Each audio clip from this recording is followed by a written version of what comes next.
Keanu Van Velden, Radek Saganski, Judge Coulson, Graham Hall, Scott Taylor, Neil Dunn, Nathan Porter, Jack Drayton, Chaz Foster, Simon Stevenson, Jamai Vanden Heren. This is the stage that has seen 11 series champions rise to darting stardom, including reigning and two-time world champion Luke Littler.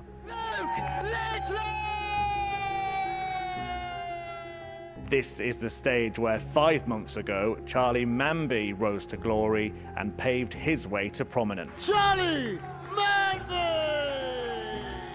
This is the stage that has seen 22 nine-darters. One of them has been hit in Series 13 in front of a live crowd. Double 12 for the first nine-darter, and he gets it! Absolutely fantastic! This is the stage where 144 players started their Series 13 journey, but only 6 remain. This is the stage where tonight someone will lift the Series 13 trophy and write their name in Super Series history. This is the stage of the series that matters the most. This is Champions Night. Ladies and gentlemen, it is now time for our champion tonight. because I've been here and done it so many times, it puts that bit of pressure on the opponent to do and to play well and try and beat me. Maybe it gives me a couple of extra darts, I don't know, but it feels that way sometimes. Derek Coulson!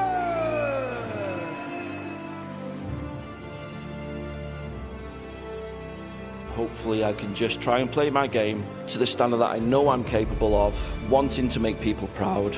Stay free!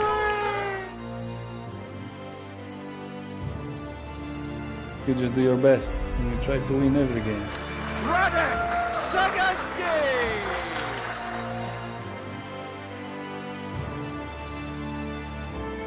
Played really well, took my chances well. Just to be here is great. What will be, will be. Simon Stevenson!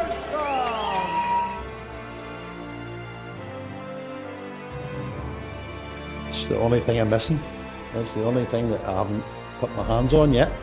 But I'll be scared of no one. Yeah, it would be lovely to hold that up. To get this far is impressive. Again, it'll be a big boost in my career and in my confidence as well to try to get to the top one day. Jack Drayton!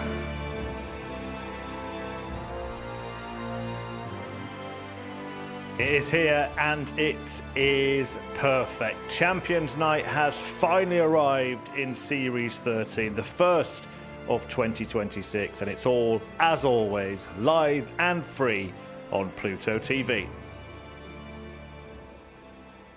Hi there. Welcome to Champions Night here at the Live Lounge in Portsmouth. We are excited. I'm sure you're excited too. Paul Nicholson certainly excited. It's been a long time coming, hasn't it, this year? A long time since Charlie Manby lifted that trophy in Series 12 as well. But there's always something in the air when Champions Night rolls around. Absolutely. When we started this series, we were all expecting some great darts over the course of the 12 weeks leading into this week. This week is not disappointed, but this is the night that we always look forward to see who can get that glorious moment.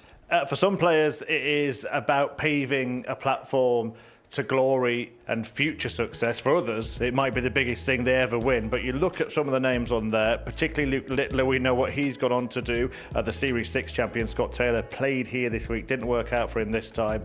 And then the recent winner, Charlie Manby as well, who we just mentioned. He has had a fantastic rapid elevation to sort of superstardom after his Super Series success. But everybody on that list has kind of different stages in their career, and winning here has different meaning to all of them. Yes, it does, because we've spoken with lots of our colleagues here at the Modus Super Series about what this represents. You have people who come from the CDC in North America. You have people who come from the ADC in Europe and domestically. And further than that, this is where worlds collide. So you could have people from multiple countries all vying for the same title. It is grand, but only 6 have the chance of lifting that tonight. There's only 144 spaces in a series, so now we're definitely at the thick end of the stick. Absolutely, and only 6 players battling it out now to take the Series 13 title. Let's introduce you to the finalists. Tipped as the best player in the world outside the professional circuit, Derek Coulson looks to finally get over the line tonight. Solid, experienced and hard to beat, Simon Stevenson is one to watch as he hopes for perfection on his Champions Week debut. 6 weekly titles to Neil Duff's name, but no series trophy in his cabinet. Does that all change in Series 13? He's a young star and he's tipped for success. Jack Drayton is 4 matches away from the biggest win of his career to date. He was a 20-1 outside shot before the week started. Steve Green continues to defy the odds as he seeks Super Series stardom. And Radek Zagansky will be the first Polish winner of a series if he can cross the line tonight. He completes the star-studded Champions Night lineup. Well, that's who they are, and this is how they got here. This week, anyway, Derek Coulson winning Group A, something familiar about that. Simon Stevenson, Neil Duff and Jack Drayton coming through Group B, and Steve Green and Radek Zagansky making it through Group C. I'll talk about a few of the players, Paul. Let's start with Jack Drayton, because maybe the players we mentioned on that roll of honour, Littler, Manby, he's the one of that ilk. Is that fair to say? Yeah, I think that's very fair to say. What he's done in 2026 is he's made everybody aware of who he is. Development tour, won back-to-back titles, went to the Isle of Man, won a big title there. He's already got an invite to Lakeside if he wants it. There's a lot of time between now and then, so who knows what he could do over the next few months. It could even be getting better for him tonight. Certainly could. He has been an excellent addition to the Super Series and he's taken to it like a duck to water, hasn't he? Yeah, his record here is quite remarkable when you think about it. On debut, he won Group A in his week. He'd win the night. He played in Group A this week. He had some good stuff, but then when it came to Group B, I think after speaking to Sam Mulliner tonight, we think he's holding some stuff back. He might have a little bit of extra stuff to use tonight. That might be useful. Other end of the spectrum, Neil Duff, who is a serial winner in this place, hasn't quite got the knack of it on Champions Week. Until the last series, when he finally made his first Champions Night, reached the semi-finals. Where do you think his game is at the moment? Is he a real runner tonight? He is, because when we've looked at his game in great detail, he scored excellently over the last couple of nights, and he didn't have a running start into Group B. He had to have that hot start on Thursday night, and even though it was quite troublesome because the group was stacked with talent, he did enough, and he looked sharp and focused. If that scoring is there tonight, and he's got a few key doubles in him, there's no telling what he could do tonight. It could be a legacy night for him. Certainly could, and he said himself that this is kind of the only thing that is missing for Neil Duff. So if he lifts that trophy, he will be a very, very proud man. But let me tell you about Steve Green, because every good story has a fantastic start and a fantastic end, and he won in the first week of this series. What a story it would be if he were to lift the trophy. 100%. I think he's the romantic story of the night, considering the underdog status he's had all week. But then he put pay to that on Thursday by winning 5 out of 5. He's so understated in the way he approaches the game. He just likes to be here. He likes to win. But you speak to people in Lancashire, they talk about him differently. He's dangerous. And everybody knows that now after he ran the card on Thursday and did enough, not just to win Group C, but to take Chaz Barstow out of Champions Night as well. So he's already knocked somebody out, and he'll be looking to do that again tonight. That game against Barstow, that was probably the game that had the most atmosphere without a single person being on that floor. Yeah, I think that game is going to live in everybody's memory. It had so many moments. A 130 checkout from Steve. We had a ridiculous 161 from Barstow, which is finish of the week. And he ended up losing the match. And then Green is the man who sent Barstow back to Winchester and denied him this chance tonight. You may remember last year, Derek Coulson set the curse of Group A, which we spoke about for a good 6 months. He then broke the curse of Group A by winning it and going on to win his week in this series, and he's won Group A again. Is Coulson's curse going to continue? Winning Group A at the Modus Super Series can lift a huge weight off the shoulders of a player. They receive a nice cash bonus and a couple of days off before taking part in the all-important Saturday finals night. Sounds good, right? Well, whilst in the old days of the Super Series, winning Group A and going on to win the week was common, that all changed in Series 12. The 13-week-long campaign, which was ultimately won by Charlie Manby, saw none of the winners qualify from winning Group A, a feat that had never happened in a full series before. Derek Coulson's victory in Week 9 of Series 11 marked the beginning of an unlikely curse of Group A, where it would take 24 weeks for someone to finally win Group A and the week. The player to break the curse? Derek Coulson, the last player to achieve the feat.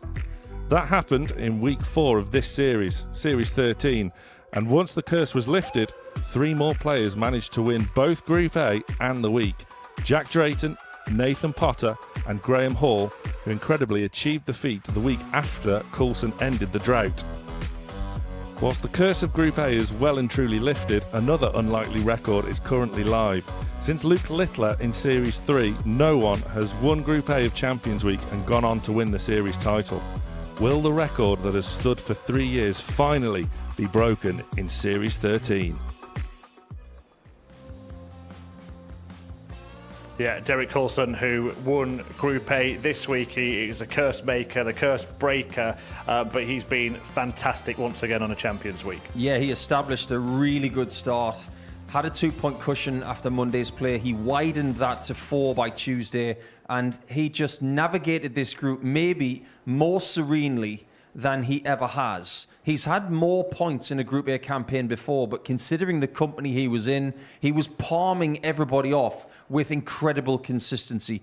He is a tremendous player, and we'll say that about a lot of players over the course of time, but to be this good for 2 years straight, because that's what's happened, that is quite an achievement. Paul, I'm going to give you a bit of credit here, because you've actually been digging in. The curse of Group A might have gone, but you've come up with another curse that's currently in play, haven't you? Yeah, what's going on at the minute? We're looking for curses. We're all Wiccans and witches in this place. But the fact is, I was looking at some numbers and I was curious, looking at what the trends are on Champions Night. And I kept writing down the number 2, and I thought, this can't be ignored. Because since Series 3, when Luke Littler had the most perfect campaign, he won Group A, he won Group 1, he won his week. He came to Champions Week, he won Group A, he won Group 1, he won the week. But since then, nobody from Group 2 on a Saturday night at Champions Night, well, it's everybody from Group 2, in fact, nobody from Group 1 has ever won the title since Littler. Yeah, well, if anyone's going to do it, surely Derek Coulson is going to be the man who finds himself in Group 1 tonight, having won Group A. And when you win Group A, of course, you get a couple of days off. So what do you do with 2 days to yourself in Portsmouth? Well, you rope in Sam Mulliner, go to the pier and play some arcade games.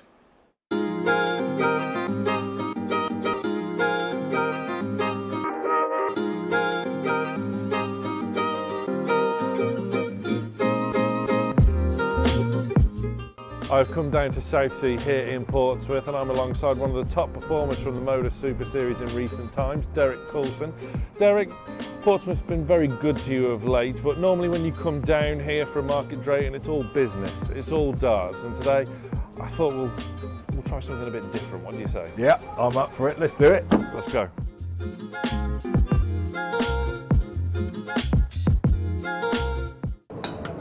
Have you always had a fierce competitive streak in you? I know you've taken your coat off just to play air hockey against me.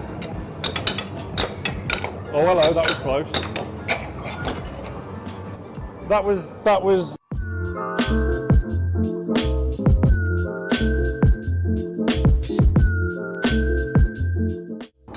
I mean, it seemed from the moment you first got the chance to play at the Super Series, you just felt at home straight away. And even though it didn't quite happen for you on debut, I mean, you're not alone in that. the moment you returned, things had just changed completely and you just upped your game yet another level. Yeah, I mean, it's like I say to every time, that the beauty of the Modus Super Series, you know, you're looked after, but that stage, that throw on the stage, it's just the best. If you can't feel comfortable on that stage, you'll not feel comfortable anywhere playing darts. And that's why I absolutely love it. When I come down, I can't wait to get back in the building and go again. I just love it.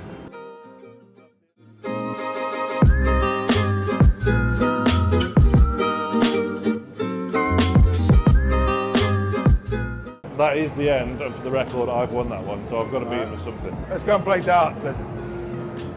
No, we play with each other at darts, not against each other. You say that, the one thing that's sort of missing from your sort of back catalogue now is the series title. Yeah. What has, not to nitpick, 5-time weekly winner of course, prolific, but what has sort of gone wrong come Champions Week or Champions Night? Because you've come close a couple of times. That's a tough question. I mean, I don't really know. I don't feel any different when it comes to Champions Night. I love it.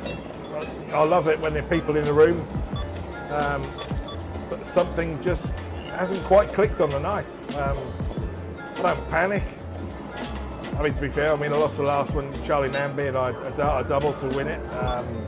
And he went on to win it, so I can't really grumble at that.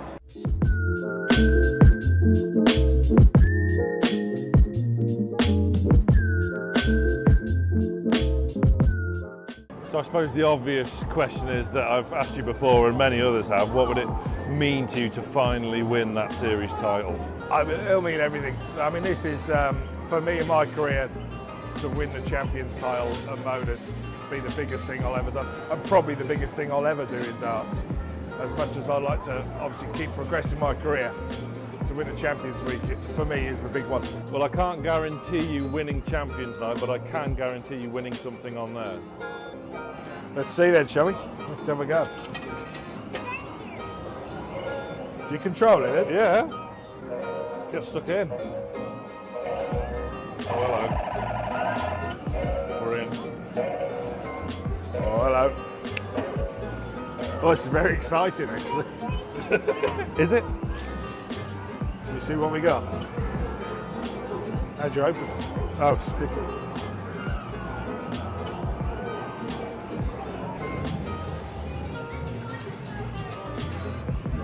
Oh, hey, wow. It's a beautiful keyring, look at that, hey? Christmas presents for the kids. I'm actually quite chuffed with that.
Series 12 Champions Week took place in November 2025 and saw Charlie Manby join the action in a jam-packed Group A, where it's safe to say things didn't all go his own way. Amassing a total of 12 points, Manby only managed to clinch 5th place in the table and would have to continue his campaign into Group C. His fortunes would change during the second half of the week, however, as some big numbers and fantastic finishing saw him win 8 out of his 10 matches, securing top spot and a place in the coveted Champions Night. Manby's group stage games went exactly to plan, as heavy victories over 2 world champions in Neil Duff and Keegan Brown saw him progress to the knockout stages, a familiar feeling for Champagne, who won his weekly campaign only 2 weeks prior. His semi-final opponent was Derek Coulson, the favourite for the week and one of the most successful players at the Super Series. It was a hard-fought battle in which both players averaged more than 93, but it was the young Yorkshireman who won the last leg decider, booking his spot into the big money match. And Manby's opponent in the Series 12 final, the relentless Tom Sykes, who was into his 3rd Series final and was more determined than ever to get over the line. It was a high-quality affair from both, but Charlie Manby showed no mercy, averaging more than 103 and dispatching Sykes by 4 legs to 1. The champagne was flowing, and in little under 8 minutes, Charlie Manby became the 11th Modus Super Series champion. Since then, Manby has enjoyed an emphatic run at the World Championship, reaching the last 16 on debut, only losing out to eventual runner-up Jan van Veen. At the beginning of the year, he went on to win a PDC Tour card, cementing his position as one of the finest talents in the sport. Manby went from a weekly win to a tour card via a series title and huge World Championship run in the space of 2 months. And, whilst he won't be returning to the Super Series as a player anytime soon, we can be grateful for his incredible achievements within these 4 walls. It's fair to say that Charlie Manby is one of the brightest prospects in the sport of darts. Yeah, Sam Mulliner providing that report on Charlie Manby's success on the Series 12 Champions Night. And Paul, a very memorable moment, that, wasn't it? Yes, it was. At the time, we thought it was likely that Charlie was going to go on to do some stuff. I remember when he first came here, there was so much hype around him. And it was easy for us to do that because of what we've done with some young players in the past. Not every young player goes on to do what Luke Littler does. That's a big message to all of the young players out there. But some people do. And Charlie is one of the success stories, just like Jensen Walker from a year ago. And it'll be interesting to see where he goes from here. And this sport's about timing, isn't it? And the way that he's done it, the momentum that he's gathered, month by month, actually, over the course of the end of last year. He produced some wonderful performances here, and then he did stuff across the PDC tours, all that kind of stuff. It just goes to show, if you strike while the iron's hot and keep making the most of your opportunities, then the rewards in this sport are endless now. Yes, they are. No matter where you go, where you're eligible to play, there's a great deal of money to be won. But the first thing that Charlie did was he grabbed record territory by the throat, averaging 130 in a development tour match, and that got worldwide headlines. And then since then, he was under pressure, but this is what he did after that. He was constantly winning wherever he went, and by the time he came to Champions Week, you thought, okay, he's won late in the series, he's got some form, what could he do over the next few weeks? He would win here, he'd go to the Worlds, and he would create more headlines. He's very comfortable with pressure, and this is what this place can ready you for. Yeah, remarkable, really, that run. Rising stars here in August to the semi-finals, won that Dev Tour title, made it to the PDC World Championship, qualifying in October. November then was his month. A win here, followed by that series success. Just rode that wave into the World Championship right through to the last 16. He now has a tour card, meaning he can't come back and defend his title. And I suppose the other thing it shows is, while there is no official pathway to the PDC Pro Tour from here, there really is an unofficial link, isn't there? Yes, there is a little bit. I think the first person who showed that you don't have to go with the old blueprint is Gerwyn Price, because he came from nowhere, went to Q School, and within a few years he was a major champion, and he's done more for Welsh darts than anybody has in the last decade. But it used to be you'd play Super League darts domestically, and then you'd go and try and play for your county or your state or your province, and then you try and play for your country. Nowadays, people are smashing through sooner because the building blocks are just more readily available. Could have been different though, couldn't it? Because a certain Derek Coulson missed a dart in that semi-final to beat Charlie Manby. In fact, Neil Duff missed a dart to go level with Tom Sykes as well. So a final that could happen tonight actually could have happened in the previous series. Indeed. We go back to series number 12, and the 3 people that didn't win the title who made the semis, they all had multiple championship wins here in a weekly sense, and it was the person who had just won one who'd go on to win the title. I don't know if that's a bit of a precursor to what we're going to have tonight, but I just wonder if there's a bit of destiny about Duff and Coulson. A lot of people think that if that's the final tonight, that's the one we deserve. It just isn't that simple, though. No, never is. Well, that was Series 12 wrapped up. Charlie Manby had his champagne moment, but tonight we are going to crown the champion in Series 13, and Sam Mulliner has been taking a look back at some of the best bits. Well, Series 13 seemed as though it was going to be the series of the underdog, which it still could be. Let's not forget Steve Green way back in week 1, really upsetting the apple cart, backed up then by Keanu van Velzen, upsetting Tommy Morris in the weekly final. Then things changed somewhat. The Group A curse was finally lifted by the man who started it, Derek Coulson. It was then backed up by Graham Hall, by Nathan Potter, and by Jack Drayton on debut. Another myth-busting week with debutantes. They always used to struggle here. Not anymore, again with Drayton and also Simon Stevenson. Series 13 has been unlucky for many, but it will be very lucky for one. Yet we've still had our fair share of humorous moments here in Series 13. As well is Tanny Van Tripe. Oh, it's just done. 3-2 for Rofa. But if he wins this game, remember, he will be tough.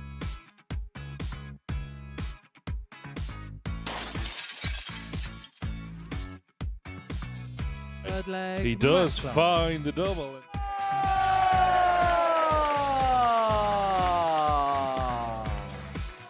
That's a sandwich.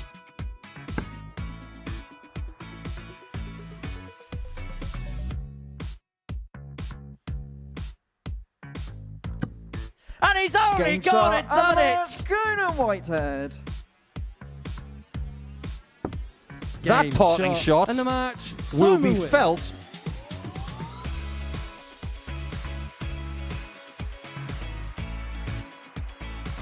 Another treble 20. Double 12 for the first 9-darter. And he gets it. Absolutely fantastic. Good at the earliest attempt with a 13-dart leg with a roll. 6 of the very best for Derek Coulson. Game shot and a match. We'll Alex take Williams. it out.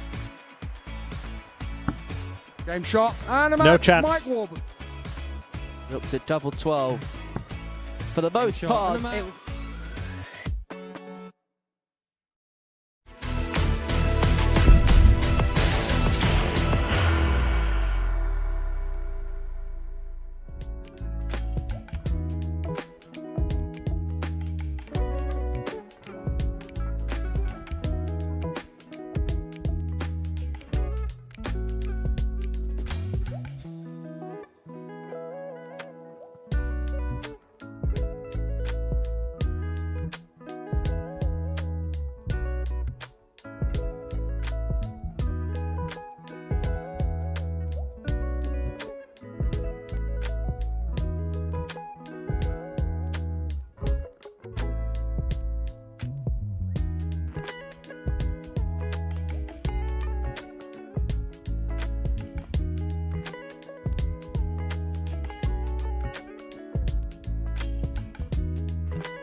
Ladies and gentlemen, it is now time for our champion tonight. Because I've been here and done it so many times, it puts that bit of pressure on the opponent to do and to play well and try and beat me. Maybe it gives me a couple of extra darts, I don't know, but it feels that way sometimes. Derek Coulson!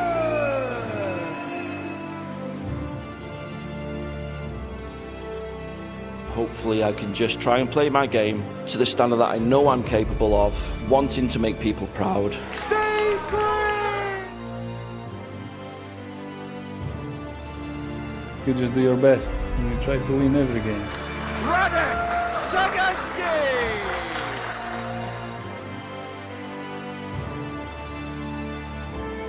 Played really well, took my chances well. Just to be here is great. What will be will be. Simon Stevenson!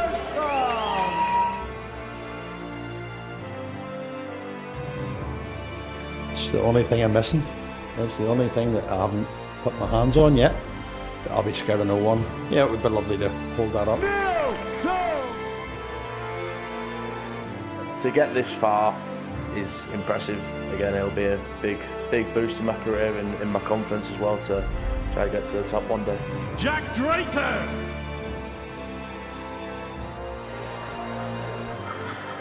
It is Champions Night, Series 13 here at the Modus Super Series in Portsmouth, all live and free on Pluto TV. Tonight, somebody will add their name to the Super Series Roll of Honour. And the crowd are packed in for a blockbuster night of Arrows entertainment. They're all up for it.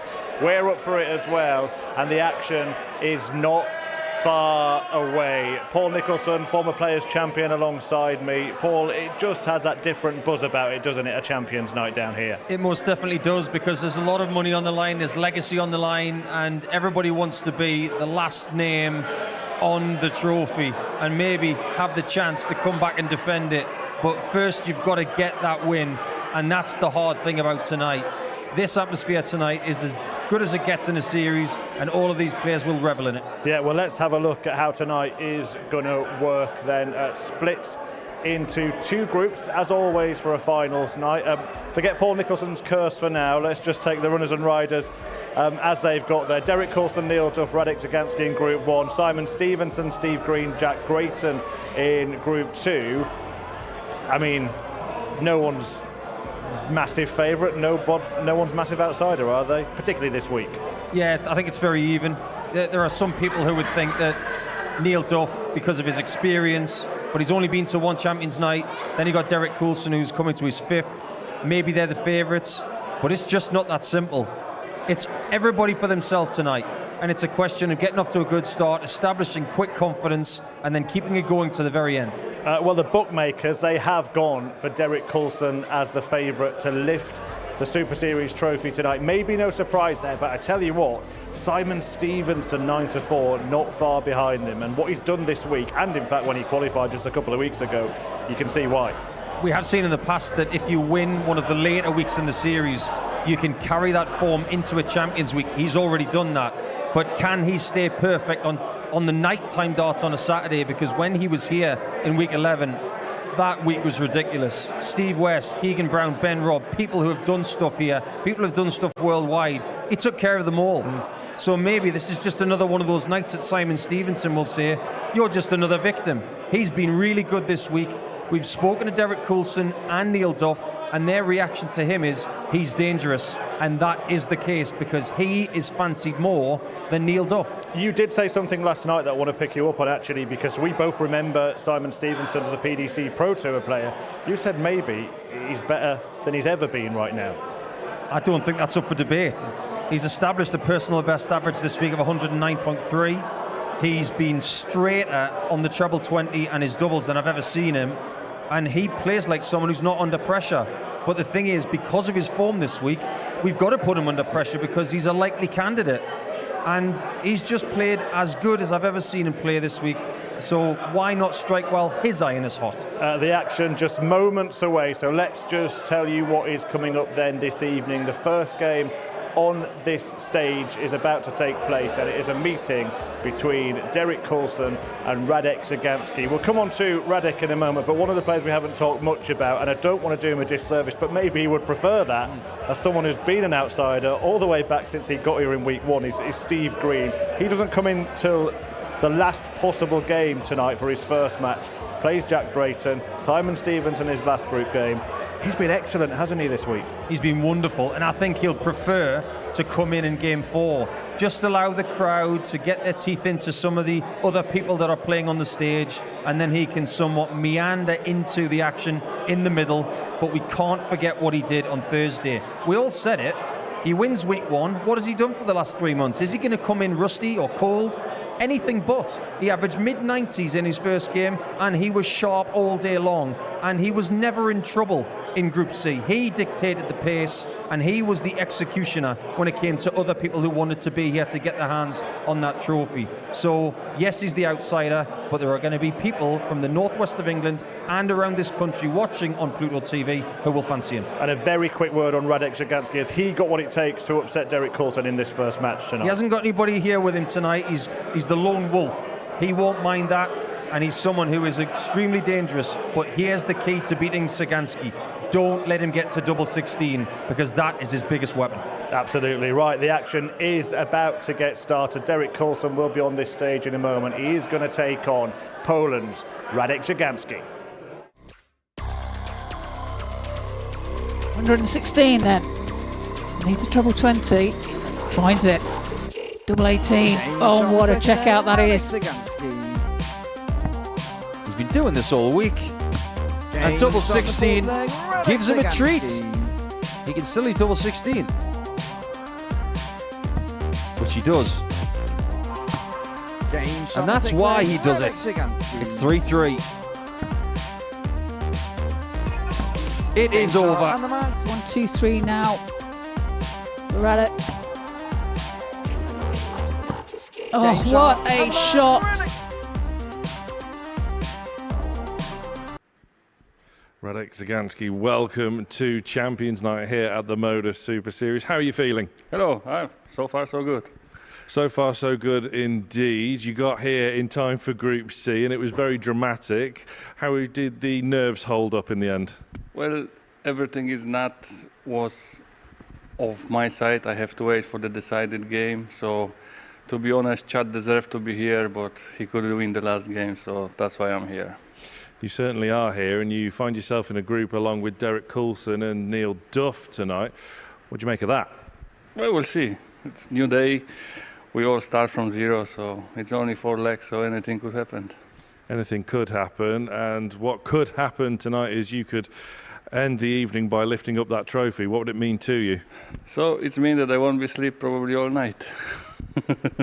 Do you have many supporters coming in the audience tonight? Nope. So you are a lone wolf. Correct. Looking for the biggest prize of the lot. Correct. Well, I wish you the very best of luck. Go well. Thank you for talking to me. Thank you very much. Cheers. 15-4 to take out this 136. He could take out the 136, but body blow of his own. Double 8 is found. Another gets it. Double 8 for the match, and the finish off with a fanfare. Coulson. Yes, he can. 1-2-7 and gain. Challenge tours or play tours when I was there. Hey, he's on the first leg. Does Coulson do it 2 in a row? Yes, he does. Sensation. Zagansky. Cometh the moment. Cometh the hour. Is hoisted aloft, and that trophy is his.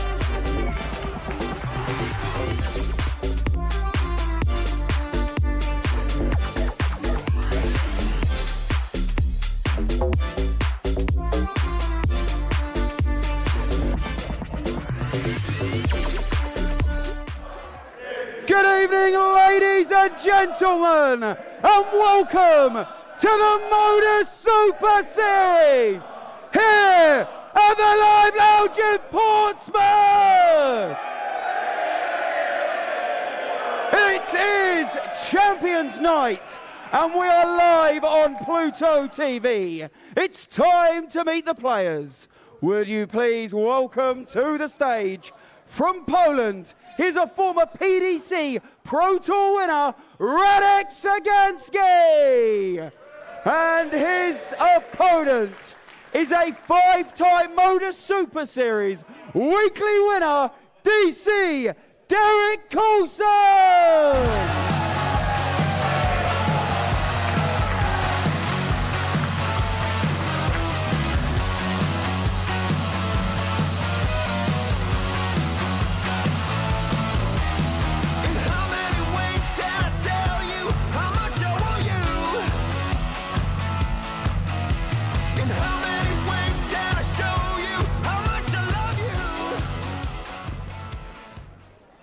Here we go then. Time for the talking to stop and the throwing to start. Radek Sagansky means business this evening.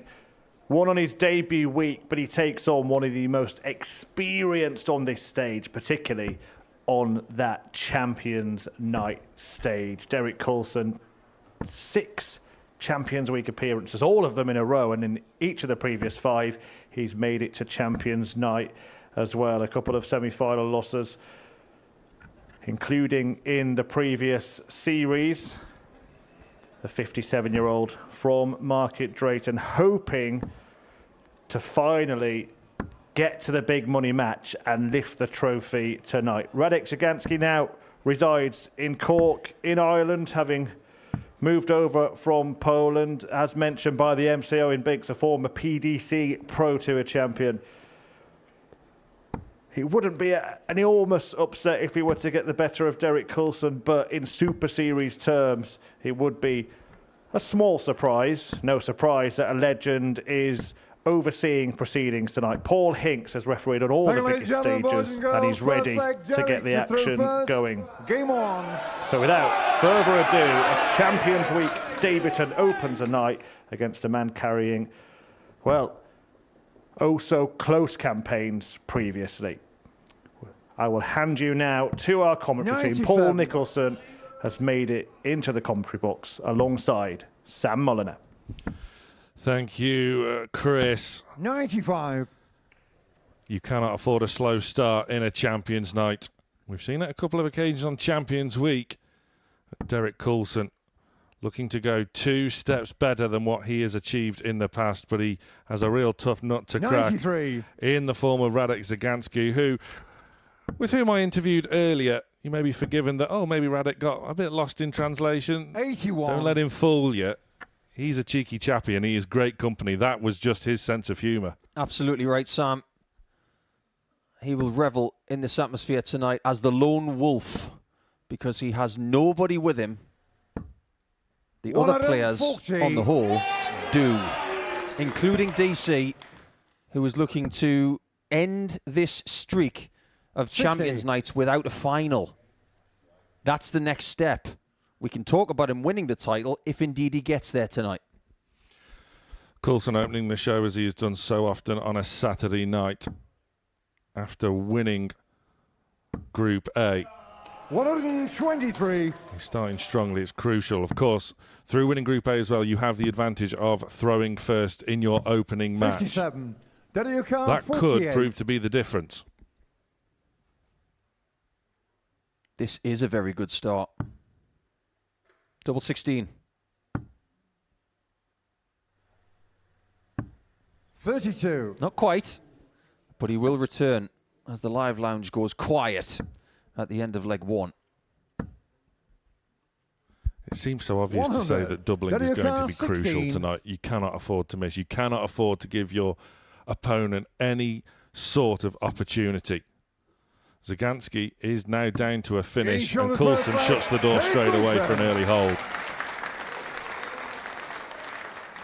Team Coulson are on the walk-on the left-hand side as we look at it away from the stage. Team Sagansky are not here. 80. But he's looking for a little bit of history tonight. If he were to win the title, he would be the first person in Modus Super Series history to win after being second in Group C. That has never happened before. Coincidentally, Neil Duff, who's looking for his own legacy win here tonight. He finished second in Group B, and nobody's won the title from that position 22. either. But only one has won it from winning Group A. In 12 series, if Derek wins tonight, he will emulate someone roughly 40 years his junior. 100. You could argue Series 13, however, has been a myth-busting, curse-lifting series. 140. Group A curse broken by the man himself. Hall, Drayton and Potter then followed in doing so, winning Group A to convert it into a weekly win. Debutantes can struggle here. Myth well and truly busted. How many 60. occasions did debutantes win their week this series? Yeah, it's getting so ridiculous with the myth busting that we're trying to find new curses. 59. And we may have found one.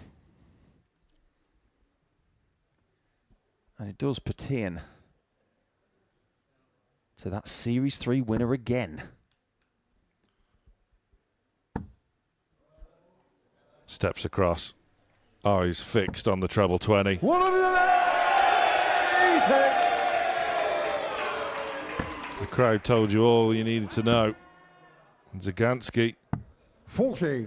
Derek 61. Trebleless. Scrapes down to a finish. Coulson. Big chance early doors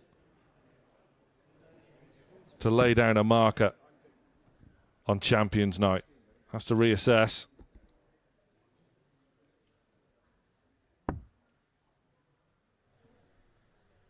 He's getting even sharper on the doubles. He's looking so composed, and there's a different look in his eye tonight. Game on. Contrary to what he's done in 2025 and the end of 2024, he might be more ready for this than ever because he's played more knockout darts at the start of this season than he ever has. 100. He's been a specialist under this roof, but at the start of 2026, he's becoming a better knockout 83. player, which is what you need on Saturdays, especially against a higher level of talent. Second in the Challenge Tour order of merit, Derek Coulson. Winning Challenge Tour 6 57. in Leicester by defeating Oliver Mitchell in the final. Beat the likes of Andy Hamilton en route, the likes of Adrian Gray. These are all familiar names. 22. Harry Ward. These Challenge Tour events take some winning. Yeah, it didn't take him too long to win that title. 100. This one is about 2 years in the making. But this is the first building block that he needs. 100. If he can get a 3-0 lead, he can attack in leg 4 to get that ideal start. That would mean that he would only need one leg against Neil Duff in game 5. Modus Super Series, modus operandi. 100. Win big, lose small. And that is emphasised, magnified on a finals night, on a champions night. 45. Derek 144. This was the finish that Lee Evans found for a 9-darter on a Saturday night in this series. Derek is not going to worry about that miss. 84. Because his lead again for the 3rd leg in a row is sizable.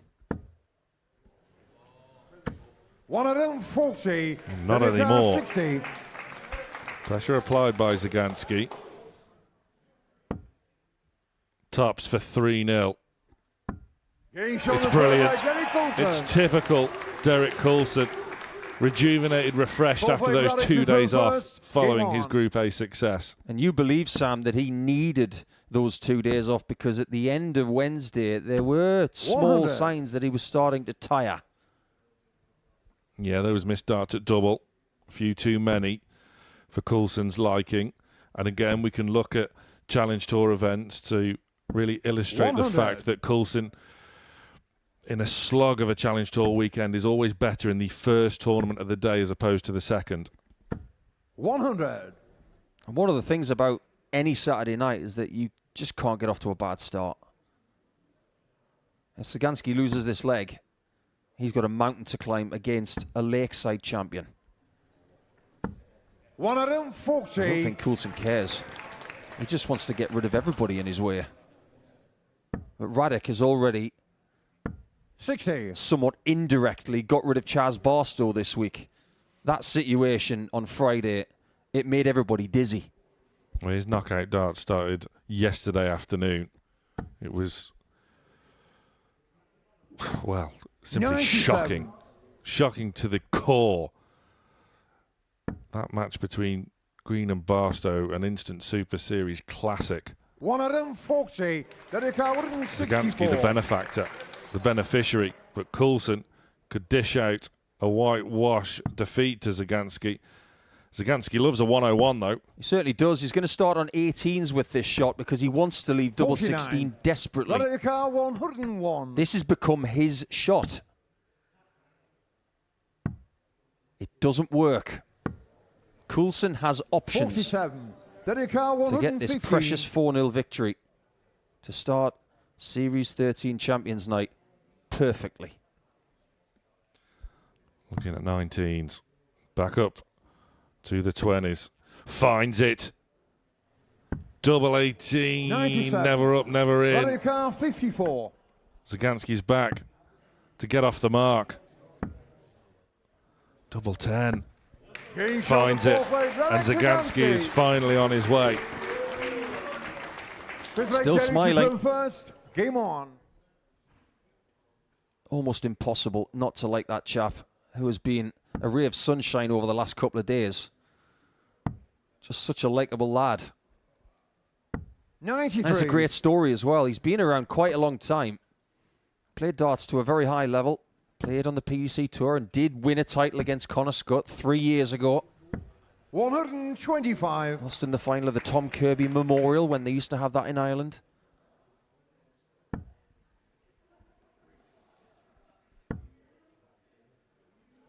Just draw bring 45. parallels to yesterday's session. Remember Zagansky missing 2 at double 16 for a 4-0 win, which would have made his qualification 100. a touch more simpler. Coulson missing 1 dart for a 4-0 win. He'll be hoping it doesn't come back to haunt him. Zagansky still with a lot of work to do, but he's going about it well. 100.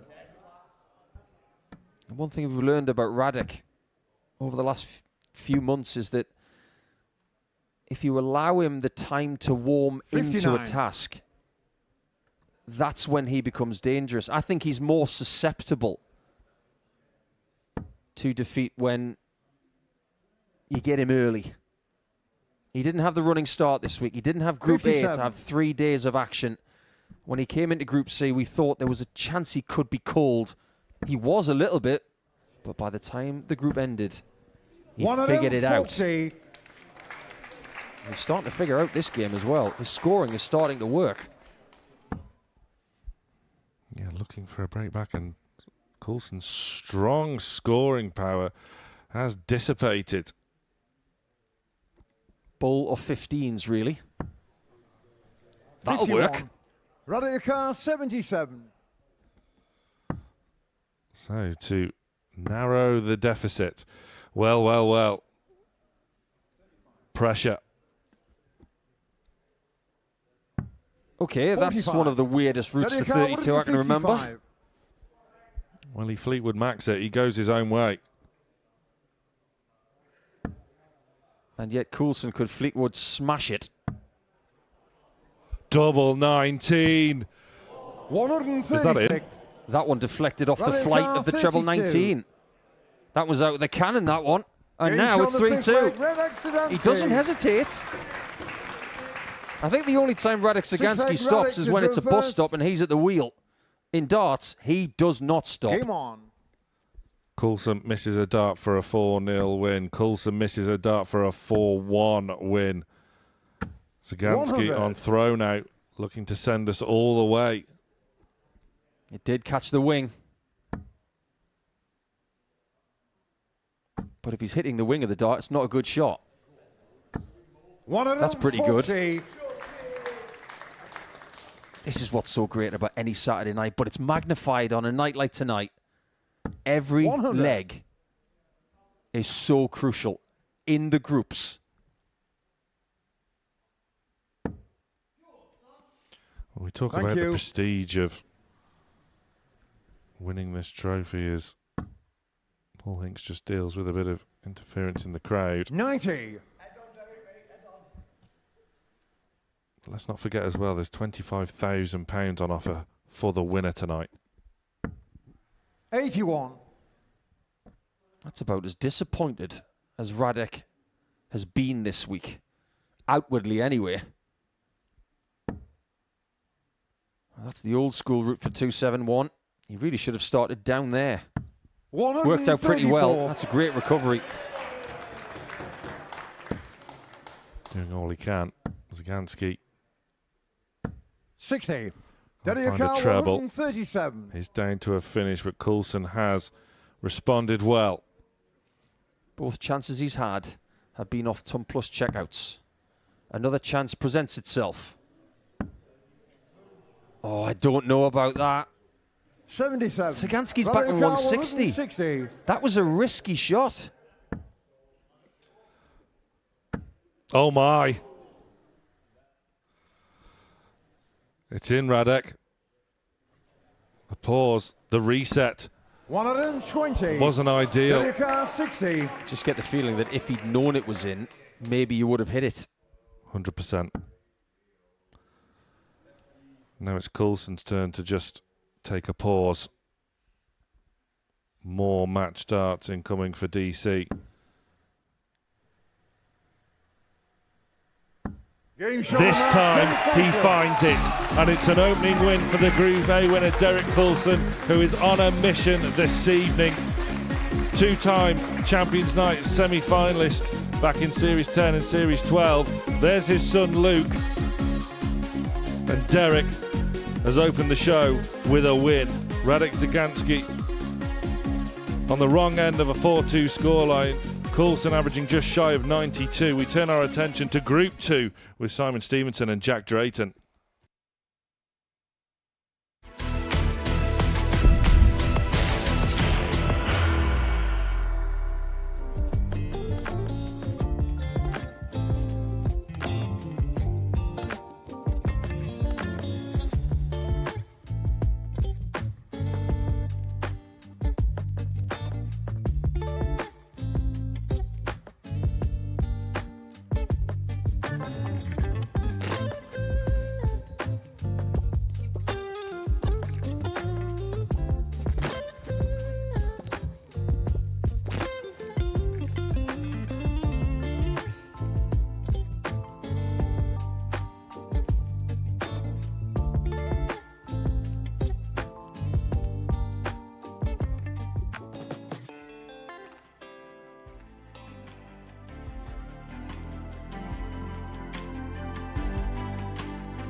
Well, this is what happened before the break in the first match of Champions Night in Series 13. Derek Coulson, the player of the week, maybe the player of the series, maybe even the player of the last couple of years here at the Modus Super Series, got off to a winning start by a couple of legs over Radek Zhiganski to pick up the first points in Group 1 tonight. Coulson looking to make it through to the semi-finals for a third time on a Champions Night and go beyond. Zhiganski will have work to do when he takes on Neil Duff in the third game of the evening. But next up, Simon Stevenson will take to the stage. He takes on Jack Drayton, who's been talking to Sam. Jack Drayton, welcome to Champions Night. How are you feeling? I'm feeling very good coming into tonight. Obviously, form has been very good this week. I think I've got unlucky with a few games of doubles and stuff, but game feels in a good place, so hopefully I can get the job done. Have you left a little bit of reserve in the tank ready to peak at the right time tonight? Yeah, I still think I've got a few more gears left in the tank that I don't think I've shown yet this week, so hopefully I can put my opponents under pressure early and, you know, take the wins. Different experience here for you this time in that you've played the full week. So is there a bit of tiredness or are you still feeling fresh on day 6? Yeah, there's a little bit of tiredness. Obviously, it's the first time I've probably played, you know, 5 days in a run for a while, and obviously soon to be 6 tonight. But no, I've conserved my energy well, and, you know, I've been out for a practice this afternoon with Steve and feeling good, so hopefully I can carry it on all night. Well, talking of Steve, you're in a group alongside him and Simon Stevenson, who you've been playing all week. What do you make of your two opponents tonight? Yeah, obviously it's going to be tough, whatever. I've played, as I say, I played Simon all week, so it won't be any different. And then obviously Steve, I played him in local vault, so it's nothing new really. I've played both opponents before, so I'll be feeling very relaxed going into tonight. Jack, best of luck. Go well. Thank you very much, mate.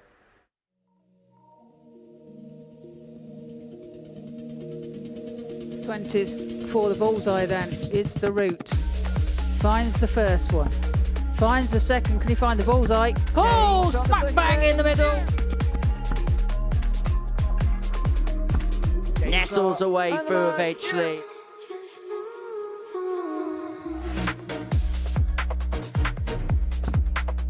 Can he take the chance? Yes is the answer. Finishing things off now, averaging 88.14. He is pretty much playing to type, and he has a dart at the ball to win it. And win it in style.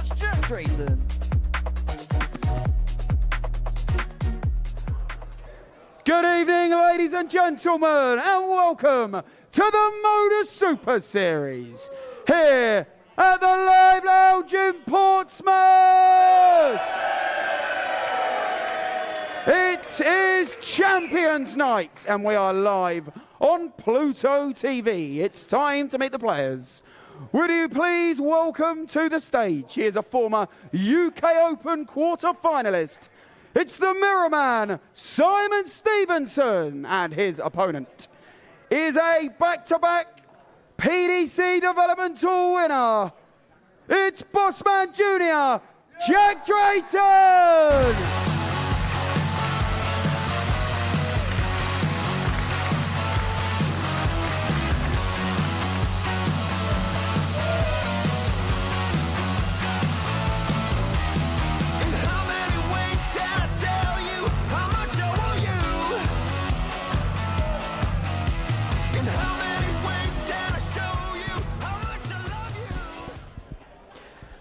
Into Group 2 then on this Champions Night, and two players that have produced some excellent darts at different times over the course of the week. Simon Stevenson comes into the night as second favourite, such has been his superb scoring and excellent finishing over the course of making it through to the grand final.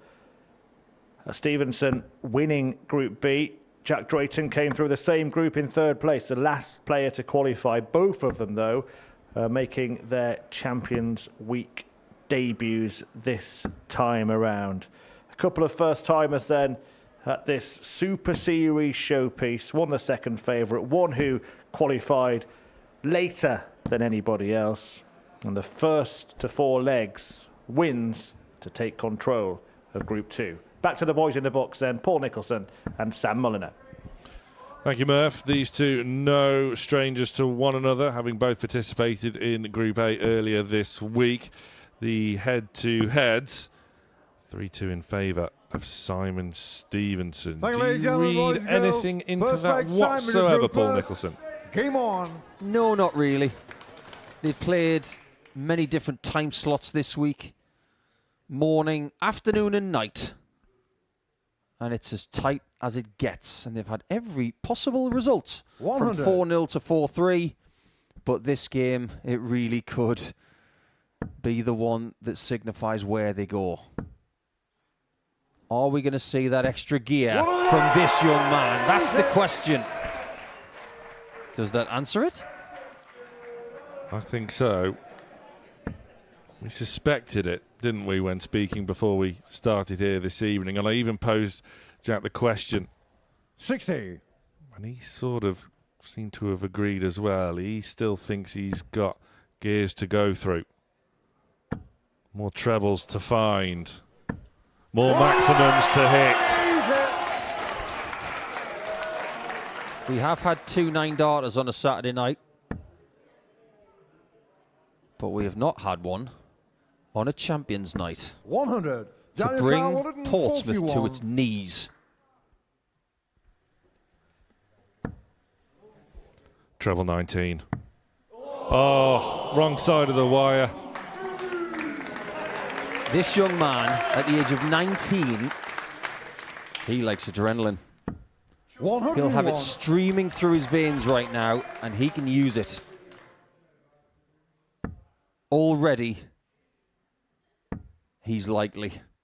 Because if he can maintain this level of intensity and play this way, he's going to be very hard to stop. Tops for an early break of throw. All the way up. Back up to double 5. 12-dart break. Jack Drayton on his way. Second leg, Jack to It's throw another first. special talent.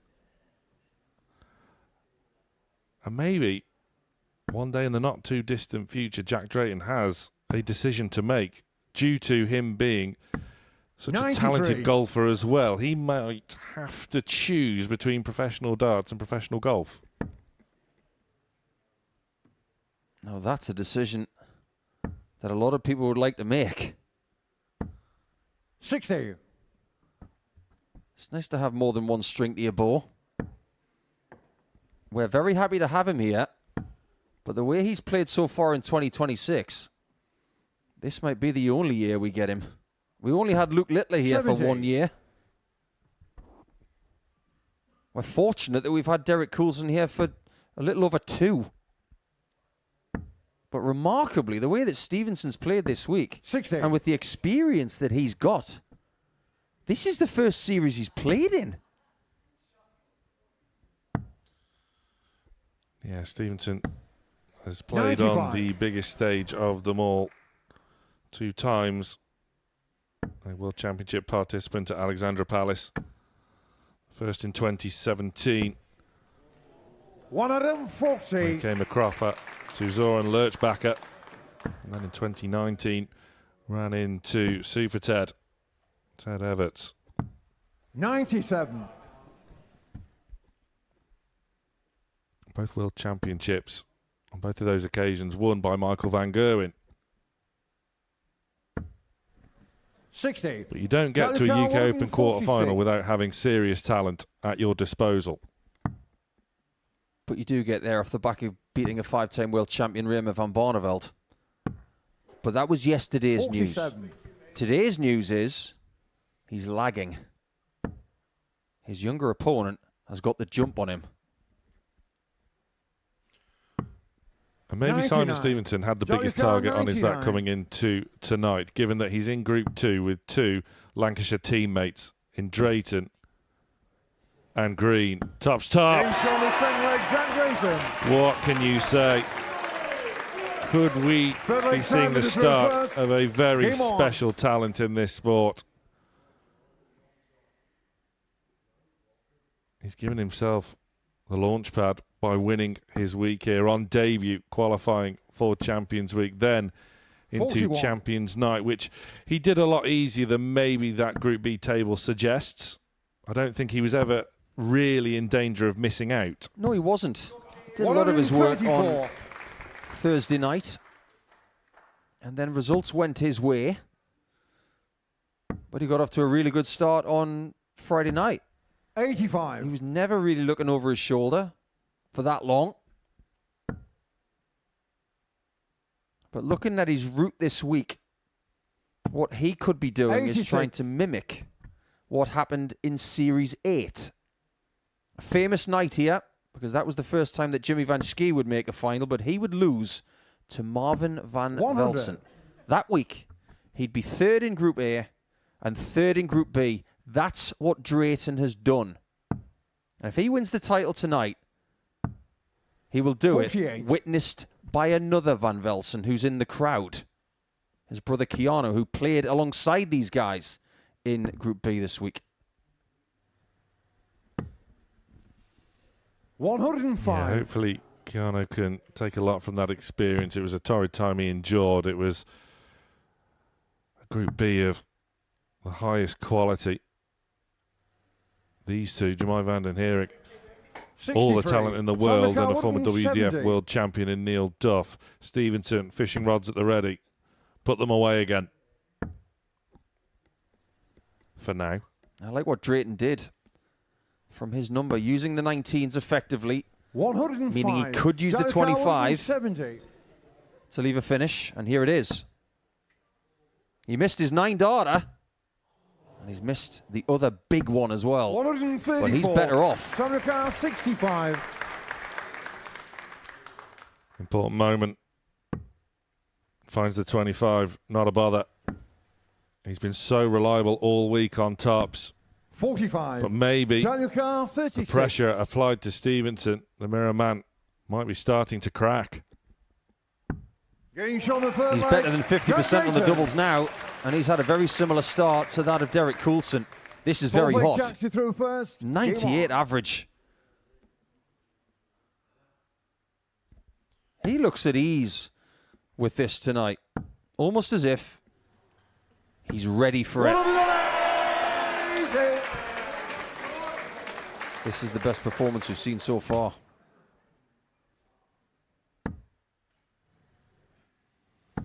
$100. You think surely a player of Simon Stevenson's quality can't lose 4-0. This fixture has already supplied two 4-0 results, one in favour of each. 140. Jack's 4-0 win over Stevenson on Thursday was off the back of Simon himself averaging 109 in his previous performance that night. 41. Those are the levels that we are dealing with. And we've been talking a lot about curses this week. If Drayton were to win this match and he breaks the mirror man, he's not going to get 7 years of bad luck.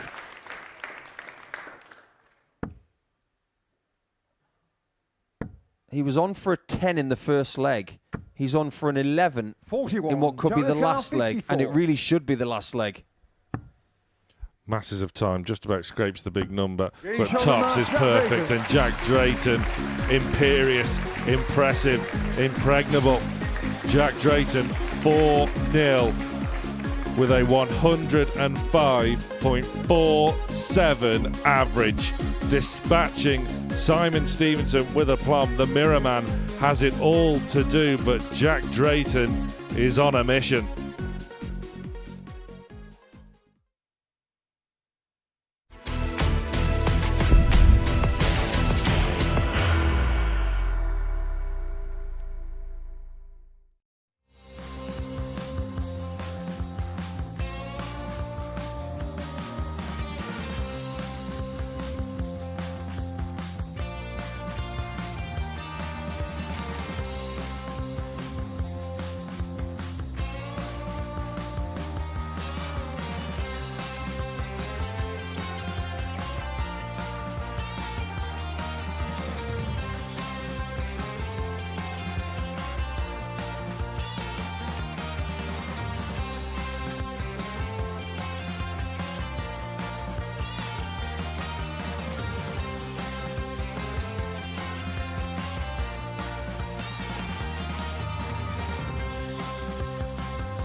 Welcome back. 2 games in, and now we've got a night, haven't we? We've got a Champions Night. 4-0. Jack Drayton beating Simon Stevenson. 4-0 against the second favourite. Group 2 looks an uphill task now for the Mirrorman. The favourite got off to a good start. Derek Coulson with a 4-2 win against Radek Jaganski, but the Polish player, who was a little plucky, wasn't he, in coming back, and Coulson will still have a little bit of work to do. But the big story is that 4-0 start for Jack Drayton. You said in commentary, he just looks ready, and boy, was he ready for that. If you can go out there and make a statement in the first leg, it shows that you can play with adrenaline. Sometimes I question people who are a little bit green around the gills, and that might last for 2, possibly 3 legs. He was able to sustain it for 4, and there's still more to come. He said it in his interview with Sam. I still think I've got a few more gears. He wasn't lying. That was his best performance of the week at exactly the right time to say to the field, I'm here, I'm going to win this thing. And that was his best performance by 5.5 points. And he started it like he meant to go on, didn't he? In fact, I think we all hoped that he could have sustained it for a couple of darts longer in that first leg. Let's just show you what happened. Talk us through this, Paul. Well, in a weird sort of way, it's probably good that he didn't hit it. Because if he does in the first leg, then he's got to try and recover from hitting a perfect leg in the first leg of his evening. But this really does show what he's capable of. I've said that maybe he's got some things to figure out in his game, maybe grouping the darts together a little bit better. That'll come. But boy, oh boy, that was close to the treble 19. I just wonder how close he would have been to the double 12 had he left it. Just reading body language, we've spoken about the sort of laid-back nature of quite a few of the players here. He really looked pumped, didn't he? Does he look the most up for it? I'm sure they all want it as much, but externally he's the one that's really showing that. He's got that game face, hasn't he? I think if he didn't have the nickname Bossman Jr., I think game face would be his nickname, because it feels like every second he's on the stage, and I'm presuming every game that he plays on the floor at the development tour and things like that, that game face is on. It's something he's harnessed on the golf course, and now he's bringing it to the hockey. Quick word then on that first match as well. Derek Coulson got over the line in the end, but Radek posed a few problems, didn't he? Noticed a couple of things in that match. One, Radek was starting to gather a little bit of pace. Probably good that Derek got it done in 6 legs, because that could have become very troublesome if it had gone the distance. But when Derek was on 60 for the match, he looked a little unsure as to what he had left, and maybe just a few early nerves, and maybe they'll have dissipated a little bit now that he's got that first victory. Having lost, though, for Jaganski, it's knockout darts for him, really, isn't it? And Neil Duff, who is about to play. If Duff wins that one, then Duff and Derek are through. This is where experience can tell, and when Sam and I were here on Thursday night talking about Neil not having a running start, Neil doesn't really have the luxury of that on any Saturday night. He knows this. But when he smells blood, when someone is perceived as weak, he'll see Sagansky, someone that he'll know very, very well from the island of Ireland, and he will say, you are going out because I can knock you out. I'll take care of Derek later. That's the way he thinks. Well, it is pretty much a knockout then as we move on to the third game of the night. The second in Group 1, Radek Sagansky takes on the former world champion, Neil Duff.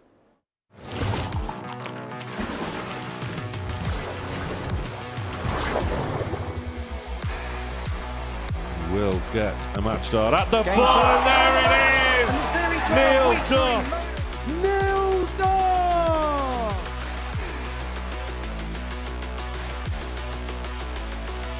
It's 6 of the best. Ladies and gentlemen, for a record-breaking 6th weekly title, a 7-time champion of the Super Series, the Duff Man, Neil Duff!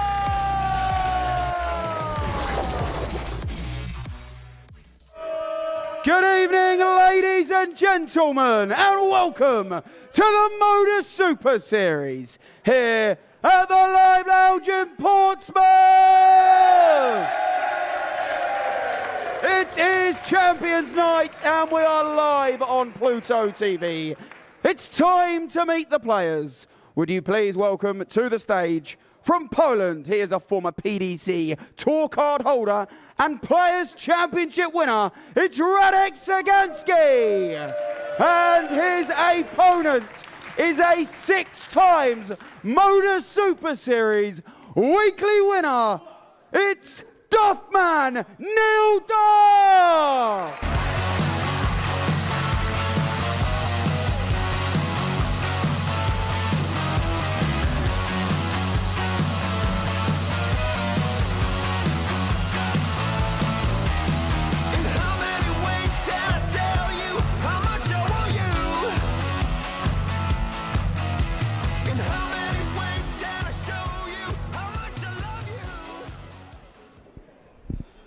Yeah, first outing of the evening for Neil Duff, but far from his first rodeo on the Super Series stage. 6 weekly titles as announced by our MC for the evening, Owen Binks. And Neil Duff is hoping to get his hands on the big one tonight. The opponent, Radek Zagansky, needs to win this match. Neil Duff notes he can get through with a game to spare if he gets a victory in this one. Zagansky will be grateful for the couple of legs that he managed to claim from Derek Coulson in that first match of the night. It looked like it might go the same way as it went for Simon Stevenson, but Neil Duff, having seen that unfold, knows now that he can put himself straight through. So just to confirm, Duff qualifies with a victory over Radek Zagansky. That would also qualify Derek Coulson, and Zagansky would be eliminated. The Pole must win to stay in, and he would guarantee qualification for the semi-finals with a victory of a 4-1 or 4-0 margin. Sam Paul, Thank all you, yours. ladies and gentlemen, boys and girls. First leg, Radek through first. Such is the beauty of this format on. here at the Super Series. Zagansky off the back of a 4-2 loss to Derek Coulson can still send himself through 100. to the semi-finals with that 4-0 or 4-1 victory. The problem is Neil Duff, the 2022 WDF World Champion and 6-time 100. weekly winner here, stands in his way. Is it fair to say that Zagansky was given the toughest group 98. based on how many chalk marks we can put against his opponents? Put them together, 11 weekly titles, but no series titles 100. yet. He could still deny them both. One thing we've seen tonight, Sam, already, is that 40. the weekly stats between Monday to Friday can mean absolutely nothing. What Drayton has done tonight already shows that Saturday is a different beast. 100. Drayton's win percentage coming into Saturday was 48%. It was the worst by a mile. But it was good enough to get here. And then when 57. Saturday kicks in, you find that other gear. This is what Duff knows more than most. A stalwart of the WDF circuit. His CV is 135. glittering, even away from that World Championship win. Bucharest Open, England Masters, England Open, Irish Classic, Latvian Open, Northern Ireland Open. 100. I could go on, but we'd be here all night. Yeah, but there's something missing. Double 18. 48. Not quite. Radek He is has now been a little bit 106. down on his doubles this week. Only 1 out of 3 successful. No double 16 shot for Zagansky. 58. Duff Neil must Duff, stop 18. him getting into that department. This is how you do it. Game shot That's of how first you do leg, it. Neil Duff. If he can just Second leg, Neil Duff sharpen up first. his Game doubling, on. Duff, and he knows this as well when we spoke to him yesterday, that we've never seen him power score as powerful 55. as he's done here in the past. The scoring he was putting in particular on Thursday night, was staggering. 96. You're not wrong. I think everybody noticed it. I think maybe Neil even felt it. Even though he would talk his form down, 100. we noticed it was just a little bit better than usual. It's not every week that he averages over 91 coming into a Saturday night. It was very effective. 140. And when the chips were slightly down and he was in third position looking over his shoulder, he was really good. A lot of 60. players this week have been coming into this one in a real rich vein of form. Even players who haven't made it to Champions Night. You think of Nathan Potter, recent win 133. on the Challenge Tour.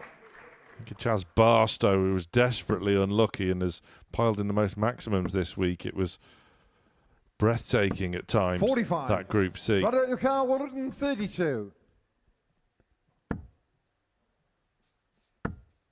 You'd have your arm off for a ton. 100. There you go.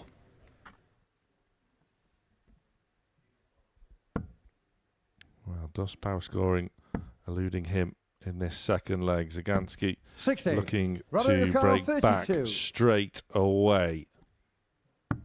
Getting shown the second Like leg. clockwork Radek on double Zagansky. 16, Radek Zagansky. He really does love it Third down leg, there. Radek to throw first. Game on. The last time Neil played his first game on Champions Night, he played Keegan Brown. And he was a 4-1 victor. 100. He'll take that immediately, if that's on the menu. I think he took advantage of a Keegan Brown that didn't play his best starts that night. 100. It's a good job he did get that 4-1 victory, because in the next game when he played Charlie Manby, he was bageled. He still did make his way through to the semi-finals, though. But that is where he bumped into Tom Sykes, who played very well against him. 100. Well, Zagansky with it all to do. Don't doubt him, 100. though. You don't win a Players' Championship event for nothing. Here he goes again, Sam. How many times this week has Zagansky just gone 100, 100, 100? This week, 70. he's done something that's about as rare as a 9-darter. A 5-ton leg. 4 100 scores and a 101 out. And he might even 100. do it on Champions Night as well. It's becoming a specialty.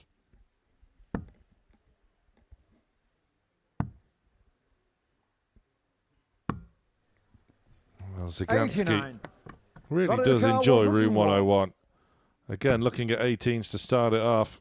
Not a total disaster, especially after that. And that. He's done it again.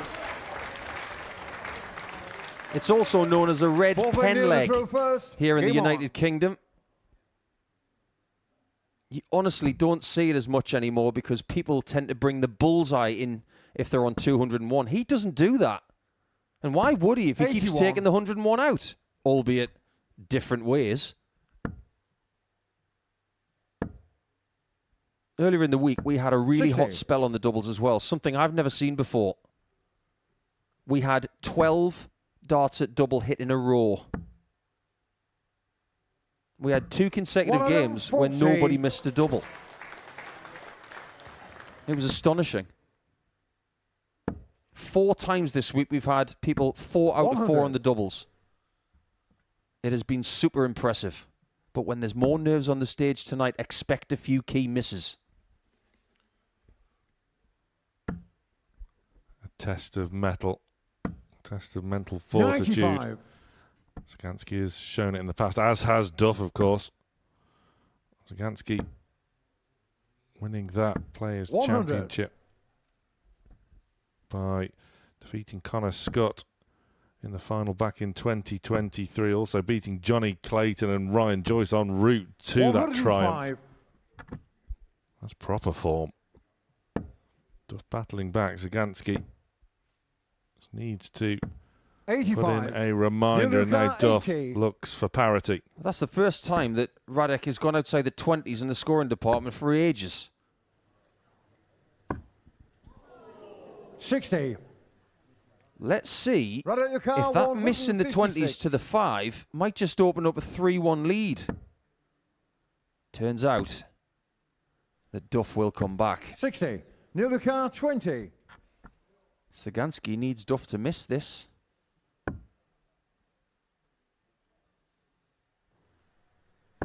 But he Change from the doesn't. fourth leg. And Nildo. Zagansky needs help in Group 1 now because he can't get a 4-0 Fifth leg, or a Radek to throw 4-1 first. scoreline. Game on. The Duff man smells blood. 100. Another rock solid ton score from Zagansky. Well, that looks inviting for Duff. Fill it up. 140. Not quite.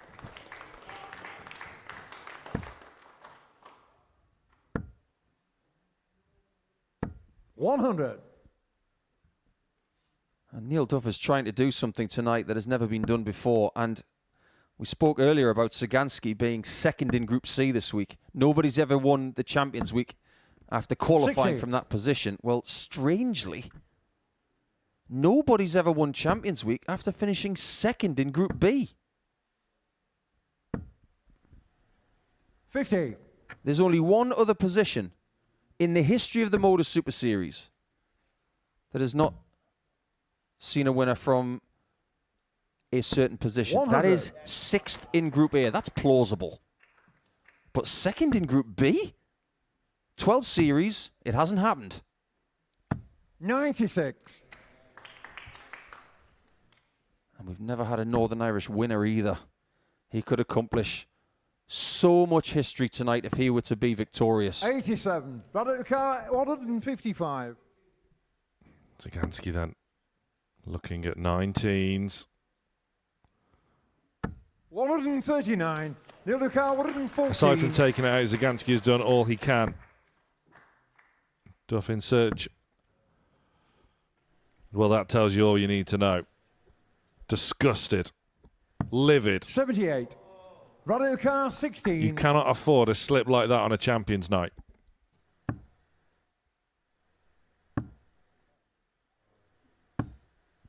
It's missed. A lot of the people in here thought that was good, but it was just wide, and Duff is straight in there. Game shot the fifth leg. He takes a 3-2 lead, and he's one leg away from taking Sagansky out and putting him on the Champions Night shelf. Game on. Well, he may well have got away with one there. 60. We are not going to get a 9-dart shootout in this group. It is now impossible. 100.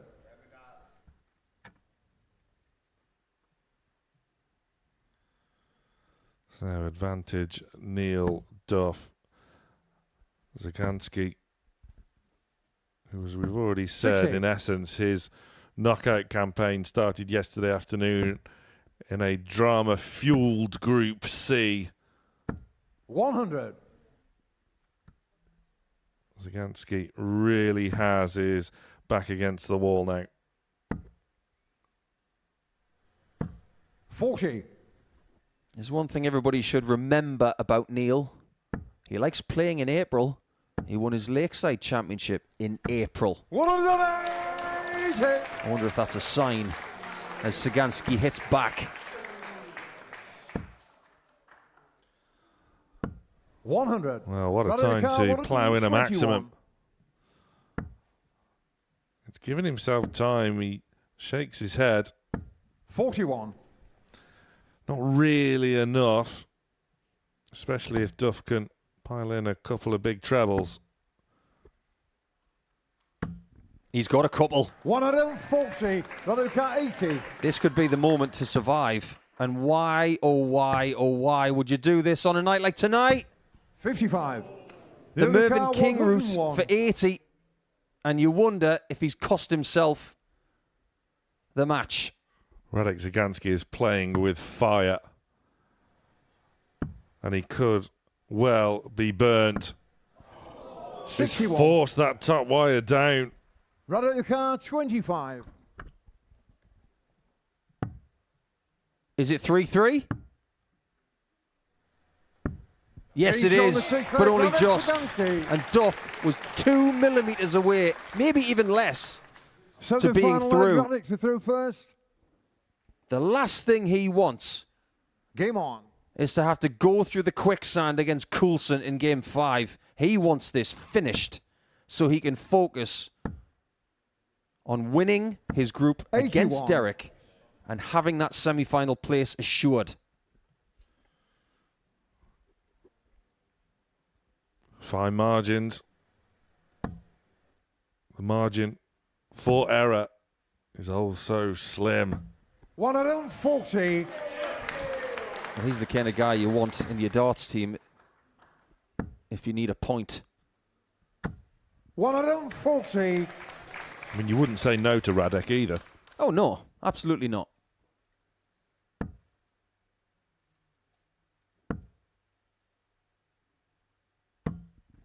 60.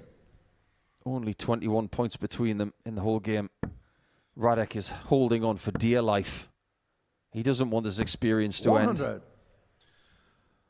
Duff had a near perfect start to the leg as well, but just couldn't back up that strong start.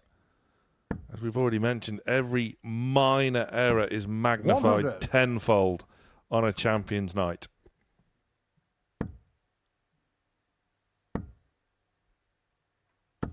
$95. Sagansky is firmly favourite to win this game. But for how long? 55. That's a battle and Radek scrap 85. with a battler and a scrapper. Wow. Oh my word. For someone who specialises on double 16, he's missed a single by 2 inches. Incredible.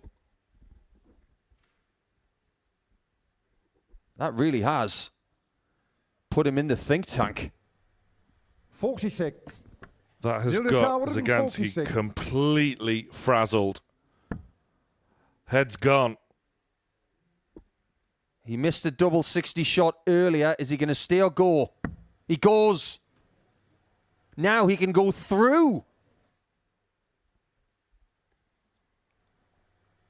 Grit and determination. It goes awry.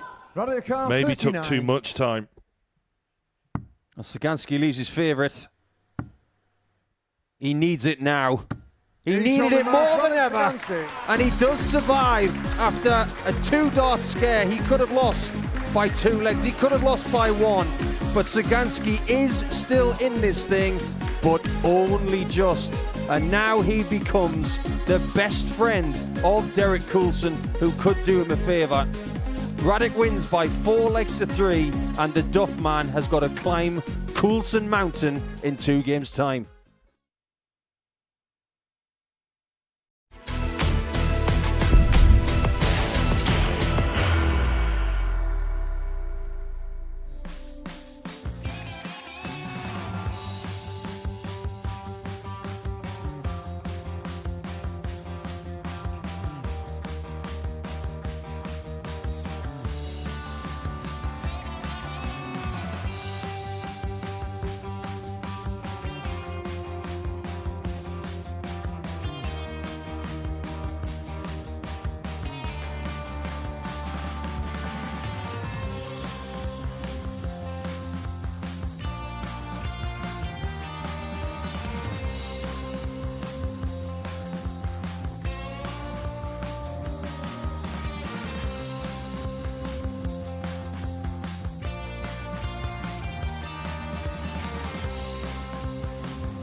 And it's double Dutch delight. They have beaten Wales, and it's another trip.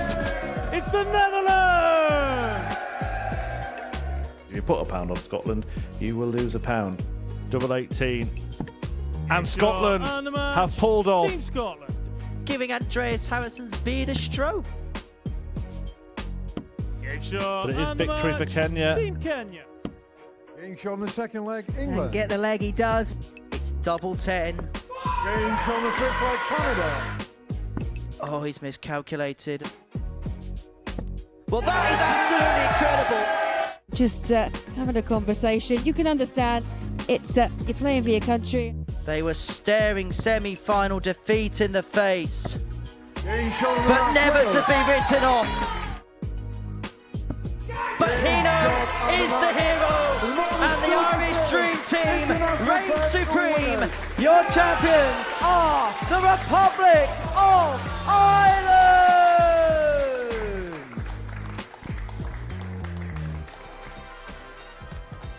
Yeah, that is how to follow Champions Week, isn't it? A day off on Sunday, feet up, watch all of our back catalogue on Pluto TV, and then tune in from Monday morning to check out the 3rd edition of International Pairs.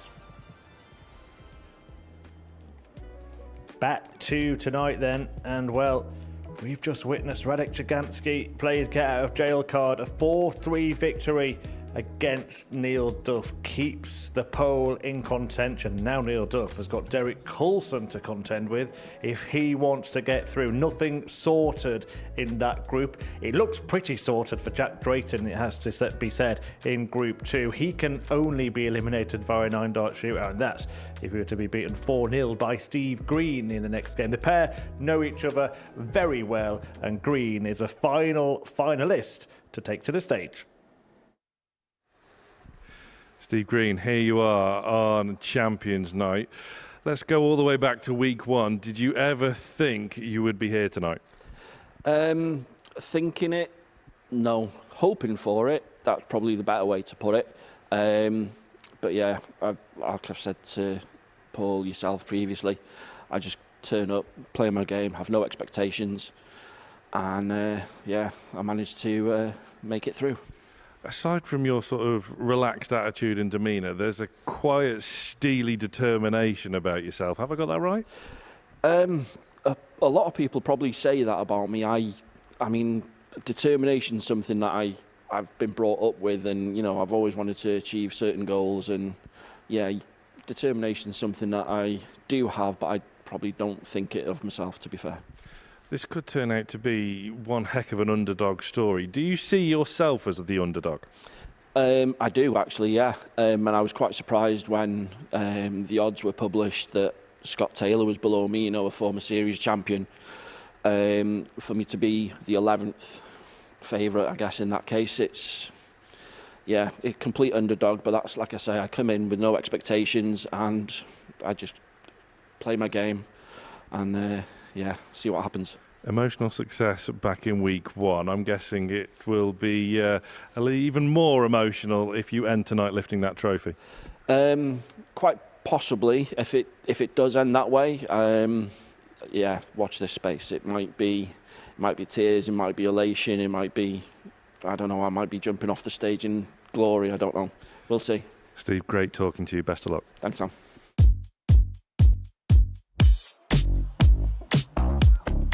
He's been given chances by his first 2 opponents. He has created this one for himself. It's bullseye for the win. He's done nothing wrong.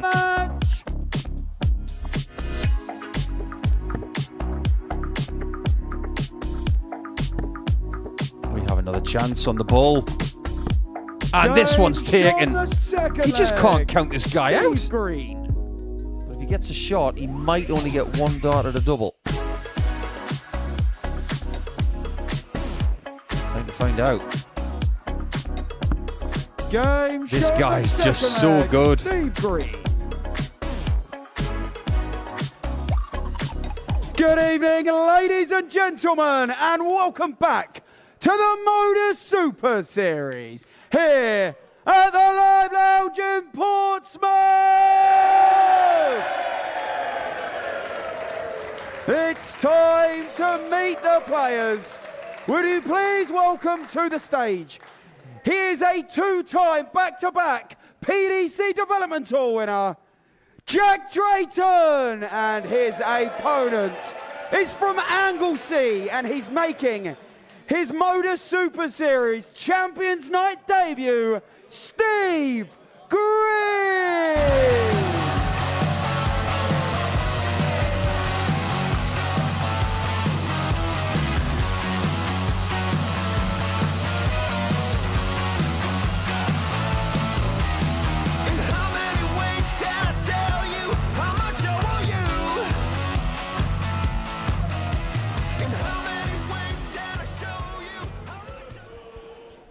Well, this pair have played plenty of times in the northwest of England, but tonight in the southeast, this kind of has a lot more edge, doesn't it?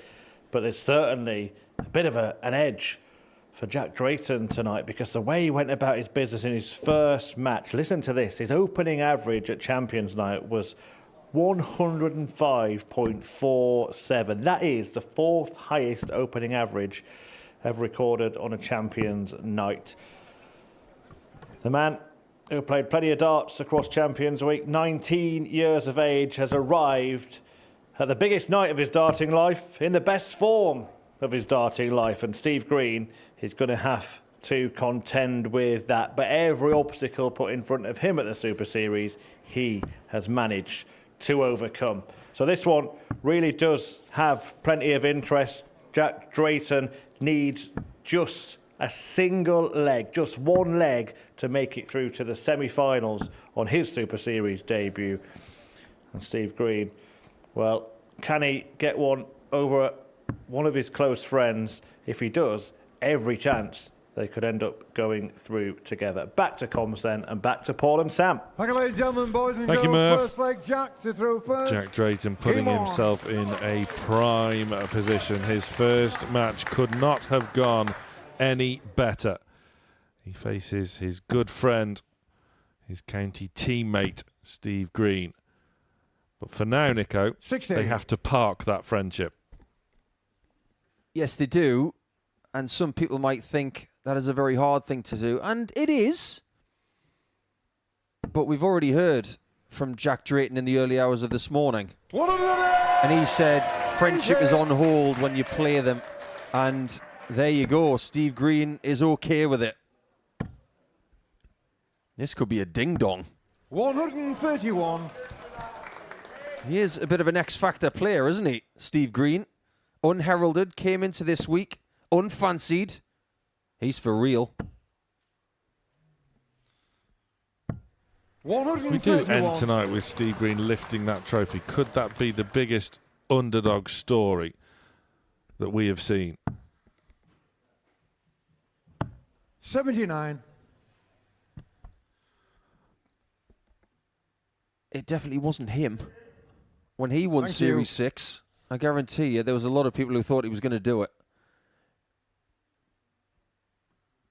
I would have to say yes. Marvin van Velsen, when he won in Series 8, at the start of that week, he was just building up some form. I would have to say yes. Because a lot of the winners are established 41. Steve Carr, 130. even before they touch the trophy. Well, what an opening salvo this is from Green. Managing the board. 122. Almost nigh on perfection. Tactically this week, he's been very sound. He got that one right. 100. Steve Carr, 8. Early break opportunity for Green. Double four. Getting shown the first leg, Steve Green. Can't argue with that whatsoever. Do not get taken in Second leg, Steve by to this throw first. wonderful, Game on. nice guy persona, the underdog. I'm not expecting anything. It's just nice to be here. Forget that. Steve Green is here to win. Absolutely right. He's playing the Johnny Clayton card. Everybody likes him. Everybody can get on with him. 134. But not many can beat him. The first time he was defeated here this week, he was already qualified. 83. And when he had his first start to qualify for Champions Night, he hit it. In a game where he was 4 from 4. Don't tell me this guy can't handle pressure. Because when he took the lead in Group 57. C, he never relinquished it.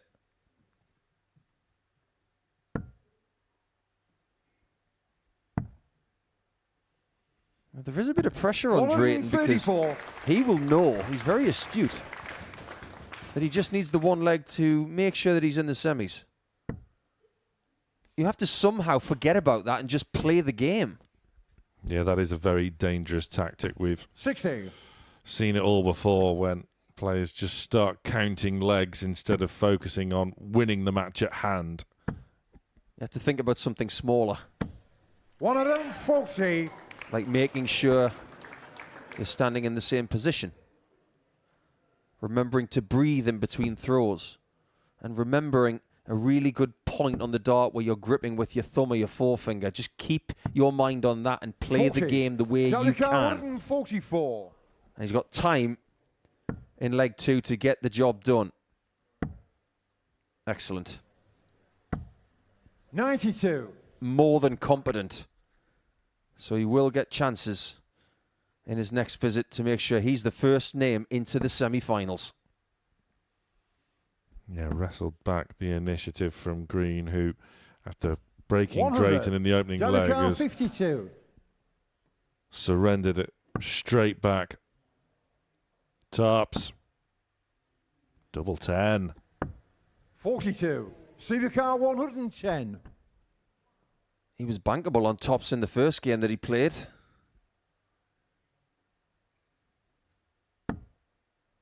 That is a single. Needs a treble and doesn't get it. Misses it by the same margin as the first start. 54. What Drayton can't do here is he can't 10. split on dart 1.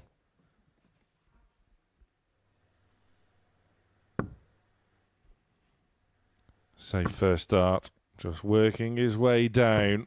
No score. Steve Carr 56. Wrong side. It was 4 right from the golfer.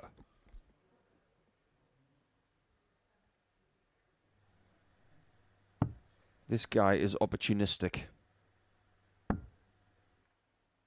How's his double 10? 36. Johnny Carr 10. Just tickled that side wire and Drayton is back to send himself through. Game shown the second leg. Jack Drayton. Neat and tidy that time. And Jack Drayton is into the Champions Night semi-finals. If he knew that scenario, watch him relax now. But think about it this way. This is Group 2. You want the 32. darts in the semis. You earn them by winning the group. And the easiest way to do that, win both your games. And we can't ignore that Group 2 yields 140. most of the champions. There's Andrew Culling, one of our referees here at the Modus Super Series, does an incredible job. Well, we talk so often about up-and-coming players and about an up-and-coming referee. We've had 12 competitive, memorable series over the last 3.5 years. 55. 11 of them have been won on Champions Night by players in Group 2. The only time the winner has come from Group 1 was Luke Littler in Series 3, which is the most remarkable run through a Champions week and indeed an entire series, because he won Group A, he won Group 1, he won the week. He won Group A in Champions Week. He won Group 1 on Champions Night. 56. And he won the title. It was flawless. Nobody's ever done that since. And nobody's won from Group 1 since. That is 3 years ago. Yeah, it does just tie into what we were talking about earlier this 36. week, and how you were illustrating just how profitable it is to be playing in groups B and C. We saw it with Manby in Group C. We saw it with Jeff Smith in Group B as well. 100. Both ended their respective champions' nights by lifting the trophy.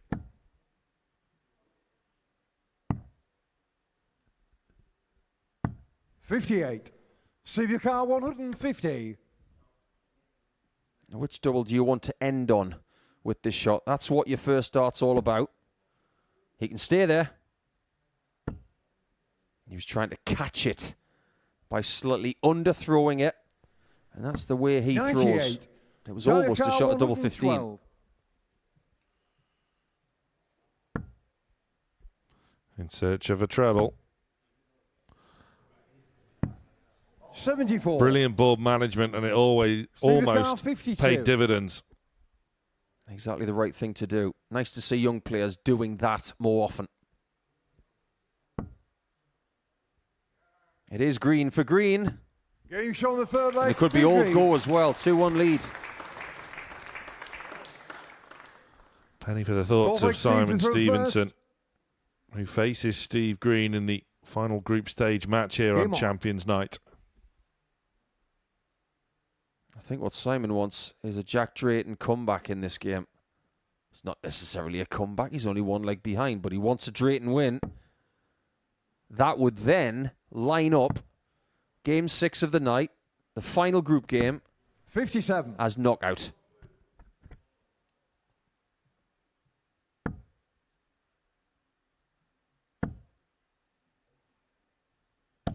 $81. Group number 1 tonight is a little bit more complicated. We'll get onto that when it is Duff versus Coulson, which is on paper a bit of a classic. And again, such is the beauty of this format. Coulson, coming off the back of a win, could end up finding himself eliminated. It is never over until it is over. 80. That's why the format on Saturday nights has never changed. Because people love jeopardy. Maybe the players don't like it as much. That's a shame. It's not going to change anytime soon. So get used to it.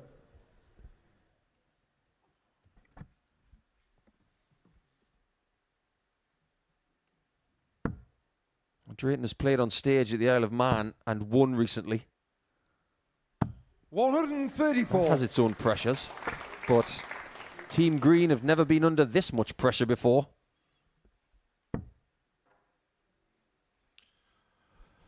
Yeah, back-to-back Dev Tour titles and an Isle of Man 54. Open win is a good year before you even get to the Super Series by winning your debut week. Yeah, that's a good month for him this season. 58. Save your car 150. En route, you beat the likes of Steve West, William Ball and Alex Williams. All have played in this series. Green looking to set things up, but doesn't like that one bit. 80. This is a very different performance from Drayton compared to the first one. You might have to win 2 or 3 different ways on a Champions Night. 56. Save your car 70.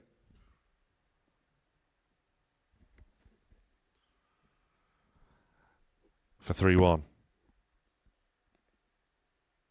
Back up to the 20s, and now once again Green looking for green and finding green. All green. He's a leg away from a huge win as his family watch on nervously. Winning tonight would be his biggest paycheck by 5 times. 58. Darts is not just changing the lives of the professionals. This place is changing the lives of many amateurs. When Scott Taylor was winning Series 6, that cash 42. injection was big for his family. It was monstrous for Conan Whitehead in Series 1. It could have the same 77. effect for Steve Green.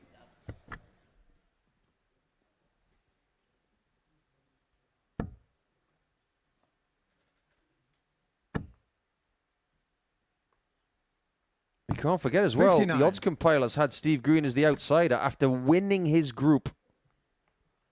We're talking about a guy who's only played in 2 series, and he's already accomplished 3 perfect qualifying days before, winning 5 out of 5.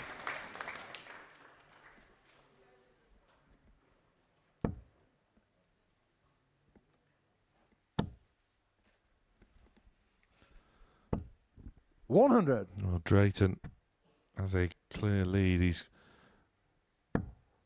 come off the pace here. He's now looking to come from off the pace. 45. And a win. Again, it's a little bit sloppy from Drayton.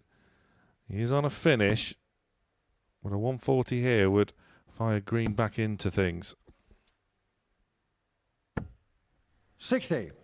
If you've never been here before, this is something you can't practice.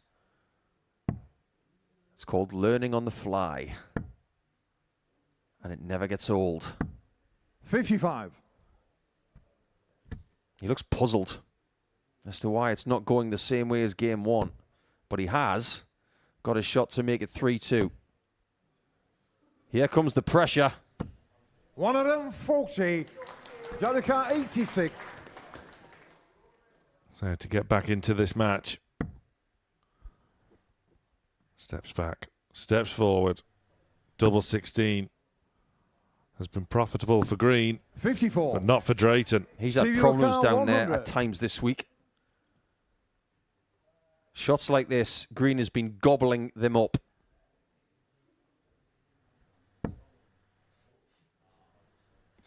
For the match. Drayton nodding away. 60. He thought that was curtains. 32.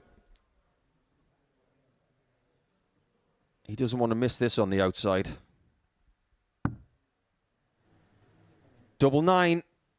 Nobody's favourite.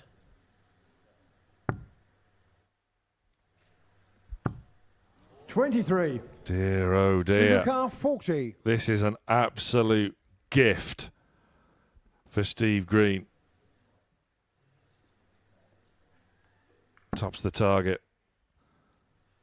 Over to 10s. This is getting desperate. Very desperate. Car 9. If you think this single 1 is easy, think again. He's got it. And he's done the right thing. Shift to the right. Well done. That's a very good kill, and that will settle him down. If he wins the next 2 legs, he will win the group. But he's just been through an ordeal. Green will be kicking himself. He's been 60. so strong on the outer ring for the entirety almost of Group C. And to let a chance like that slip, which would have really put you in pole position ahead of his match against Stevenson. Every leg is going to count so much when the pressure is high.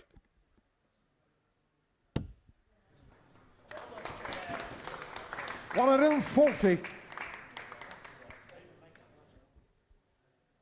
It's nervous watching, isn't it? That's what it's all about. Especially if you've got skin in the game. 100. It's going to be tense. Well, I think by the end of the night, it's going to be emotional.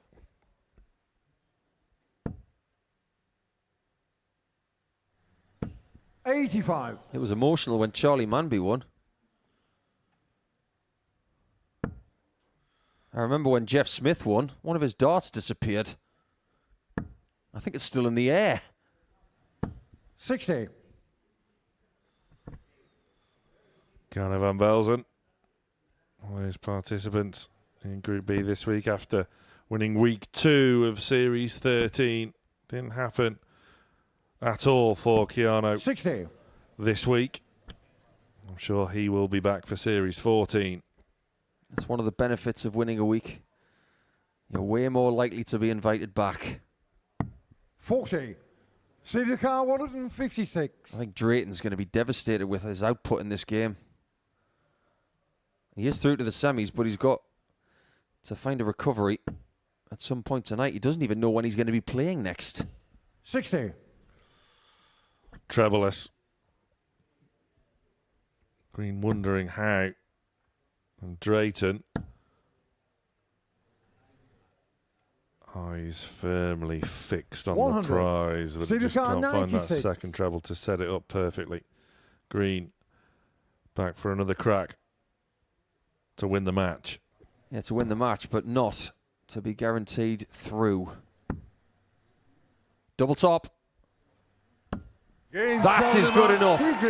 And Steve Green, on debut on Champions Night, has found a 4-2 victory against his county teammate. I'm sure it was very difficult for both players in that match to put friendship aside, but that's what you got to do when £25,000 is on the line. Jack Drayton is safe. He got the leg he wanted. As for Green, he's got more work to do when he plays Simon Stevenson later.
So 4-2, Steve Green beats Jack Drayton, the longest priced player in the field, still standing and defeating a good friend of his, a county teammate. But here's the story of Group 2.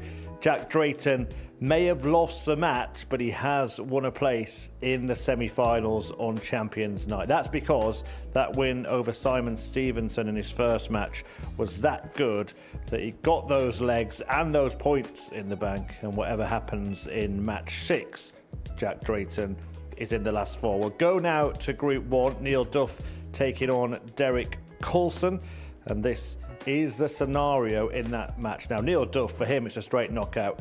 Win and he's through, lose and he's out. Derek Coulson needs 2 legs to get through. Radek Żyganski, well, he's a third wheel in this match, watching backstage just like he was when he tried to qualify for Group C. He got the result he needed then. He qualifies if Derek Coulson wins a game, or if Duff gets a 4-0 or 4-1 victory. So chances there for Radek, but the match is between Neil Duff and Derek Coulson.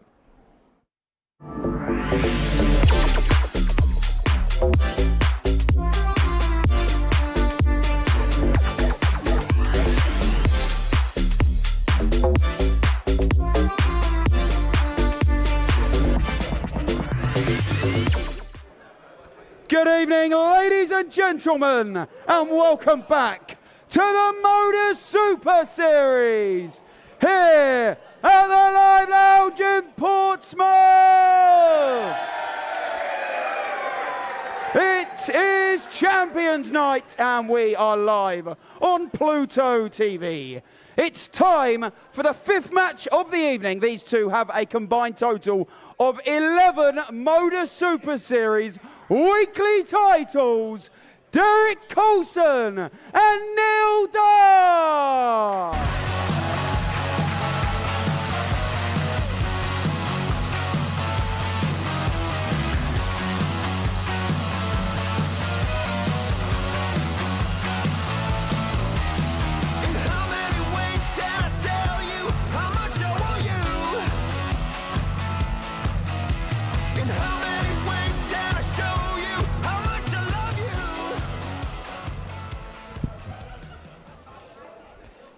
Yeah, well, no prizes for guessing which one of them has the 6 and which has the 5 there. Neil Duff certainly knows the answer to that question, doesn't he? But it is him who is fighting for his Champions Night life here. Defeat in his first match, a defeat here, and his tournament is over. But any win takes him through. And Radek Żyganski is watching every dart from the practice room. Coulson just needs 2 legs, remember. It is a match between 2 winners on this stage, multiple winners on this stage, both of whom missed darts in the semi-finals in Series 12. Both came back tonight on the Series 13 Champions Night, but only one of them, of course, can leave this place with victory. Back then to Sam Mulliner and Paul Nicholson to take you through a crucial clash. This is the fixture that everybody's been waiting for, because this is a game that we knew would happen tonight. We can look forward to finals and semi-finals, but we don't know who's going to be in them. But this one, we knew they were going to lock horns in Game 5. They can both still make it through, but it has to be a very precise scoreline. But this is Derek's chance to get rid of Neil Duff before he causes more chaos later on. That's got to be on his mind, Sam. Absolutely. 2 of the most prolific Super Series players on stage, but neither have landed the big one. Indeed, these are the 2 losing semi-finalists from Series 12 Champions Night. Derek had a match dart to beat Charlie Manby, who then went on to darting stardom. Duff losing out to 85. Tom Sykes, who again in turn went on to win a tour card. Again, those are the levels we're dealing with on a Champions Night. One thing we've learned from the last couple of years as well, Sam, is that you can be as great as a Jimmy Van Schie, as a Tom Sykes, as a Derek Coulson, as a Neil Duff, but they all have one thing in common.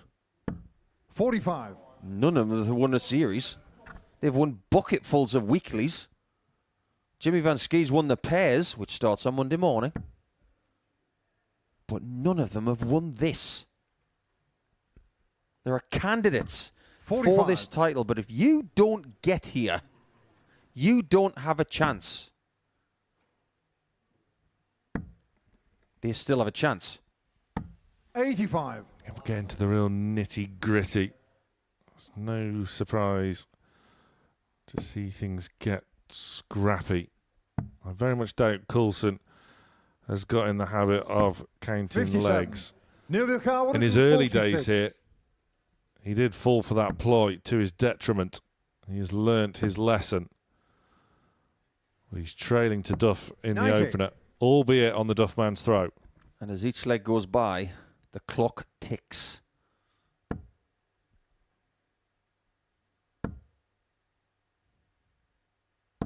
$60. Doesn't leave a finish, Neil not Lucar, a first 56. leg. That will give him a great deal of confidence. Duff on tops. 46. There's been too much of that so far from Neil. Well, it was an aggressive effort at double 10. Maybe you would have forgiven him for playing it a little bit safe and not wanting 140. to go Neil Lucar, inside. 10. He now has to deal with double 5, which Gage is on no the first bother in leg, the end Neil. anyway. If you replay him winning his week, Second leg, Derek to throw first. it's Game almost on. the carbon copy dart of winning his week. That double 5. That must be his double 5 sweet spot. 100. 3 out of 10 on the doubles in his first game. I'm not sure that kind of percentage is going to wash against Derek. 100. Well, Derek in turn was only 4 out of 10 himself. That simply needs to sharpen up. Brings up a good point, actually, because 4 out of anything is better than 95. 3 out of anything. But series have been won and lost by someone missing 1 dart and then someone converting 1. 125. Namely series 11. We've had 1 person miss a dart for the title to then lose it. That was Jimmy Van Schie. He missed the bull.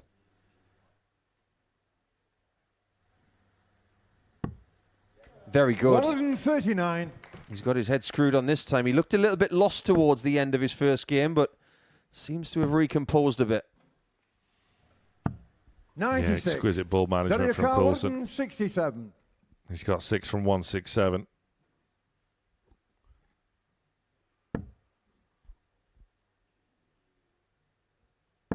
Yes, absolutely right. Board management. Give him an A+. The last 6 darts have been perfect. Board management, game management, group management. 100. Daniel Carr, 32. Coulson for 1 apiece on double 16.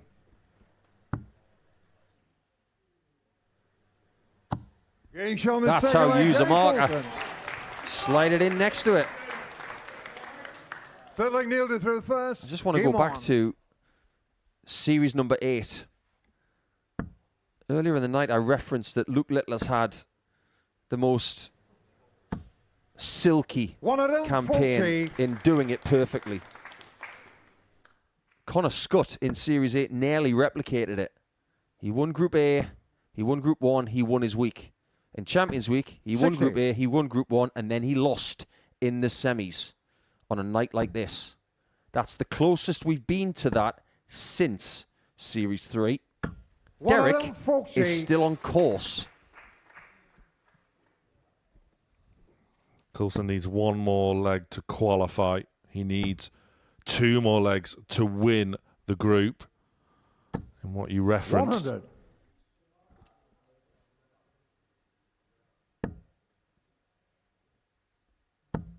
He's not scoring very well on Duff's throw.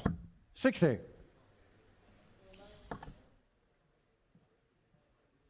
No, you need not panic for now. I think you've poked the bear. 140. Neil Carr, 61.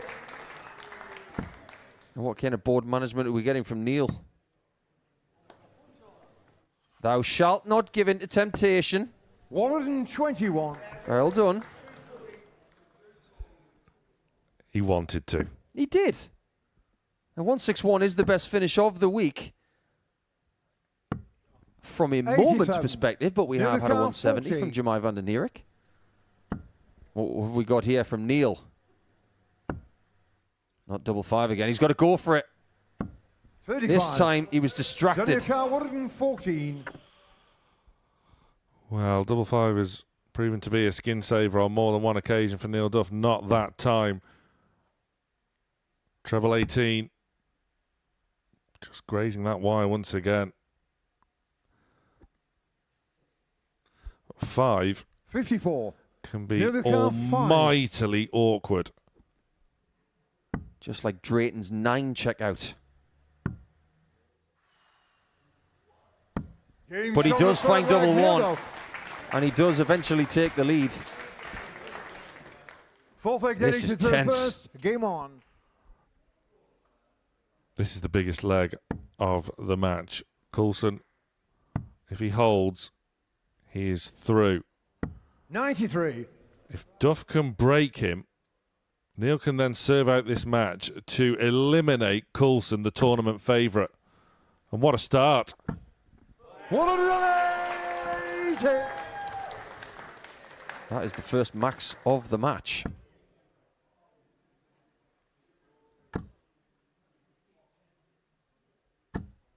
$140. Derek is looking to become the first left-hander to win this trophy.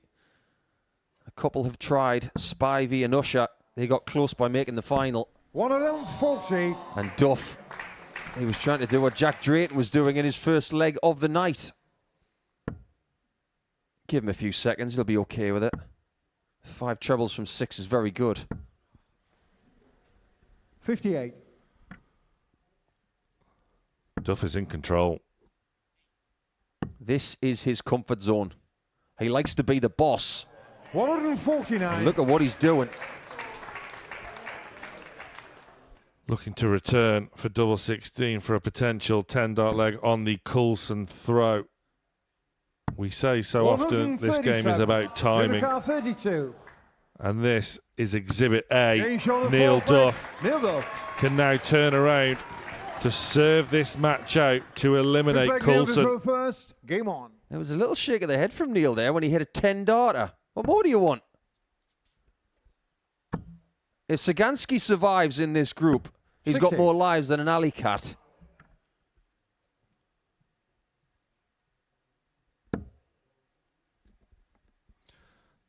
Coulson defeated Zagansky with an average of 91.82. He is averaging higher in this match. 180. And he is on the brink. I said it 2 legs ago. He's not playing very well on Duff's throw. That has to change. 100. It already has. But he has to back it up. It's only a maximum if you do back it up with something big. 140. That's pretty big.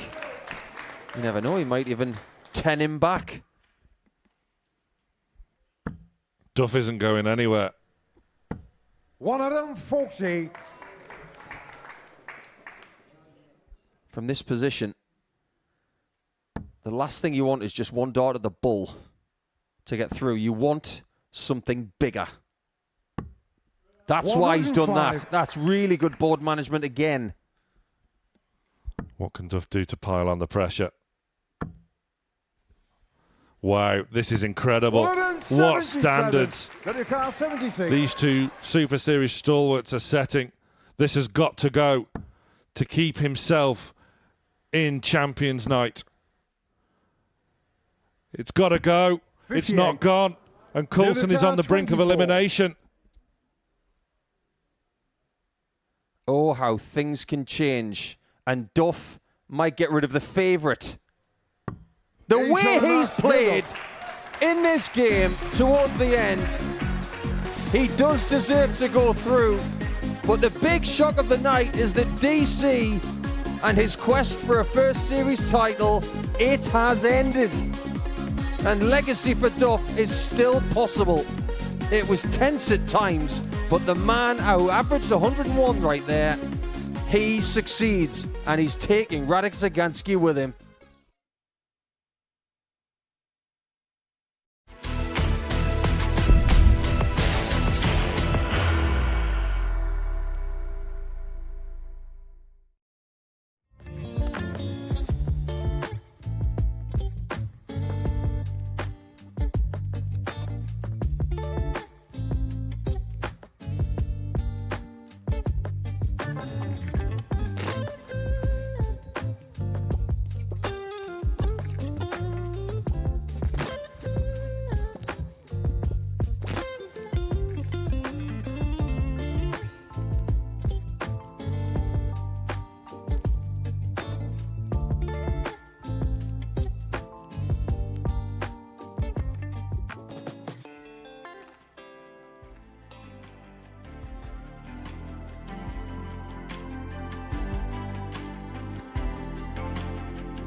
Winning Group A at the Modus Super Series can lift a huge weight off the shoulders of a player.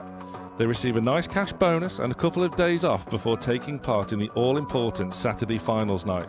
Sounds good, right? Well, whilst in the old days of the Super Series, winning Group A and going on to win the week was common, that all changed in Series 12. The 13-week-long campaign, which was ultimately won by Charlie Manby, saw none of the winners qualify from winning Group A, a feat that had never happened in a full series before.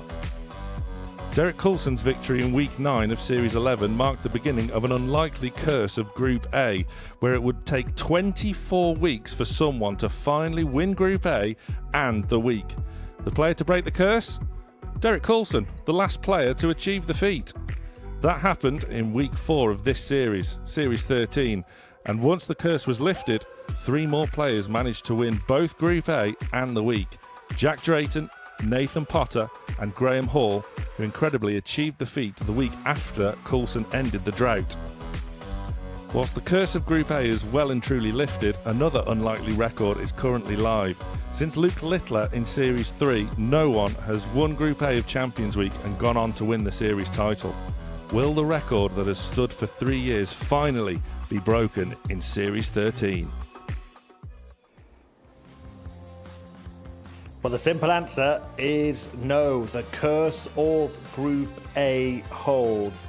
Derek Coulson, well, that was the dart that would have seen him book his place in the semi-finals. Instead, Coulson was beaten 4-1 by Neil Duff, and the favourite, Derek Coulson, is out of Champions Night. Here is confirmation then of what we have seen so far in the group stages. The favourite, the highest average in the field all week, a 6 Champions Night appearance, but 6 Champions Night in which Derek Coulson will leave without the trophy. And the man that will be happiest, well, he will have been the man in the practice room, Radek Zagansky, who nicked those couple of legs off Derek in the opening match. How significant they look now. He then beat Neil Duff, and Duff did the rest in Group 1. As far as Group 2 goes, Jack Drayton is already through, and Simon Stevenson, who was second favourite tonight, don't forget, well, he needs a 4-0 win. Steve Green needs a single leg in the final group match of the evening.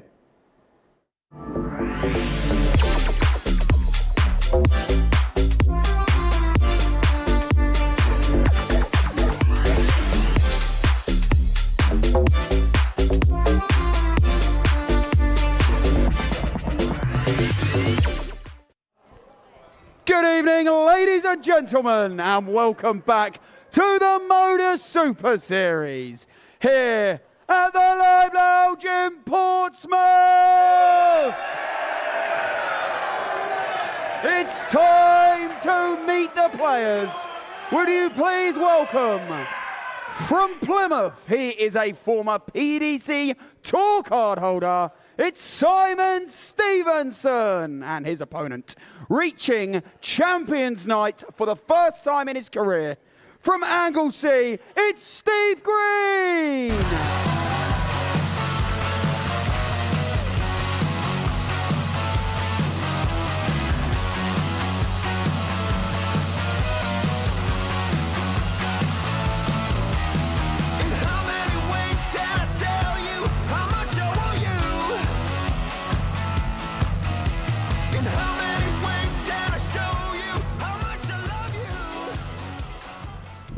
Well, it'll be simple after this match, I promise you that. The semi-finals will come after this final group game, and it'll just be who wins goes through. But this is one of those strange scenarios that really only the Super Series throws up in the fine sport of darts, because you've got one player there, the man in your picture now, Steve Green, who just needs one leg to qualify.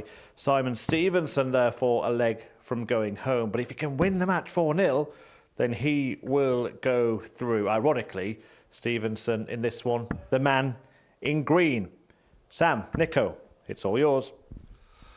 Well, what a shocking night we have had already. The tournament favourite out in the group stage of Champions Night, and the second favourite at the start of play this evening could well be on his way with him.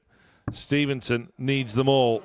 Green only needs one. Green, of course, 20-1. One of the outsiders of the field on Monday morning. And he's still the outsider of 6 tonight. He could still be the person lifting the silverware. It wasn't a particularly high-quality game against Jack Drayton, but he did get across the line. And statistically, he was the better player. He had the better percentage, he had the higher average, and he got the points. And we've already seen that if you only need a number of legs, game on. It's not easy to get them. But Green needs less than Coulson did. Derek couldn't get 2. Can Green get 1? Green won't mind a war of attrition. Look back, all the way back in week 1 of this series, the final. Did get scrappy at times. Green just showing that little bit extra when it mattered most. It's what he did against Drayton. And he's starting brightly in search of just a single leg to progress. I'll tell you what Simon Stevenson needs. Needs the kind of performance he found on Thursday night in Game 5. 4-0 against Kiana van Velsen, averaging nearly 110. And it started very well indeed. I think we're about to find out if the Mirror Man can play with his back against the wall.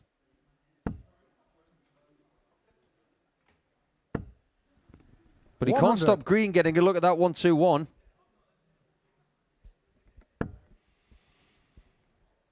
Green aided by the fact that he has the darts 100 in this match. 121. All the signs are there. That is less than ideal. And if there's one thing we have learned this week, Nico, is that you cannot 85. give Simon Stevenson 81. a sniff at anything. How many times are we going to say in this game, this has got to go? Oh, that's fortunate. Make the most of it, and he's missed a single. 41. Sivakar 36. It goes his way, then it doesn't, and now he could be out. That's how fast this sport moves. And the outcome, as Green looks to double 9. Wow. This is tense. This is nervy. Unforced errors. Sivakar 40. Makes for tension and drama. Good marker. On the first Right leg, on cue. Simon Stevenson. 1 down, 3 to go. He doesn't have another route. Second leg, Simon to throw first. Game on. If he deviates from that route, he will be going home without a medal and a trophy and a 4-figure payday. Sorry, 5-figure payday. I'm doing it a disservice. 100. You got the decimal point in the wrong place again. Wouldn't be the first time. Stevenson gets the first of 2 breaks he requires. If he can just keep chipping away, that is 57. piling on pressure to Green, who cracked in the first leg. Could the pressure prove to be insurmountable? 100. It's still early days, but you just never know. Opportunities like this don't come around very often. I remember when Stevenson made the quarterfinals of the UK Open. The biggest thing that's ever happened to him in darts. 140. Shades of that afternoon in Minehead, where it's must-win territory. But this is a lot shorter than that quarterfinal, which was best of 19 100. legs.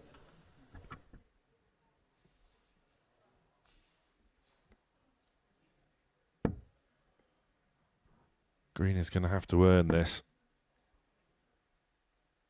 Another would be handy. 140. Very handy. Well, that's one big shot at a big moment. He'd like to leave 80. My 121. word, that third dart. Sivakar 164. How did he pick that out? He didn't even flick the second flight. An immaculate recovery. Green can't find a treble 18, so now he just steps back, just does his arithmetic. 81. Again, misses Sivakar 80. his desired target. So Stevenson for 2-0. And Stevenson could be halfway there himself. He is. Second leg, Simon Stevenson. If you can get to 2-0, you can get to 4-0. First, game on. Because all you tell yourself in this spot is, I've just won 2 legs in a row. I'll do it again. And if you're averaging 107, it helps.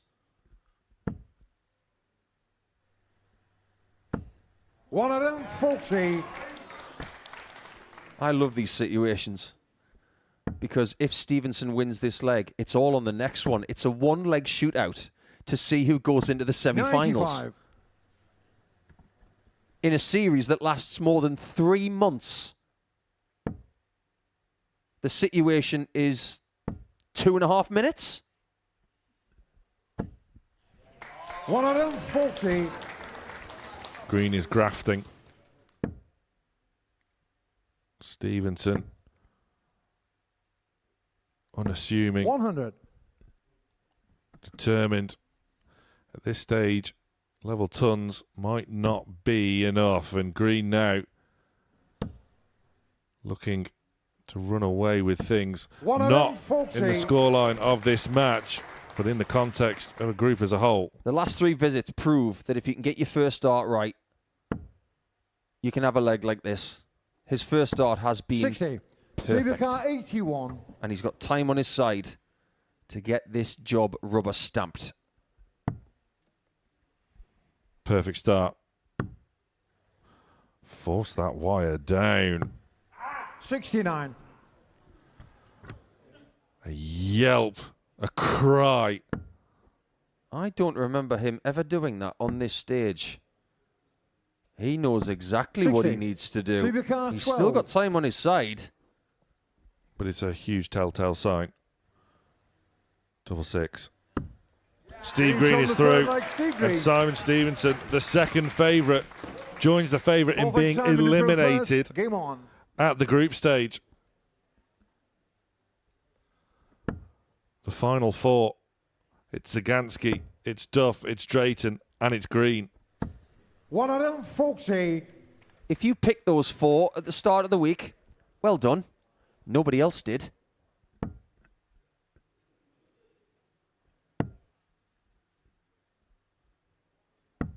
$51. It just goes to show that darts is not played on paper. It's played from 7 feet 9 1/4 inch on sisal. And it's played by humans, 140. which is where all the uncertainty comes in.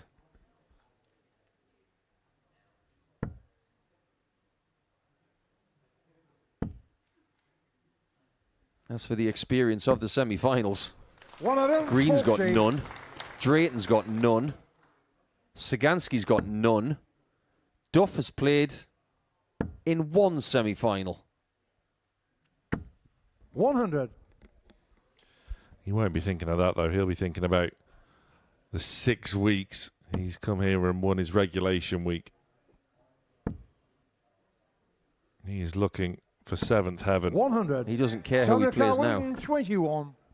He'll be saying, just give me an opponent and I will beat them.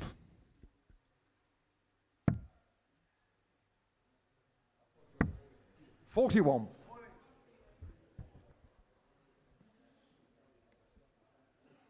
I don't think many people are going to forget the impact that Simon has had on this week. He's been sensational.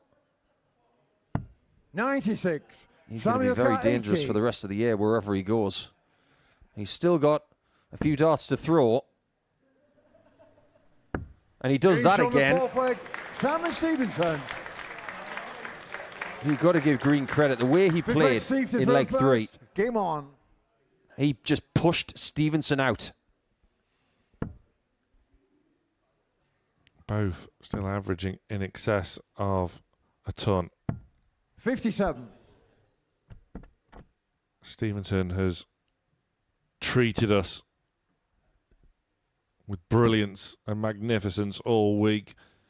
And the fact 43. that he hasn't made it through just tells you this is going to take some winning. The format is absolutely brutal.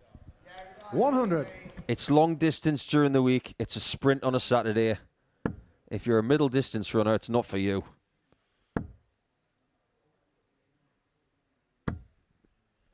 The most popular route to winning the title has been winning Group B over the last 12 series. That's what Stevenson did. 60. But once again, making it through Group C on a Champions Week could well prove profitable. Yep, you're right. 2 of the last 3 winners won Group C. Jensen Walker and Charlie Manby. Andreas Harrison and Jim McEwen have both won this title from winning Group C as well.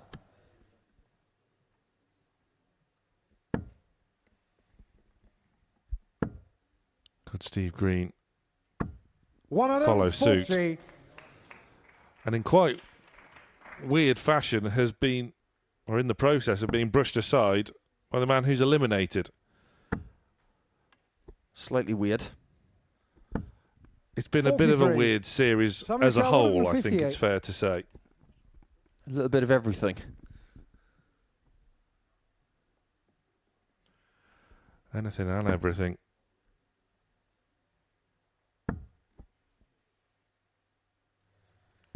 $98. If Stevenson Stephen does win Carr, this game 4-1, 143. he'll be wondering what if. If only I'd had a better start in leg 3, I could have done it. But that is why the format is as such. It's supposed to be brutal. It's supposed to be hard. If you want to win £25,000, it's not supposed to be easy. Well, there was a very pretty 43. face. Samrakar 60. Well, Stevenson can finish with a flourish, which is what he really deserves. He's been brilliant this week as he bows out of Champions Week and indeed Champions Night. 22. But not on this Stephen visit. Carr 100.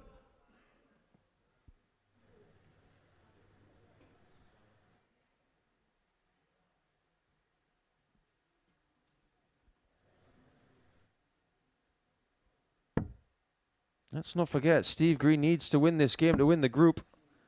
And he might not win it. Winning the group could go 40. to Jack Drayton, Samrakar 38. which means he'd have the darts in the semis. Splits. Double 16. 22. Stephen Carr 60. On we go.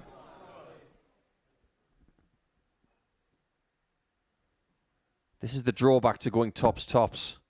If you do come back and you've missed the board, you only get 2 darts instead of 3. Games from the fifth leg, Steve Green. He really wants to win this group, doesn't he? He wants the 6 darts and he Simon wants to improves play first. against Game Sagansky on. in the second semi. He wants to dodge Duff. I think he needs another glass of water. Sorry. David Munya's not on the stage. He's not going to steal the water for you. 140.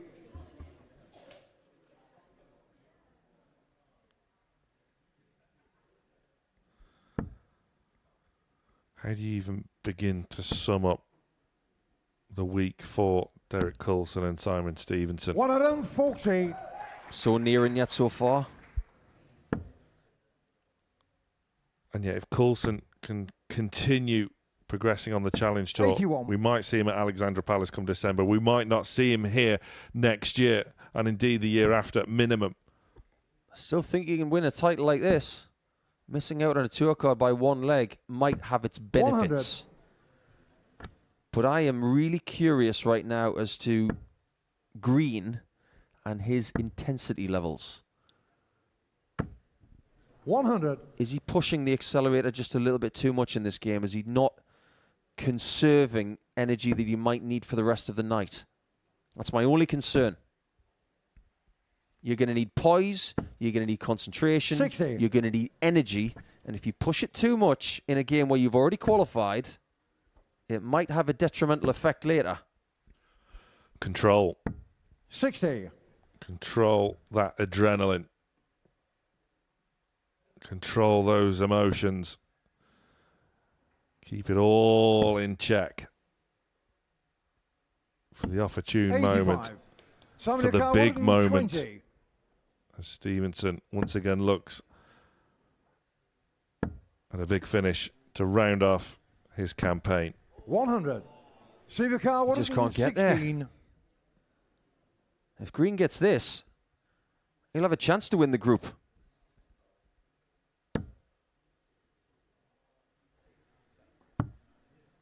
Lovely. Double top.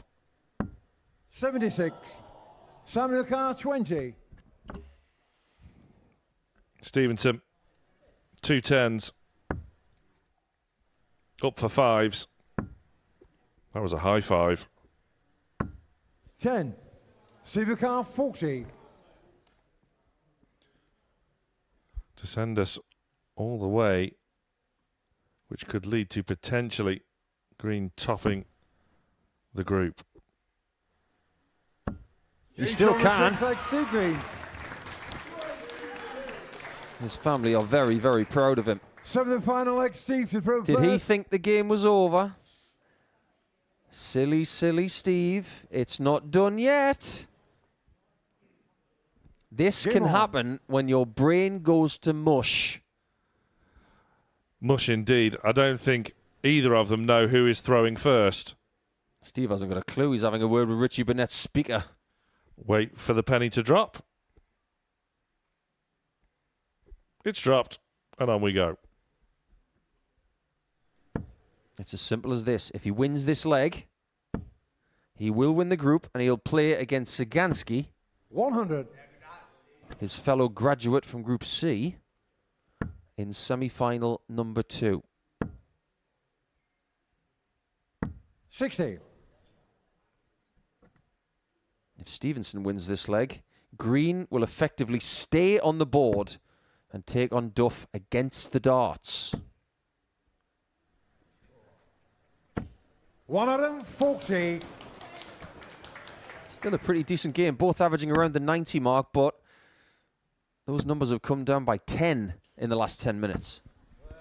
Before that maximum, there had been somewhat of a fairly significant drop-off from Stevenson. But this is what Steve Green can do to you. He grinds you down. It's attritional. It's scrappy. It's downright dirty at times. 100. But if Green can keep this going, he could go all the way.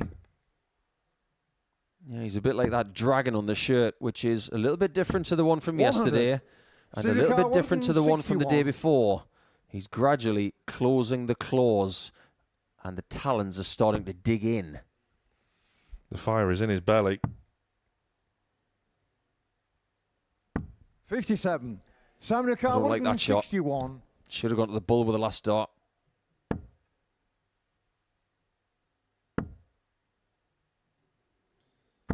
$81. See the car. Resignation 104. from Stevenson.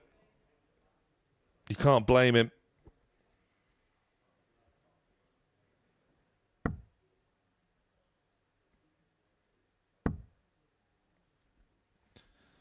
A wry nod of unappreciation. Sam the car 80. To eventually win this game. He could have won it twice over.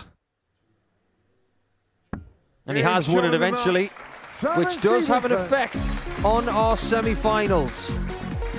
You'll not be seeing the Mirror Man celebrating tonight because he, like Derek Coulson, has fallen at the group stage. It was a good game, especially in the first 3 or 4 legs. It had 7 legs, but it went to Simon Stevenson, but it's Green that survives, and he's into semi-final number 1.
Welcome back to Champions Night here at the Modus Super Series, where they are the results from the group stages. Look, everybody beating everybody, but ultimately the favourite in each group going out. Derek Coulson, favourite to win the night out. Second favourite, Simon Stevenson, out, despite that victory over Steve Green in the previous match. And that means that the semi-finalists will be Steve Green, Neil Duff, Jack Drayton and Radek Żyganski. Duff playing green in the first one, Jack Drayton taking on Radek Żyganski in the second. We're going to talk an awful lot about those, Paul Nicholson, but the big news has to be the two favourites are gone. Absolutely. I don't think anybody would have predicted the four people that we've got in the semi-finals, but this is the jeopardy of any Saturday night here at the Live Lounge. And when the pressure is at its height, when you're trying to get your hands on the trophy, when you're trying to get the jackpot money, it's hard. And we've seen Derek Coulson tonight miss double 18 to get through to the semis once again. And it sometimes in a 3-month campaign can come down to one dart. Yeah, absolutely. I mean, will he be hurting now? We said before about Derek Coulson that he's taken every blow really on the chin, hasn't he? But how will he be feeling right now? As of right now, this second, he will be very, very disappointed. That's natural for a fierce competitor and someone who dearly wants to win this trophy. One of the only missing pieces of the puzzle in his career, especially here. But in time, I'm sure it will fuel him to get another weekly and to maybe come back and have another chance at it. So close to getting through, but so close to getting to the final last time. It's all about the fine margins. Yeah, it is, and it's always one dart, but it has to be said that this one he'll be disappointed with, won't he, because it was a distance away. There were a few darts like that tonight from all of our competitors, because everybody's won a game tonight, but everybody's lost a game tonight. It's not your typical Saturday, but give Neil Duff some credit. The way he played in the last couple of legs, he had an 11 darter and a 13, I think a 10 and a 13, I think it was. 23 darts for 2 legs is world class in any space, but to do it here at that moment, that shows where Neil's at right now. Let's talk about Neil, because you said give him some credit. Let's do that. I mean, he's won more weeks than anybody here. He wants to get his hands on this one. That would be the last thing ticked off his darting chuck it list, I'm going to call it. And look, it would be an emotional but very deserving night for him, wouldn't it? Yes, it would, but he's still got to accomplish something before he even thinks about winning the trophy. He's got to make a final. And now that some of the biggest competitors standing in his way from an odds perspective are gone, don't take the others lightly, because they are survivors. And we've seen survivors win before. So stay urgent, stay sharp, and make sure you're ready for the semis. We'll talk about Radek Żyganski's on-stage performances in a moment, but this week his best matches have come in the practice room, haven't they? Twice he's qualified when he's been backstage. That stops now. He can't do that anymore, but he's got more lives than an alley cat. I said that in commentary, but he can affect his own destiny now that he's been given a chance at knockout darts, and on this stage he's never lost in knockout darts. So I'm sure he's going to be thinking about that. That fight that he showed, the way that he just sort of goes about his business, getting those 2 legs against Coulson in the first match proved to be crucial, and he's just steady away. You mentioned it earlier, ton, and he ends up winning legs like that. Yeah, he plays darts like Alan Glazier used to back in the 1980s. It's admirable because it's an old school tactic, but it works. But the key thing with that game against Neil is that he takes leg 7 and he gives himself hope. Hope is a very dangerous thing, as said by an actor in The Shawshank Redemption, but hope is a good thing for Radek Żyganski here this week, because he still had the hope, it worked, but now he's got to create himself his own chances. It's not going to come from anybody else. And you also mentioned in commentary how good Simon Stevenson's been this week, but how one result can just totally see your chances on a finals night, let alone a champions night, go up in smoke, and that was the 4-0 defeat to Jack Drayton. Unfortunately, what we've seen from Simon this week has been so good. Marathon format and lots of good stuff. 5-ton plus averages this week, and he was averaging way over 100 in that second game tonight. But unfortunately, in the sprint format of Saturday night, he was caught early and he couldn't recover. But that doesn't take anything away from how well he's played this week. I think we're going to be seeing more of him this year. He's played superbly.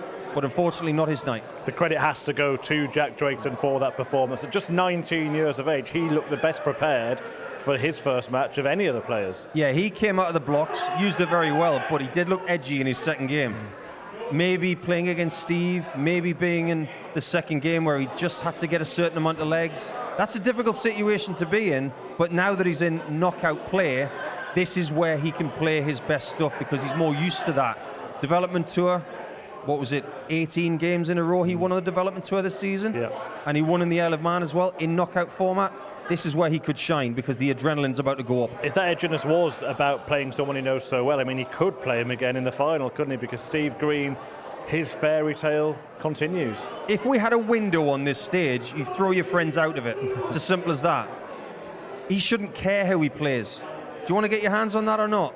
Do you want the jackpot or not? Sometimes you've got to beat your mates. And there's no enemies in the Final Four, but there should be. What about Steve then? Because he's produced some fantastic stuff. Did in week 1, he has done in week 13. He's now just 2 wins away from what would be a real story, wouldn't it? Someone like him emerging from the shadows and getting the big prize. It would be a huge story for the Modus Super Series, himself, his family, and everybody who knows him, but it would also be an ADC success story as well. Just like it was with Marvin van Velsen back in Series 8, an ADC Europe success story. But 2 games away, don't think about that. Play a semi-final, stay in your zone, and pray that you've got enough energy left. We've got a lot of players in the Final Four who have not played a lot of darts this week. Jack Drayton is the one whose engine will be tested the most, but he's got youth. Let's remind you then of the semi-final fixtures. This is the order of play for the last 3 matches of Series 13. Neil Duff will take on Steve Green, and Jack Drayton will face Radek Jagansky, all with different backstories. It's a really intriguing narrative. You can write a different story for every single player. But let's take the semi-finals one by one. Where will Duff Green be won and lost? The start. If Neil gets a hot start, I don't think he'll look back. I think he'll look to crush Green early, and if he can, it'll be a first final. Green, in that second game that he played in Game 6 there, he just looked a little bit like he was pushing a bit hard in a game that he didn't need to win. He was just using up too much energy for me, and his return to the Oki is fast against the person who's now fancied to win the title. This is going to be probably the toughest game that Steve Green's ever played. Drayton Zagansky, this is interesting, isn't it? Because you've got one player with a high ceiling, the other one that is as steady as you like. So is it kind of all about Drayton? If we get the Drayton from Game 1, he wins. If we get the Drayton from Game 2, he doesn't. That's what it seems like, because if Jack gets out of the blocks, I think he's got a higher ceiling. He's got a bit more creativity on the dartboard as well, so he might get the odd more shot at double. Doesn't matter what it is for him. You know Zagansky's going to try and leave 32 as much as he can, but he might rob himself of a valuable shot at a double by not using the bullseye. Jack, he will not do that. I haven't asked you all night, now I'm going to. Have you got an inkling from what you've seen tonight, who's it written for? Haven't got a clue, but that's a great thing. If you'd asked me at the start of the show, I would have said Derek Coulson. Now, it might just be legacy time for Neil. Right, well, there is only one way to find out, isn't there? 3 games to go, starting with the semi-finals. We better get off the stage because the players are ready. I hope you are too.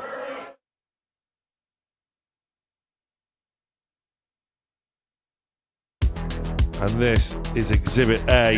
Neil Duff can now turn around to serve this match out to eliminate Coulson to win the match. And to win the match, but not to be guaranteed through. Double top. That is good enough.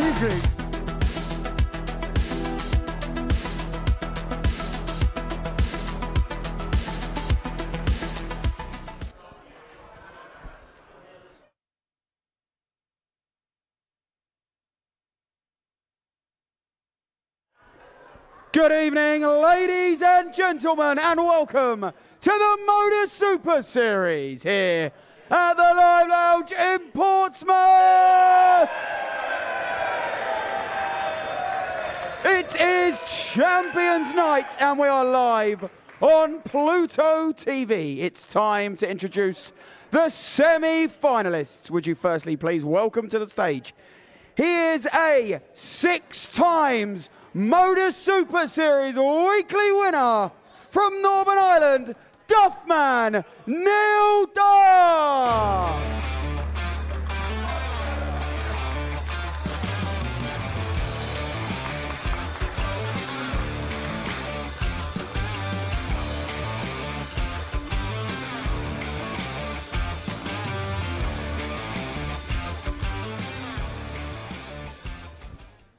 And would you please welcome his opponent from Anglesey, making his first ever appearance on Champions Night, it's Steve Green!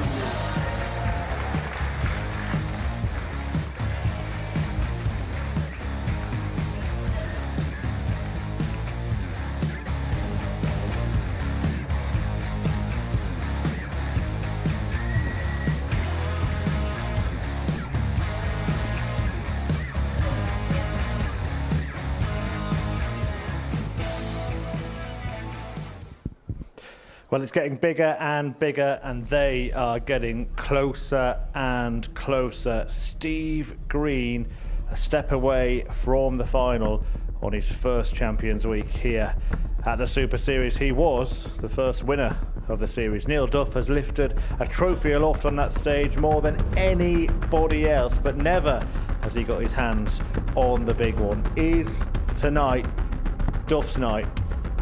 We will find out. First step, reach the final, guiding you through the semi-finals, Paul Nicholson and Sam Mulliner. Neil Duff is 2 wins away from completing his legacy. Steve Green, the underdog. The underdog's tail is still wagging. He is 2 wins away for an emotional success. We've had shocks already this evening. We've had moments of magic. We could have even more to come. The way this series, the way this week, the way this night has gone so far, Hang on, ladies and gentlemen, boys and girls, first Nico, we leg, really Neil don't know first. which way this will Game go. on. Yeah, this feels like a Grand Prix race, but you don't know where the next turn is. Neil has the darts, he's earned them. Let's see if he can use 100. them. This is knockout format now. We could often nitpick and criticise Duff for the way he's performed in Champions 45. Weeks of the past. And indeed, Champions Nights of the past. You simply cannot do that this time around. 101 average 100. to take out the tournament favourite. When the chips were down, the stakes were high. Duff did not buckle. 60. When you have a level of experience that Neil has, and at his age, you have to strike while the iron's hot. 45. That's been said about Jack Drayton tonight. But if you're Neil, there's no guarantee you're ever going to make it back to a Champions Night to have the chance. When you've got the chance, take it. He used to be the ultimate bridesmaid in this place. He kept making finals and not winning weeks. But then he started making a habit of winning finals. 60. It might be the case when it comes to winning the series. Maybe he needed quite a few Champions Weeks and a Champions Night to see what it was all about before he was able to get the victory. 45.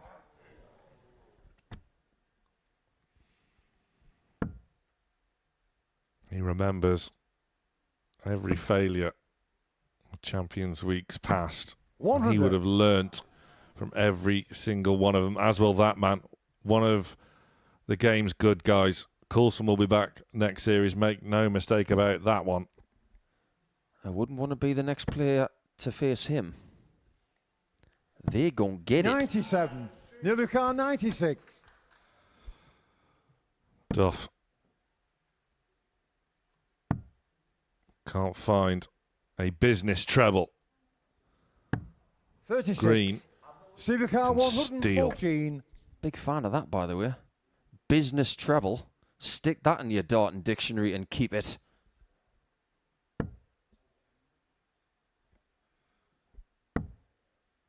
Well, he's in business. 74. And business was almost booming. That's what's known as a wire clipper. Game That's shot what's known as a first leg, 1-0 lead, and Duff is in business. Second leg, Steve to throw first. Game on. Only a hold, but it's a nerve settler. Duff has all the experience in the world, but he will still be feeling this. If Neil goes on to win the title tonight, the entire 100. darting world is going to know about it for at least another 3.5 months. Because there are candidates to be the Super Series GOAT. 95. If Duff wins tonight, I don't think it's a debate anymore. Agreed. Although, international pairs next week. He hasn't won that yet, but he's got a chance next week. No pressure, 100. Richie McKee. And Richard's going to have a pretty good wingman. And they've both won a week. Or 6. 100. Yeah, when Richard McKee won his night here, wired double 12 for a 9-dart leg. So, I suppose you could say, 96. have Northern Ireland just gone favourites for next week? All in good time, Samuel. All in good time. Okay. 171. Aggressive, and it worked. Ever the aggressor. Duff isn't here to hang around. He isn't here to play games. He's here to win matches. Now what do you do? 23 off. 182. Do not go 20s. 41. At least he stopped and thought about it. 135. But Duff is in a good position here.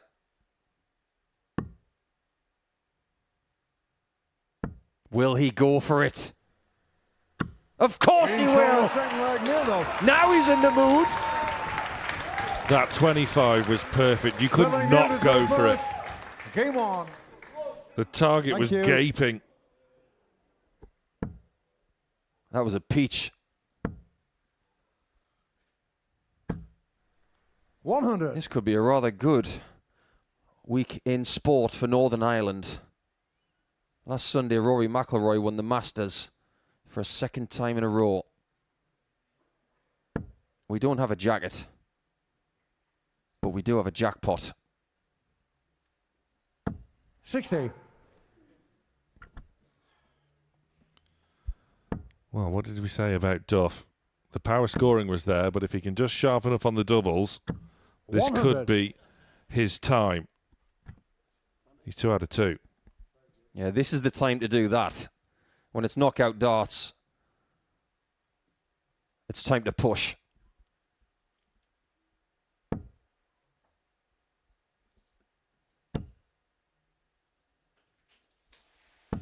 $100.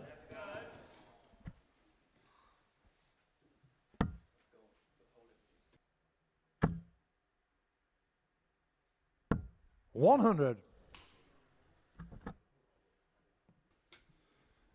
Duff chipping away. Green to fill it up.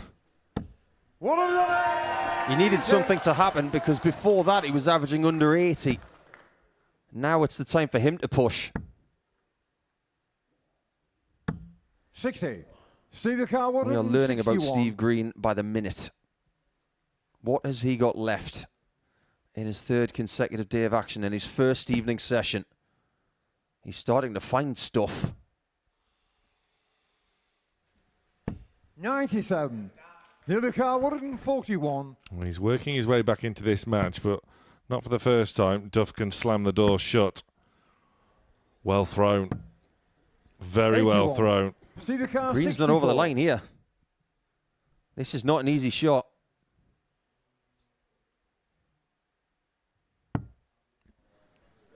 It has just become a lot easier. Everything he's got left is going into shots like this. It's getting hot in there. Poise and precision from Steve Green. He is back in this semi-final.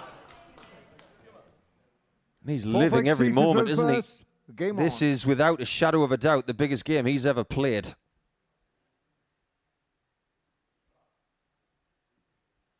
And it just so happens it's against someone who won his biggest title 4 years ago this month. 28. That just won't cut the mustard. And again, not for the first time tonight, Neil Duff smells blood. Sometimes 60. We look at the dartboard and we can think about who is most comfortable, but if you want to see who's most comfortable on the stage right now, look at the player. Neil's been in this situation quite a few times in his career. 100. Remember when he was 3-0 down in sets to Jim McEwen at Lakeside? He wouldn't lose a set after that. 60. Well, these two are battlers, warriors. They will scratch and claw for every leg they can get. 59. By the way, I think Chris Murphy may have stumbled upon the saying of the week. The chuck it list. Yeah, that's good. I'll give him that one.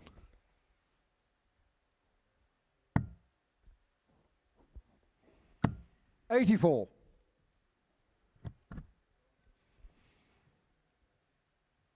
Again, with matches involving Green, use the word attritional.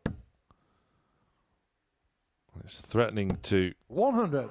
be fairly similar, as we would seem to have settled down in this semi-final. I think averages for the week, percentages for the week, 60. behaviours for the week, they don't count for much anymore, because you might have been under pressure at times during qualification, but it wouldn't have been like this. 122. That's good. He's seen an upturn in form, whereas Duff seems to have slowed down since the 135 on the bull. 99. See the car, 92. In fact, he hasn't had a darted double since.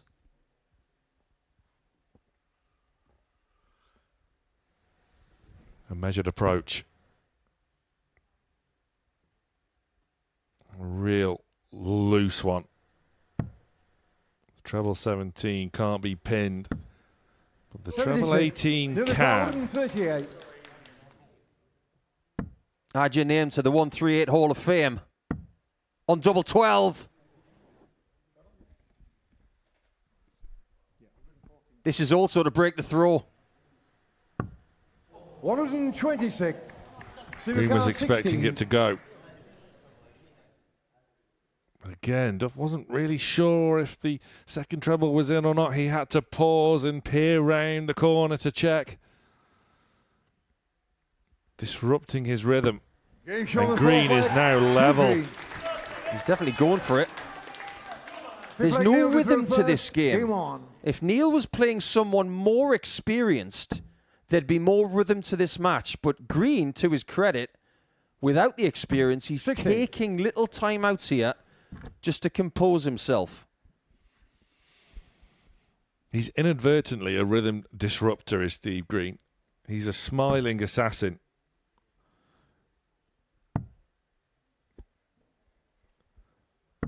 One of the friendliest players we've ever seen in this building. But again, get him on the hockey. He's a monster. 100. Every great dart player has a devil inside. And you have to dance with it to get success. Just look at Johnny Clayton. He's got 1 million friends in the world. 100. But even he's got enemies, and they've got 3 darts as well.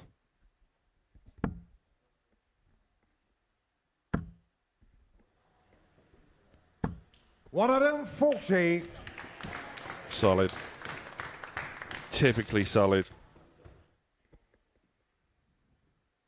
Neil Duff, for about 6 or so minutes, has been 2 legs away from new territory here at the Modus Super Series. He's never made a final. 86. He doesn't want to go just 1 better, though. He wants to go 2 better. He is desperate. Well, that's how you climb the 85. ladder. It's 1 better at a time. You can't go 2 stages at once in this format. A desperate man is a dangerous man. And Duff 58. is Near the car, desperate. 116. He's nailed 116 on multiple occasions already this week. But when it matters more than ever, 46. it hasn't been found. He got that all sorts of wrong. He had 78 left with the last dart, and he went for treble 16. He thought he had 88. 134. That Near the could car, have an effect 70. on this leg. He's not hesitating, and he needs a tops. 50. That was Near the low. car, It looked 66. weak. I don't think it came out of the hand late. It just didn't have enough force. Even Neil Duff can feel pressure. This is Green's chance for a huge break of throw. If he gets this, he's serving it out for a place in the final. Double 9. Steve Green is 1 away. 6 legs, Steve. What a to throw moment. first. Just a reminder as well, Steve Green was Game the on. outsider to win the title tonight. The favourites are being shoved aside. Neil was 2-0 up. He isn't anymore.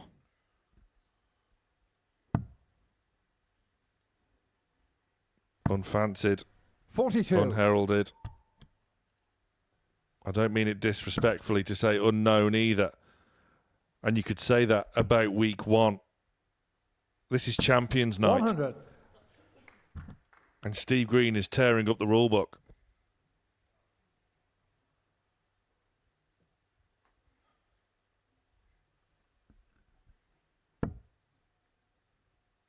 Henry Coates in week 1 in Group B was dynamite. 100. But he fell to Steve Green in the final. That should tell you all you need to know. The form lines are there. Henry Coates has played on the Pro Tour this year due to his fantastic form at the start of the year on the Challenge Tour. 60. It's been hiding in plain sight all along. Hard to say that with a shirt like that. But that 135 from Duff was so long ago. It's so far away right now that it's sending postcards back to Switzerland. But what Duff needs to do from this point on is rediscover what he did in the first 2 legs. If he doesn't, he's going to be denied the final again for the 2nd consecutive series. Now then, disruption in the crowd. Neil isn't happy with something. Green just looking to take the sting out of the situation, just waiting for things to die down, but it has caused a disruption. What Steve's got to do is completely ignore it. 84. Stare at the board and become slightly oblivious to everything. 41.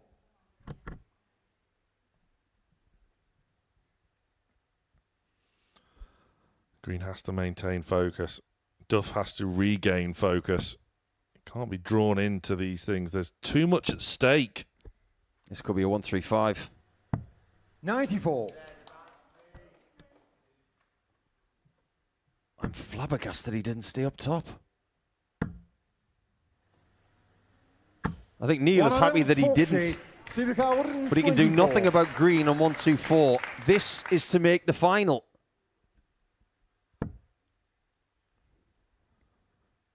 Treble 18. Too much on it. And Duff can send us 56. all the way Yellow in card, a 60. real tense semi-final. Tops has to use that guide. 40. Tops has cost him 3 times in a row now. To the extent that that double might have cost him a chance at legacy. 2 darts in hand. The biggest 2 darts of Steve Green's career. Steve Green is in to the final at the expense of Neil Duff. A landmark day in the career of Steve Green, and it might just keep on getting better. It was tense, it was attritional, but it's Steve Green, the Week 1 winner, who has come back into Week 13. It's Champions Week, it's Champions Night, and he's into the biggest match of them all. Steve Green beats Neil Duff.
Jack, what came first, darts or golf?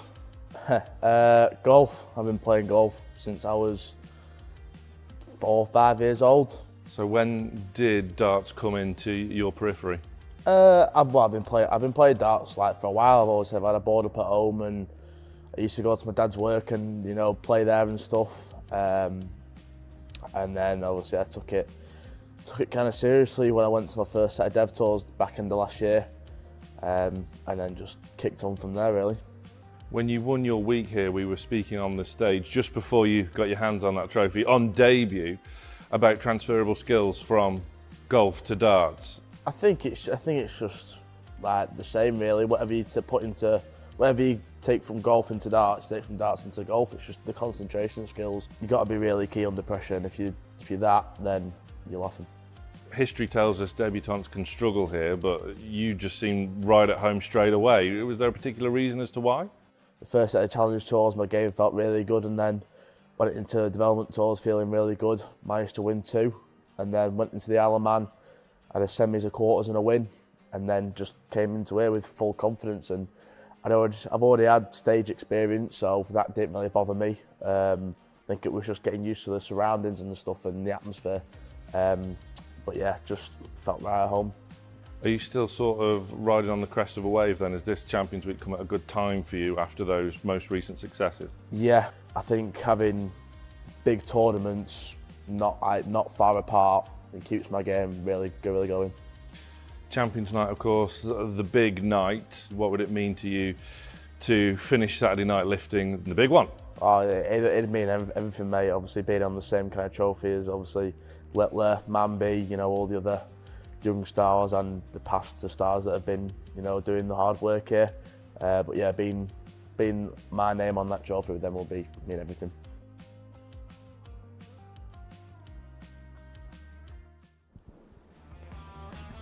Yeah, Jack Drayton is one match away from playing his good friend and county teammate Steve Green in the final. That's after Green got the better of Duff and continued this fairy tale run right to the final of Champions Night. He's there.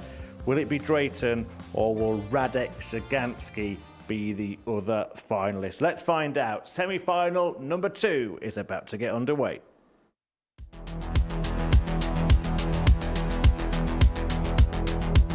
Tonight, given that he's in Group 2 with 2 Lancashire teammates in Drayton and Green. Tops.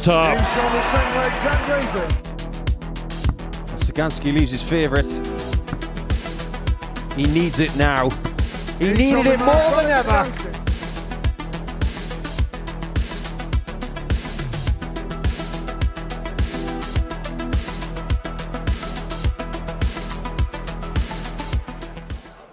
Good evening, ladies and gentlemen, and welcome back to the Modus Super Series here at the Live Lounge in Portsmouth. It's time to meet the second set of semi-finalists. Would you please welcome to the stage? He's from Fleetwood. He is the reigning Isle of Man Open champion. It's Bossman Jr., Jack Drayton!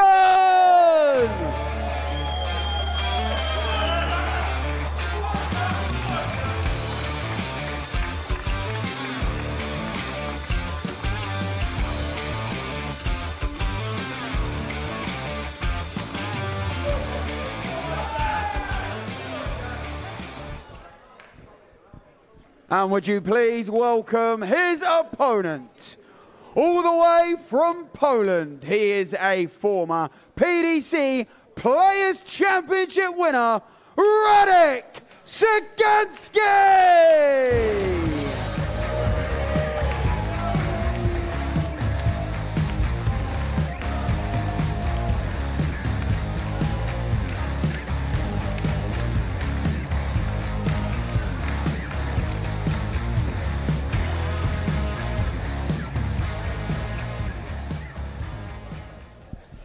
Well, like the finalist Steve Green, 2 Champions Week debutants, 1 Champions Night final place.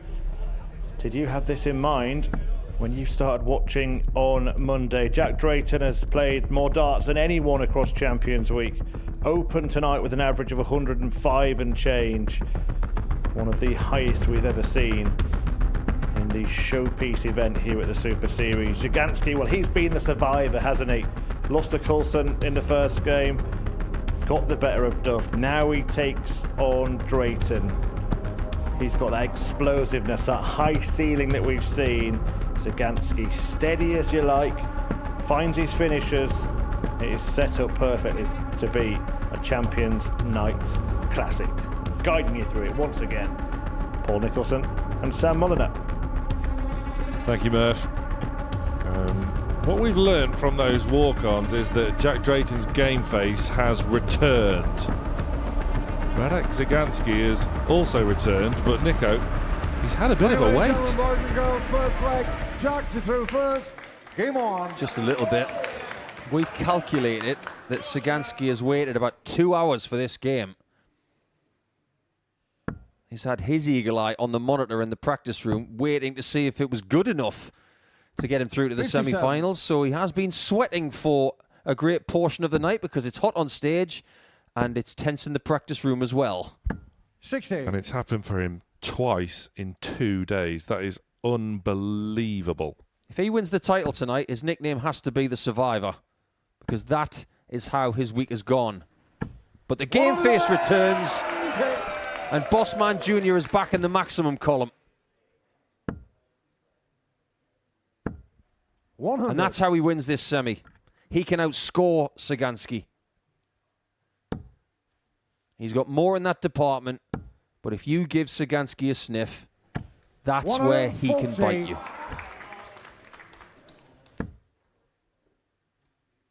The proof in that pudding is that Radek has got the best doubles percentage of anybody in the groups tonight. 43%. Everybody else was 35% or under. There is nothing wrong with that. And that's exactly how he started his first game of the night. Second leg, Radek through first. Game on. Incredible. The regain 60. of focus from Drayton, who would not have taken too kindly to being beaten 95. by his Lancashire teammate Steve Green, who, just as luck would have it, awaits in the final. There's scores to settle. 180. Okay, so Radek is prepared to go toe-to-toe. Let's get it on then.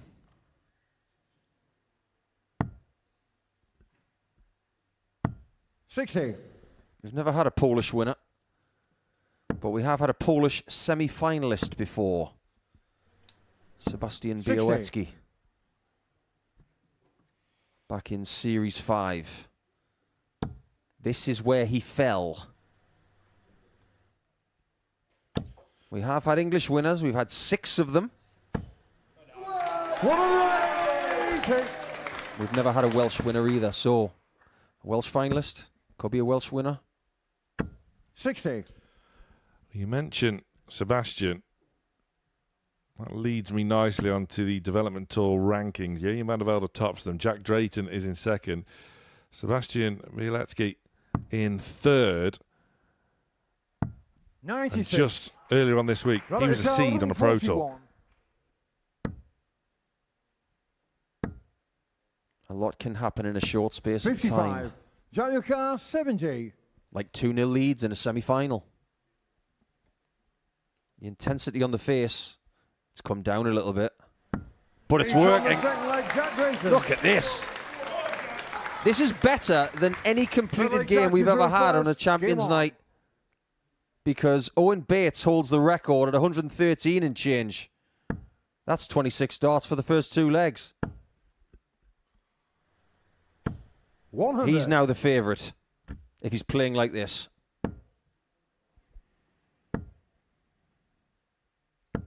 60. Faultless. Absolutely faultless so far from Drayton. I'm going to say it now while I still can.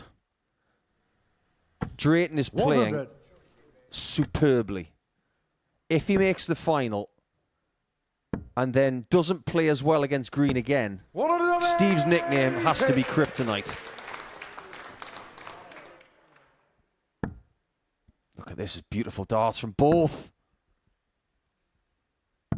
131.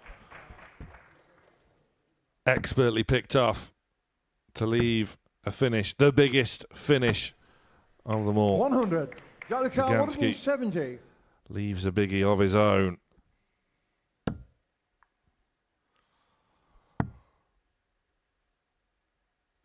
Despite that not going, 161. the poise that Drayton is displaying in the early stages of this semi-final is remarkable. 100. He's 19 years old. What was Radek doing there? Go for treble 20 on 81. Now it makes a difference. 56. Radek 61.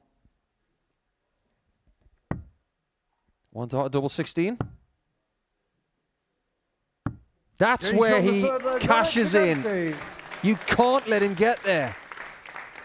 Forfeit Radek to throw first. Drayton Game has to on. take a step back. It was a break of throw. He plays the game different to most in this 100. modern era. He had 161 and he tried to hit a 140. It's weird. It's good that he didn't get the treble, 140. because it allowed him to leave 32 in the end. Yeah, we've seen some heads fry on that 100. stage tonight. Winning the title will be about who can keep their cool. Winning 85. titles is impossible in easy circumstances. If you want to be successful in anything, you've got to do it in 100. uncomfortable scenarios.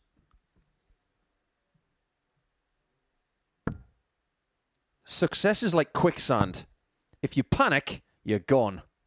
58. If you can keep your composure, it's going to be a good ending.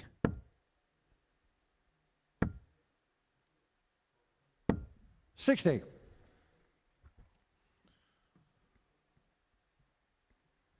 Well,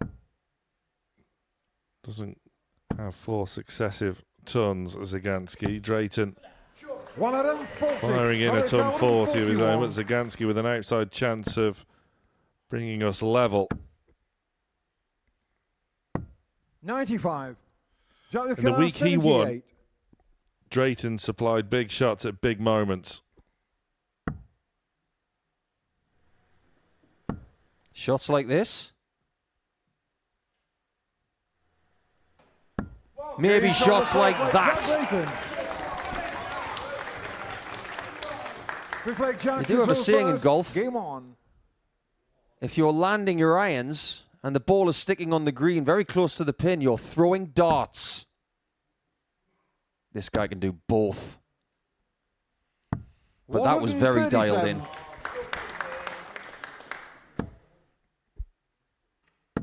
He can do both. Darts, golf. He's 16. 19 years of age. Makes you sick, doesn't it?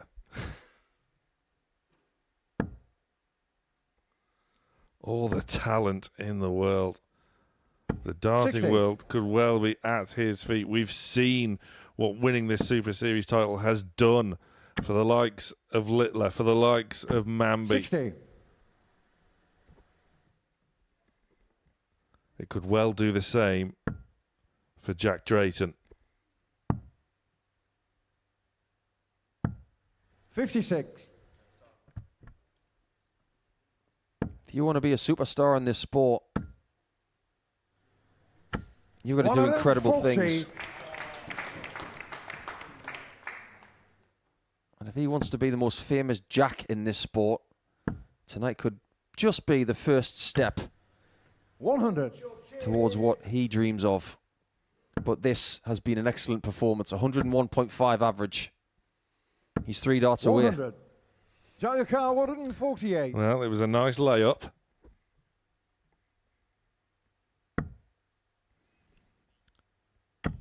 Oh, wow. For the match. 108. Look at how that dart bent that Jalika wire. 141. It was like a darting Uri Geller. He made metal move without even touching it. 60. But surely Malika, this 40. is his invitation to a derby match in the final. And once again, the series title will go to a player from Group 2. Jack Drayton faces Steve Green to win it all. Blistering. Such poise from a man of just 19 years of age. 102 average. Zagansky swept aside in a semi-final.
Shots on. For another 160 out. Game Gee whiz, G-Man's at it. Graham Hall. Another.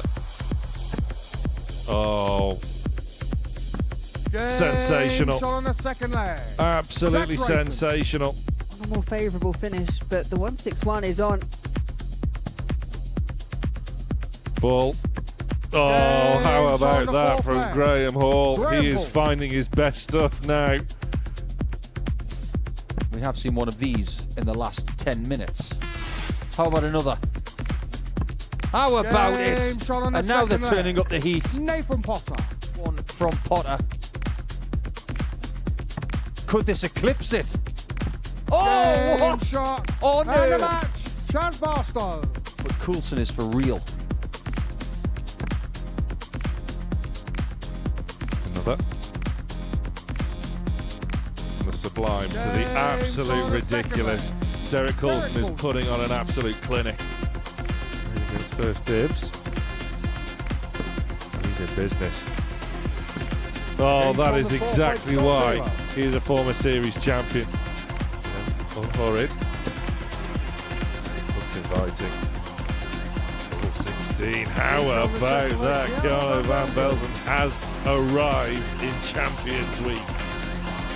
Van Belzen awaits. That looks really, really nice. Reel it in. Graham Hall, that had 7 180s in it. This might have a 164. Game shot on the first leg. Nothing but net on that one for Chaz. Barstow a poke at 161. Oh my word. Oh, on the what first on leg, earth Barstow. was that? This place has just been shook to its Replay chance to do foundations. first.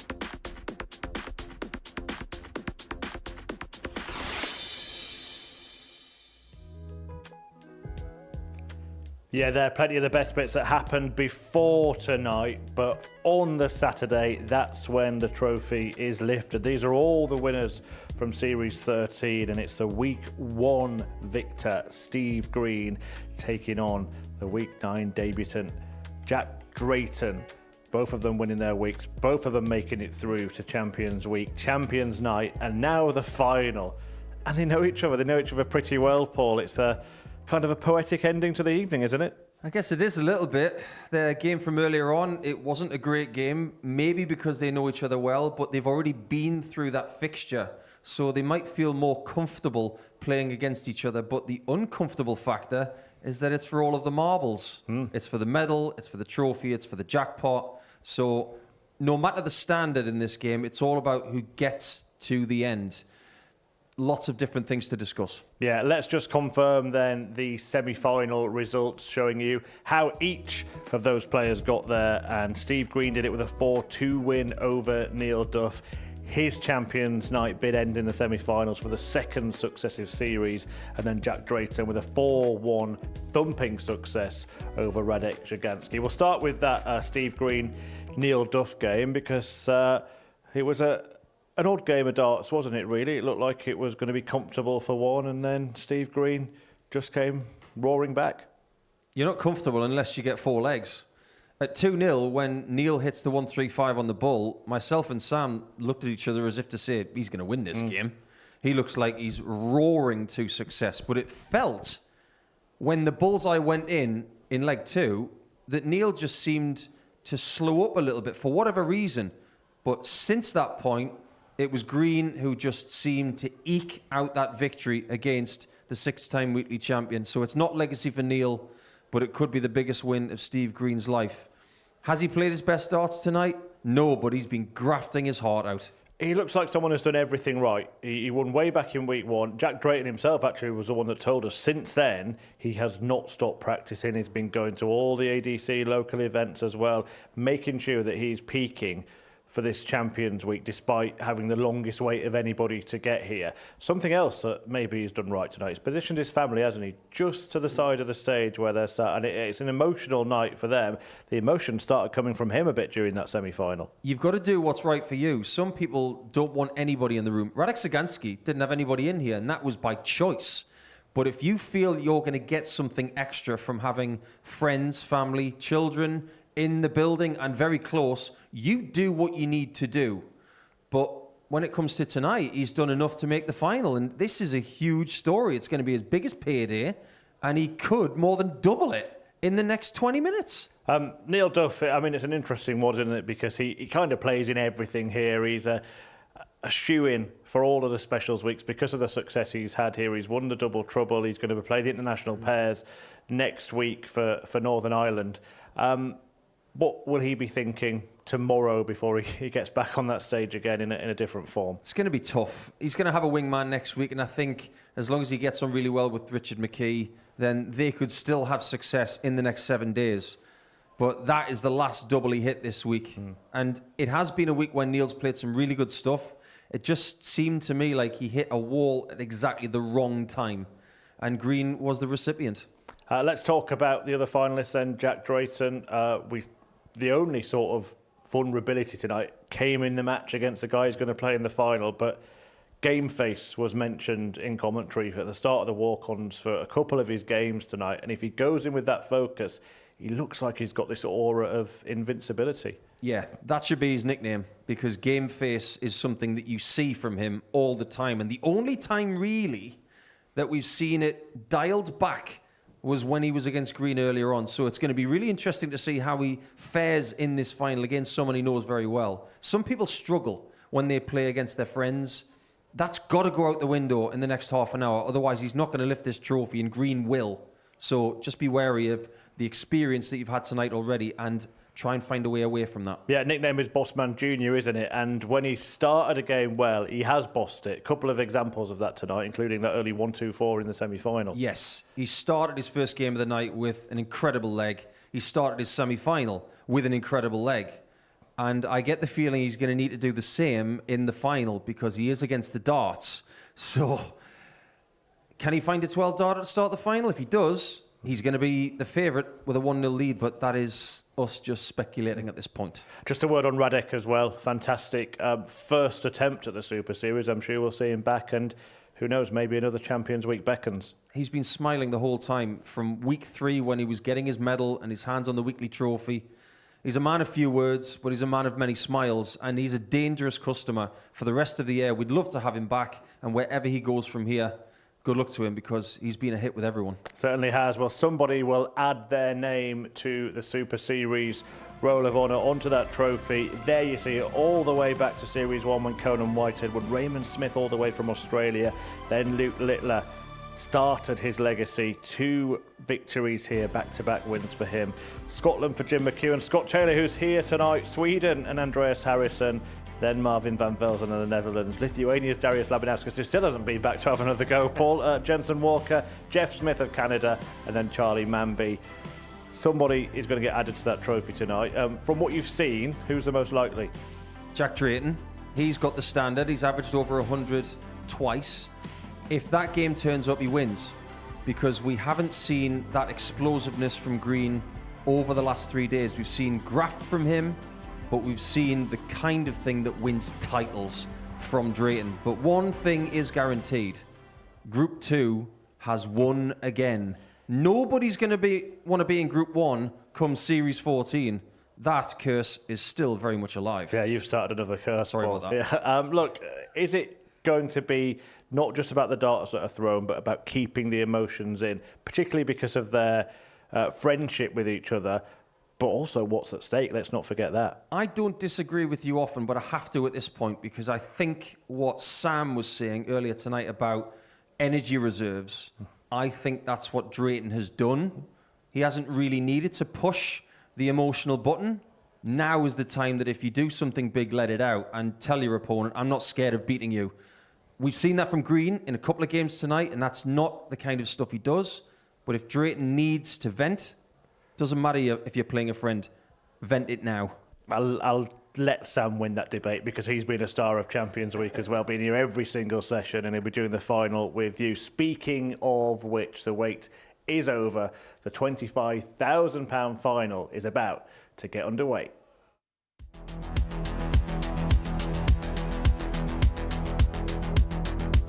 Disrupting his rhythm. And Green is now level. He's definitely going for it. Of Steve Green's career. Steve Green. In the groups tonight, 43%. Everybody else is 35% or under. There is nothing wrong with that. And once again,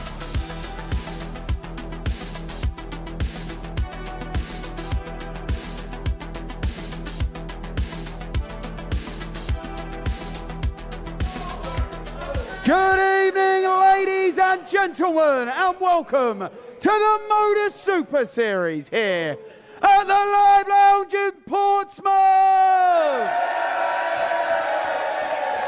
It's is Champions Night and we are live on Pluto TV. And it's time to meet the finalists. Would you please welcome to the stage from Anglesey, making it all the way to the final on his first ever Champions Night, it's Steve Green!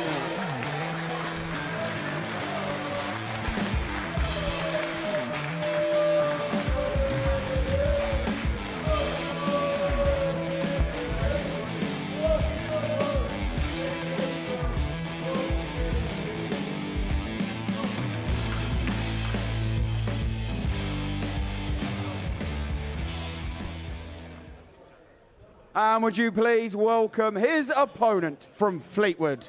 He is a two-time PDC back-to-back developmental winner and the reigning Isle of Man Open champion. It's Jack Drayton!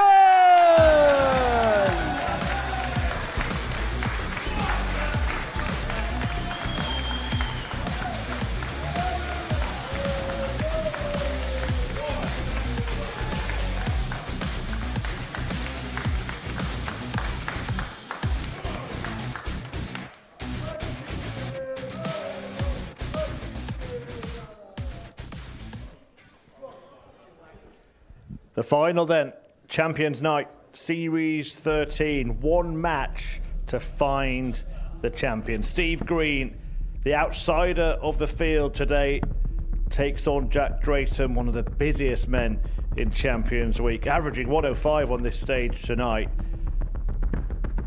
The only time we did see maybe a slight vulnerability was in that game against Green earlier. They reunite. They've played together. They've played against each other in plenty of venues up in the northwest of England. But Green, well, he has had a dream here at the Modus Super Series, and his fairy tale may just come true with a perfect ending tonight. Jack Drayton, a huge future ahead of him, I'm sure. At 19 years of age, a keen golfer, and he could be picking up a trophy for chucking darts this evening. Will he join the Winners' Club at the Modus Super Series, or will it be Green taking glory at the end of this final? Sam, Nico, it's yours. Thank you, ladies and gentlemen, boys and girls. First leg, Steve to throw first. Game on. Whose title will it be then? We are about to crown a new champion. They won their first weekly titles in this series, and they've made it all the way to the end of the rainbow. But who gets the pot of gold? 140. Sam, this is what we come here for. This is what the players play for. This is the most expensive game of darts they've ever played. 140. It's been a dramatic series. It's been a dramatic week. It's been a dramatic night. And the drama does not stop. 45. We've already seen this match once tonight in that Group 2. Green won it 4-2. There was a significant drop-off from Drayton on that occasion. 11 weekly titles in that picture.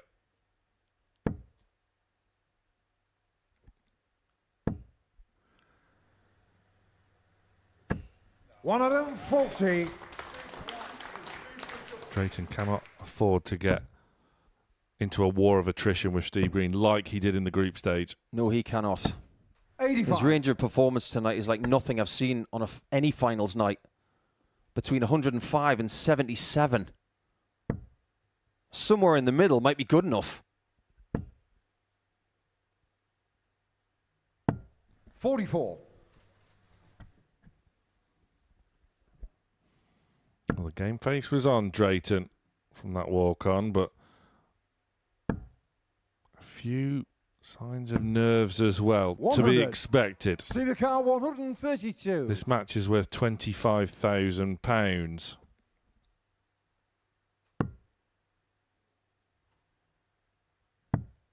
He doesn't get to the bullseye. Drayton should get to tops, which has 92. been very profitable 76. this week. Whether he's had 2 or 1. 1 it is. To break immediately.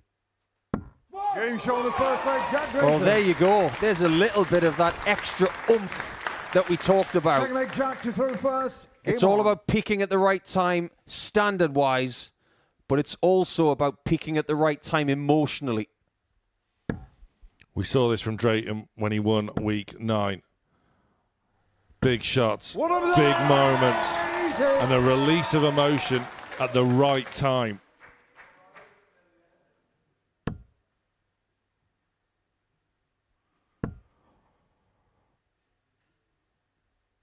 Lancashire 60. teammates in the northwest of England going head-to-head on the south coast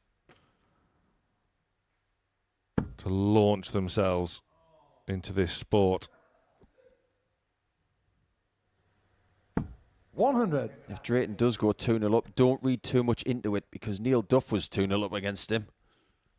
And that's where it stopped. Just imagine what it's like for the family and friends of these two right now. They 45. will not be able to sit still.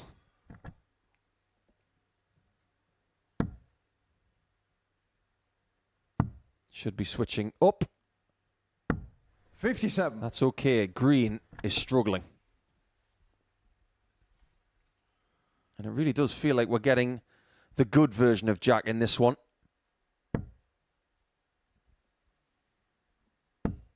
Look at him in the background.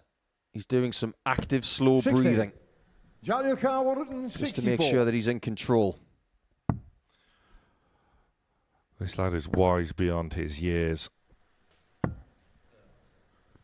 94. Neat little approach to the green. There may well be a decision for Drayton to make one day, but it's not tonight. Forget golf. This is all darts. Car 70.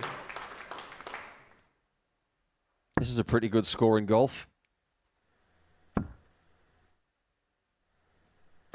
And that's a pretty good dart as well. He is 2-0 up. And this is alarmingly consistent. Third leg, Steve to throw first. Game on. 2 5-visit legs, 2 double tops, and 2 legs away from the biggest title of his career to date. In a year, 100. wherever he goes, he wins.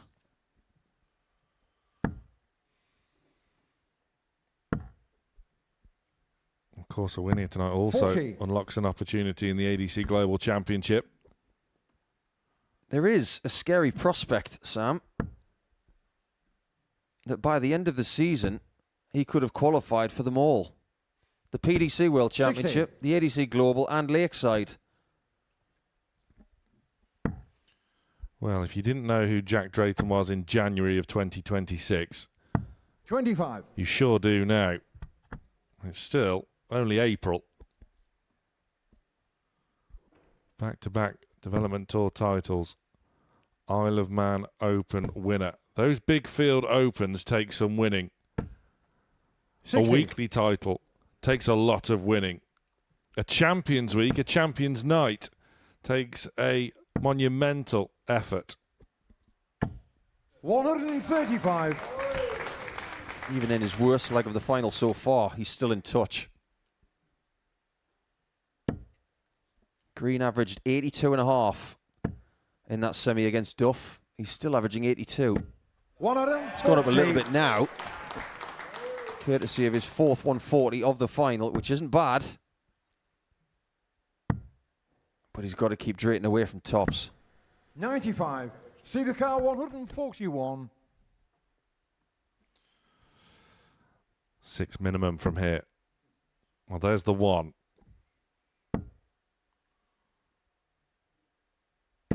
$81. That'll do. That'll do very nicely. His next start should be very high in the single 20 department. 96.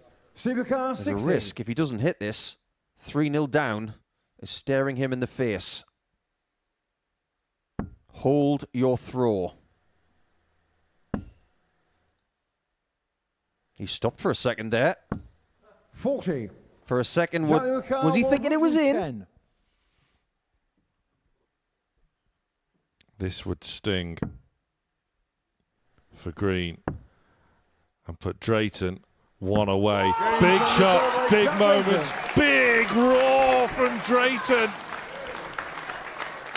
Four-plate Jack to throw first. He is one Game leg on. away from Super Series stardom. He's been bottling that up all week. Look at that composure, though. Again, wise beyond his years. Now it looks like he's going for the throat. One of them, 40. There was a little bit of trepidation in that game in the groups. There's none here. He can see the finish line. One of them, 40. Steve Green, try as he might. 43. Being restricted to slim opportunities.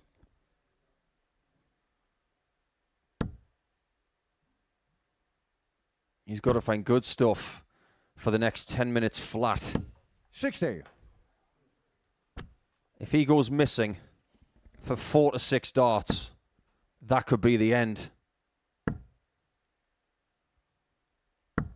58. But this is what you can't practice.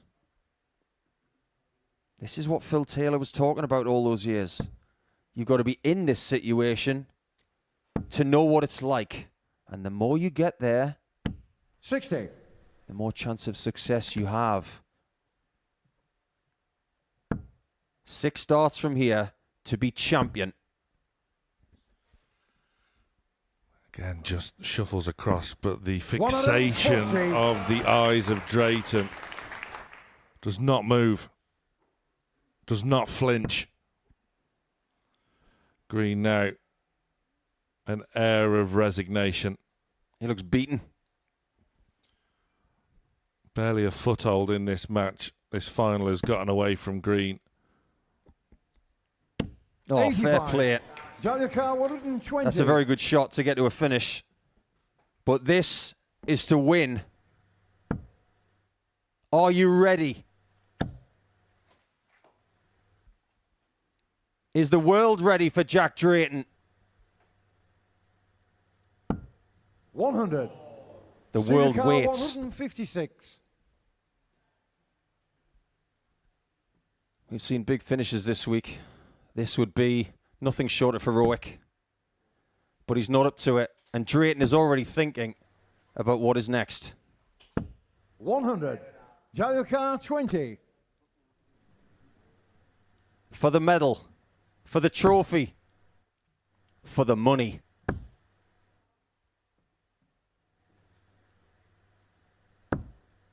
The glory No has score. to wait. He's now Car missed 56. 4.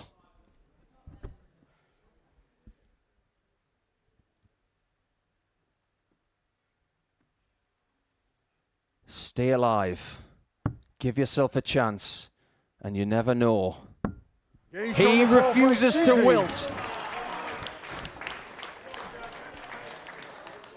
Fifth leg Steve to throw first. Game on. Now, how does Drayton recover? Having missed 4 darts for the championship.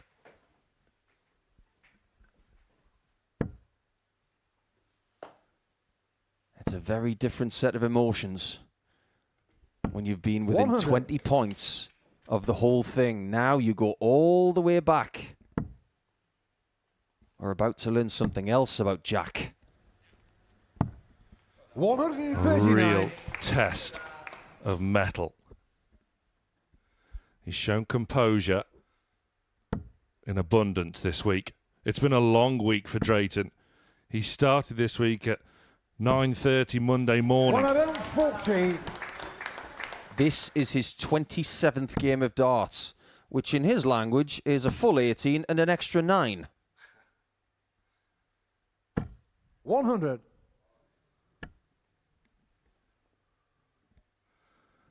Credit though to Green. He's a grappler. He's a brawler. He's a battler. He's hard to get rid of. Now, do not stay on the 19s, whatever you do.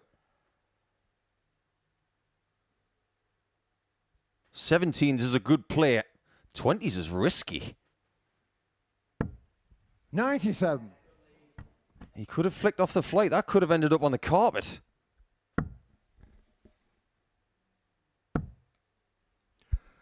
Now then. He needs another treble now.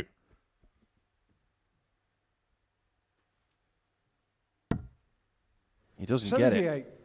See the car 164.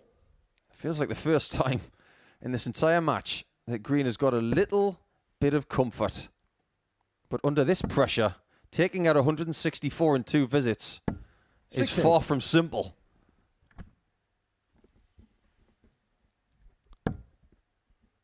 That set up nicely. Needs to find a treble. 60. I don't know about you, Sam, but I think Drayton's best route to winning this thing is maybe on a combination. Does he even get another look at a double? He does now. Steve Green is apoplectic. He knows Drayton's quality.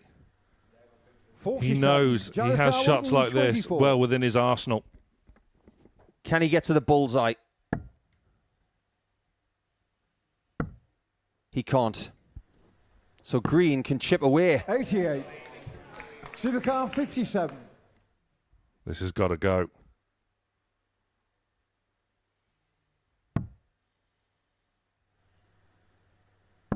He's a survivor, all right.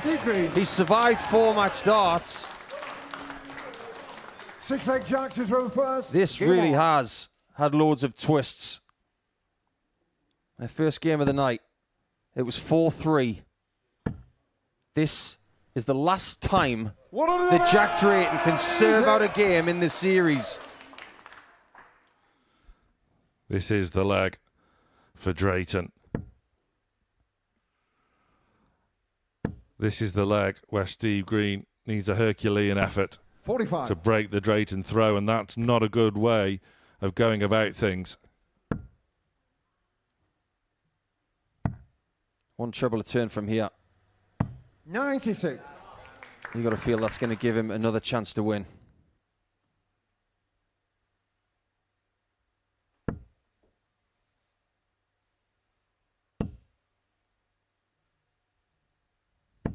He's got plenty of time. Green's fight back might be stopping. 96. One treble at this stage, when you've got a comfortable lead, is probably enough. It's not ideal. 129 is a bit icky. And Green with a blind 180. What an act of defiance that is. Great timing in one regard, flashy in another. Double 12. 105. He's had a handful now. Whatever you do, Steve, keep your eyes on this, because you might need another one.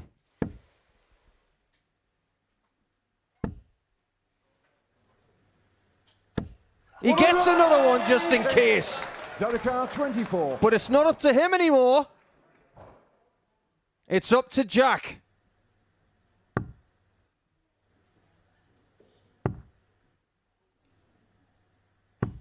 No score.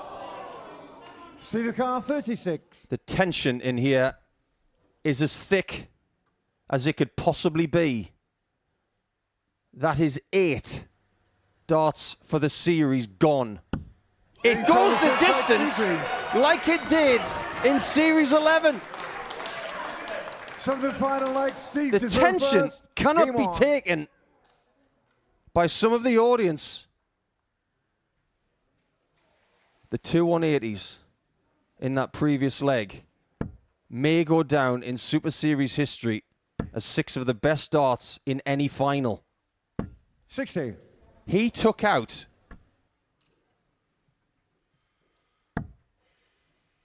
maximum, double 18, 7 perfect darts to stay in the final.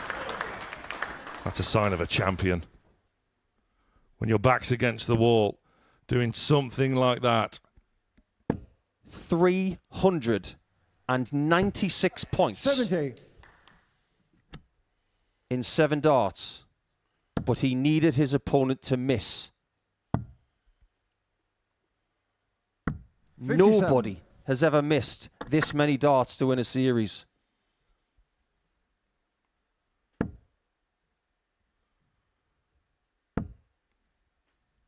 It could be costly. 100. Very costly indeed. Incredible night. Drayton was powering to glory. He still could be. 97. He's allowed himself to become embroiled in a war of attrition again with Steve Green. That's not a place where you want to be. 57.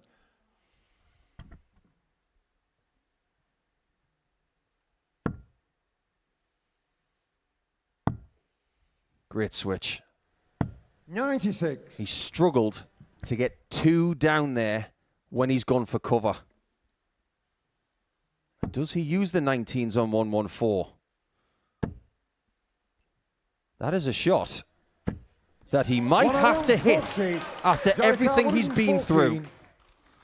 Pressure applied. Is this the moment? He can't leave tops anymore. He can't leave any double. And miraculously, Steve Green is going to get a chance to win this series. 98. Sudokar 74. From the depths of despair in this final, he has found this opportunity. And he understands where he is and what's in front of him.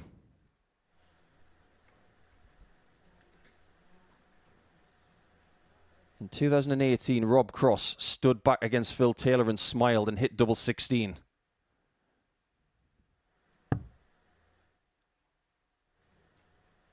Can Green hit tops?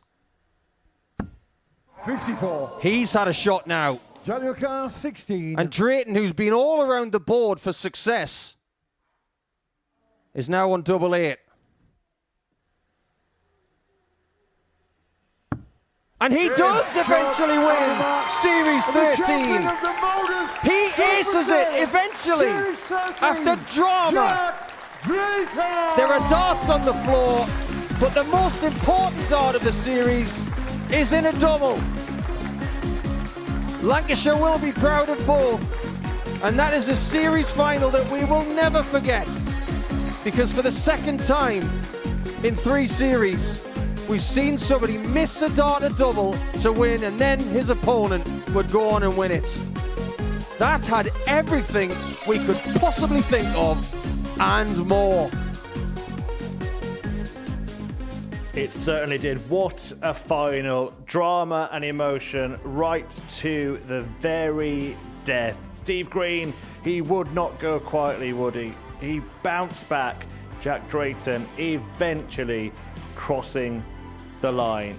A 4-3 victory for Drayton. Despite all those missed doubles, he still averaged north of 91 in that win. A 110 checkout in there as well.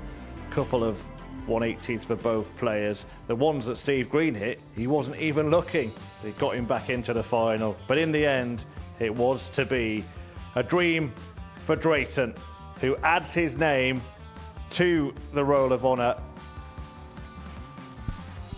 Jeff Smith, Charlie Manby winning the last couple of series, and Jack Drayton gets his name on the trophy.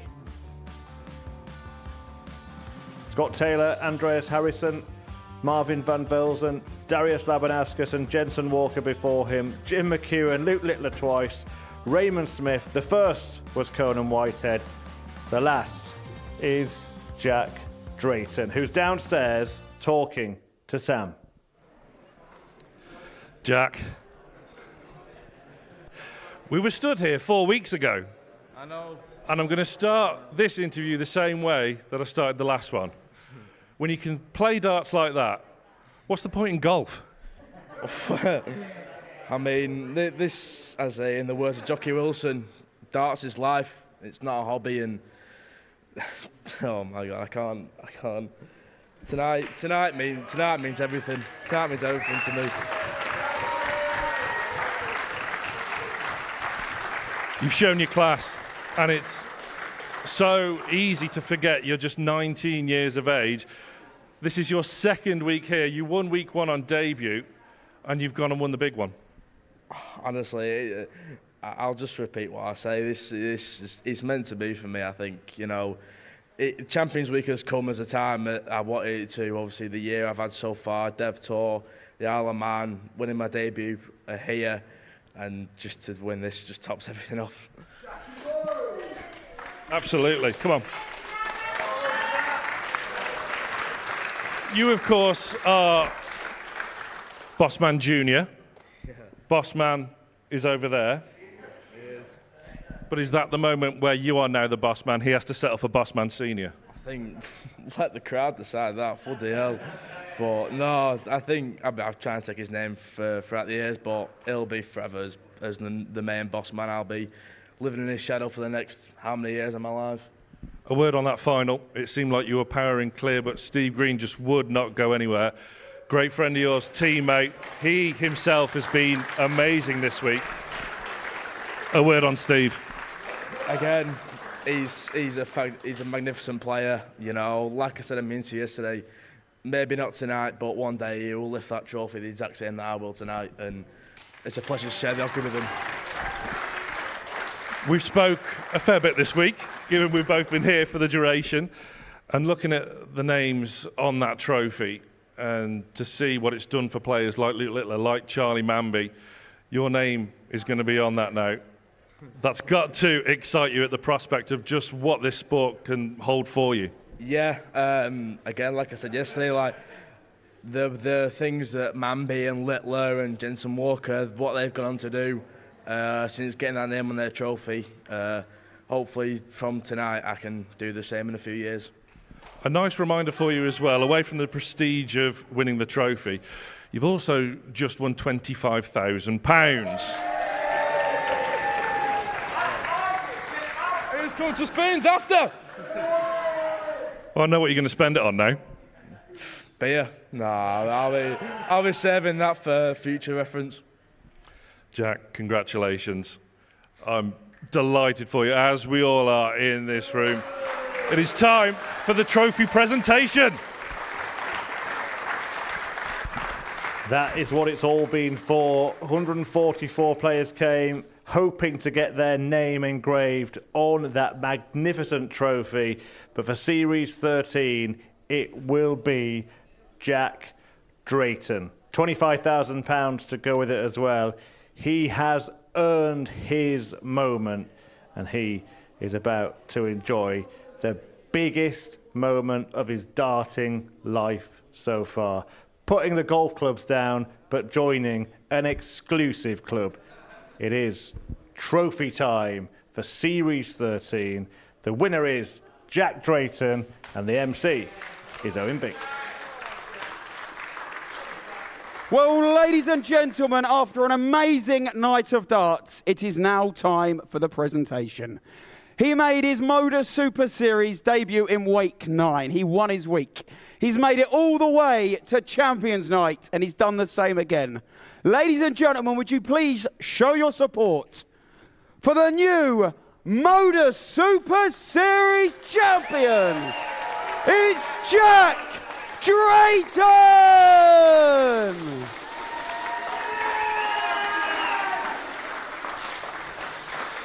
Ladies and gentlemen, one more time, the Modus Super Series champion, Jack Drayton!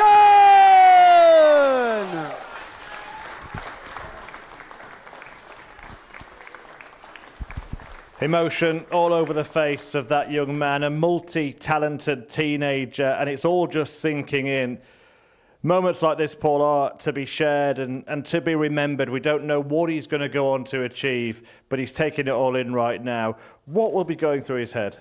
I think he's relieved more than anything else because he put himself in such a strong position and he wasn't able to get over the line. He kept missing doubles. And then all of a sudden, within a space of about 5 to 6 minutes from being comfortable for the title, he's had to survive a dart at tops from his county teammate for this crown. But then he does get over the line, and he didn't show a great deal of celebratory instincts when he hit the double 8. It was, thankfully, I've got myself over the line. Well, that's a beautiful picture, isn't it? Bossman Senior and Bossman Junior. But who's the first then after his dad to congratulate him? Steve Green, the man he beat in the final. And what a series it's been for him. What an emergence. Yes, absolutely. I think certain series like this, we've got someone at the end of the rainbow who was likely to win the title based on how he's played in 2026. He's beaten someone who is unheralded, but will now be taken down the road as someone who could potentially do more. This is a big, big night for Steve Green.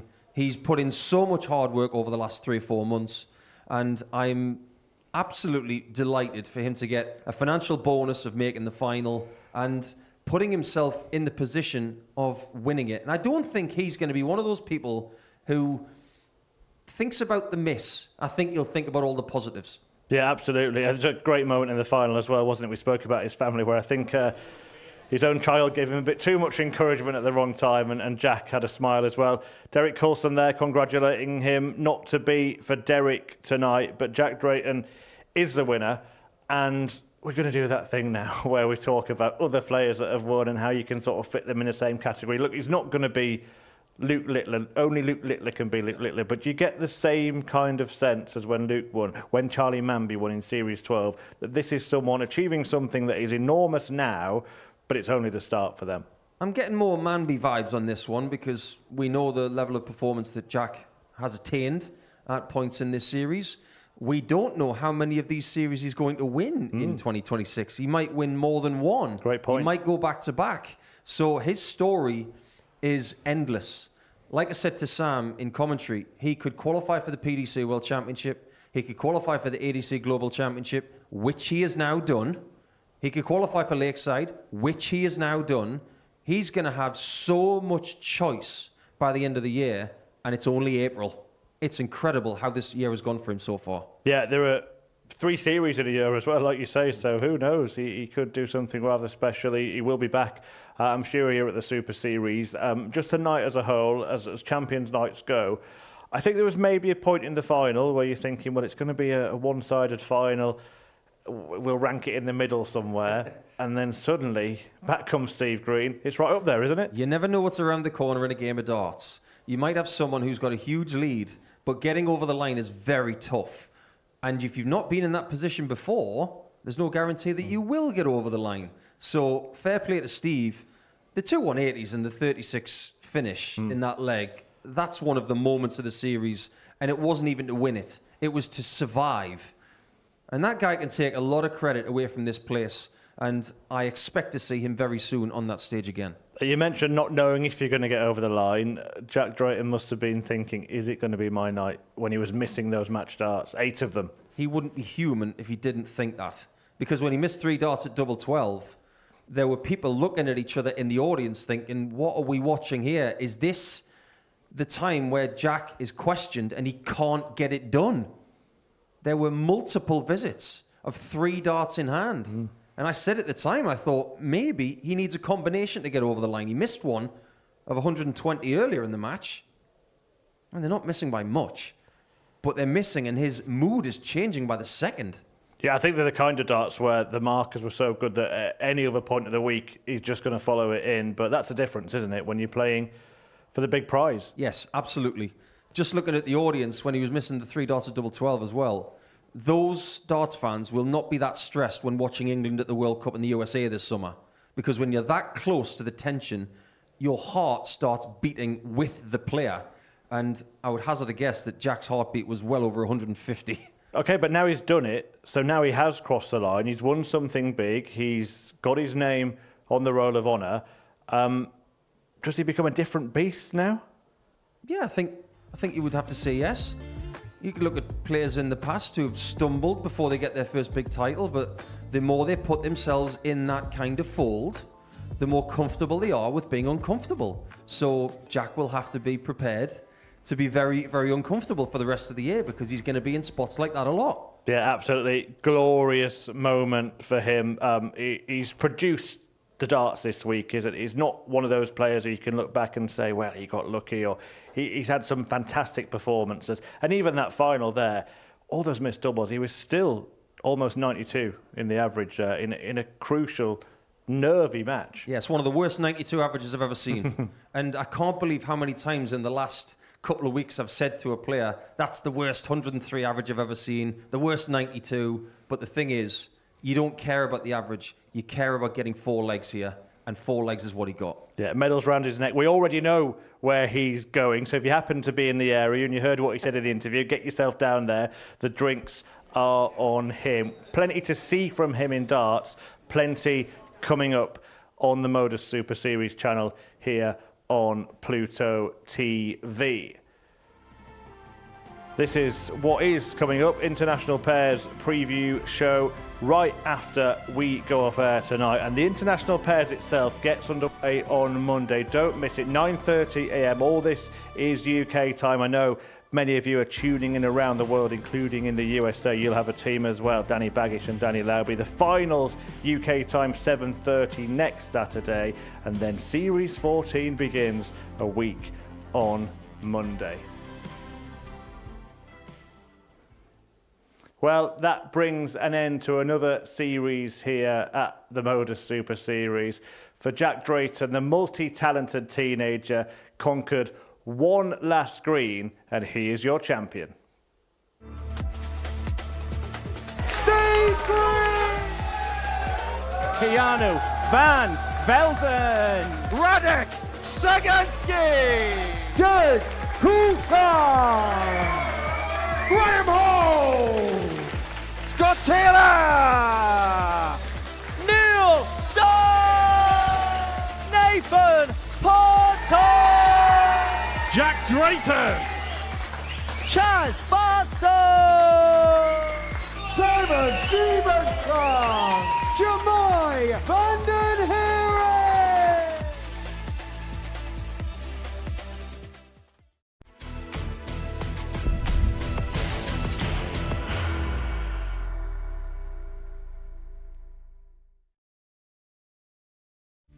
He will be disappointed with that. He wanted to have one dart. requires 20.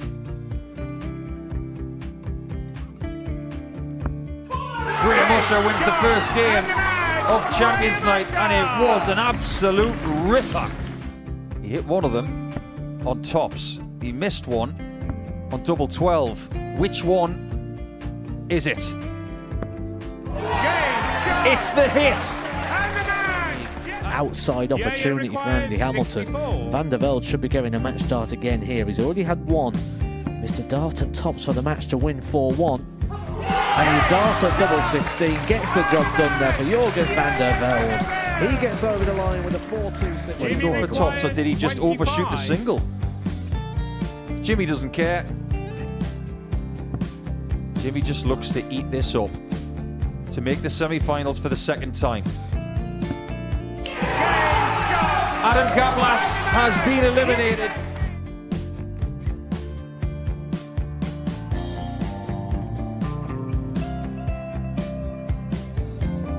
Keep us guessing. This time he's trying to leave double 18. He knows best, and he takes the lead. He's 2 darts away Jeff requires 86. from a Super Series final. He's 1 dart away. He doesn't need any more darts. Jeff Smith makes the Series 11 final.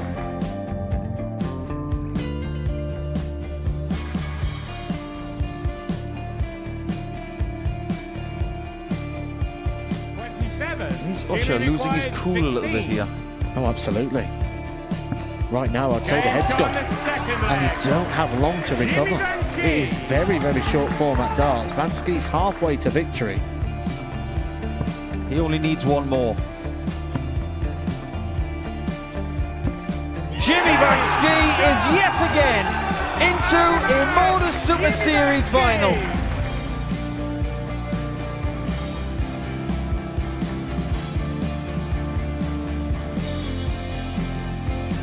Flashback vibes. Can Jimmy Vansky do the same? Just needs the one treble here on the 19s. Finds it. For the ball. 101! Oh, unlucky. A lot of pressure on it. He's going to split it. 2 darts for double four. Can imagine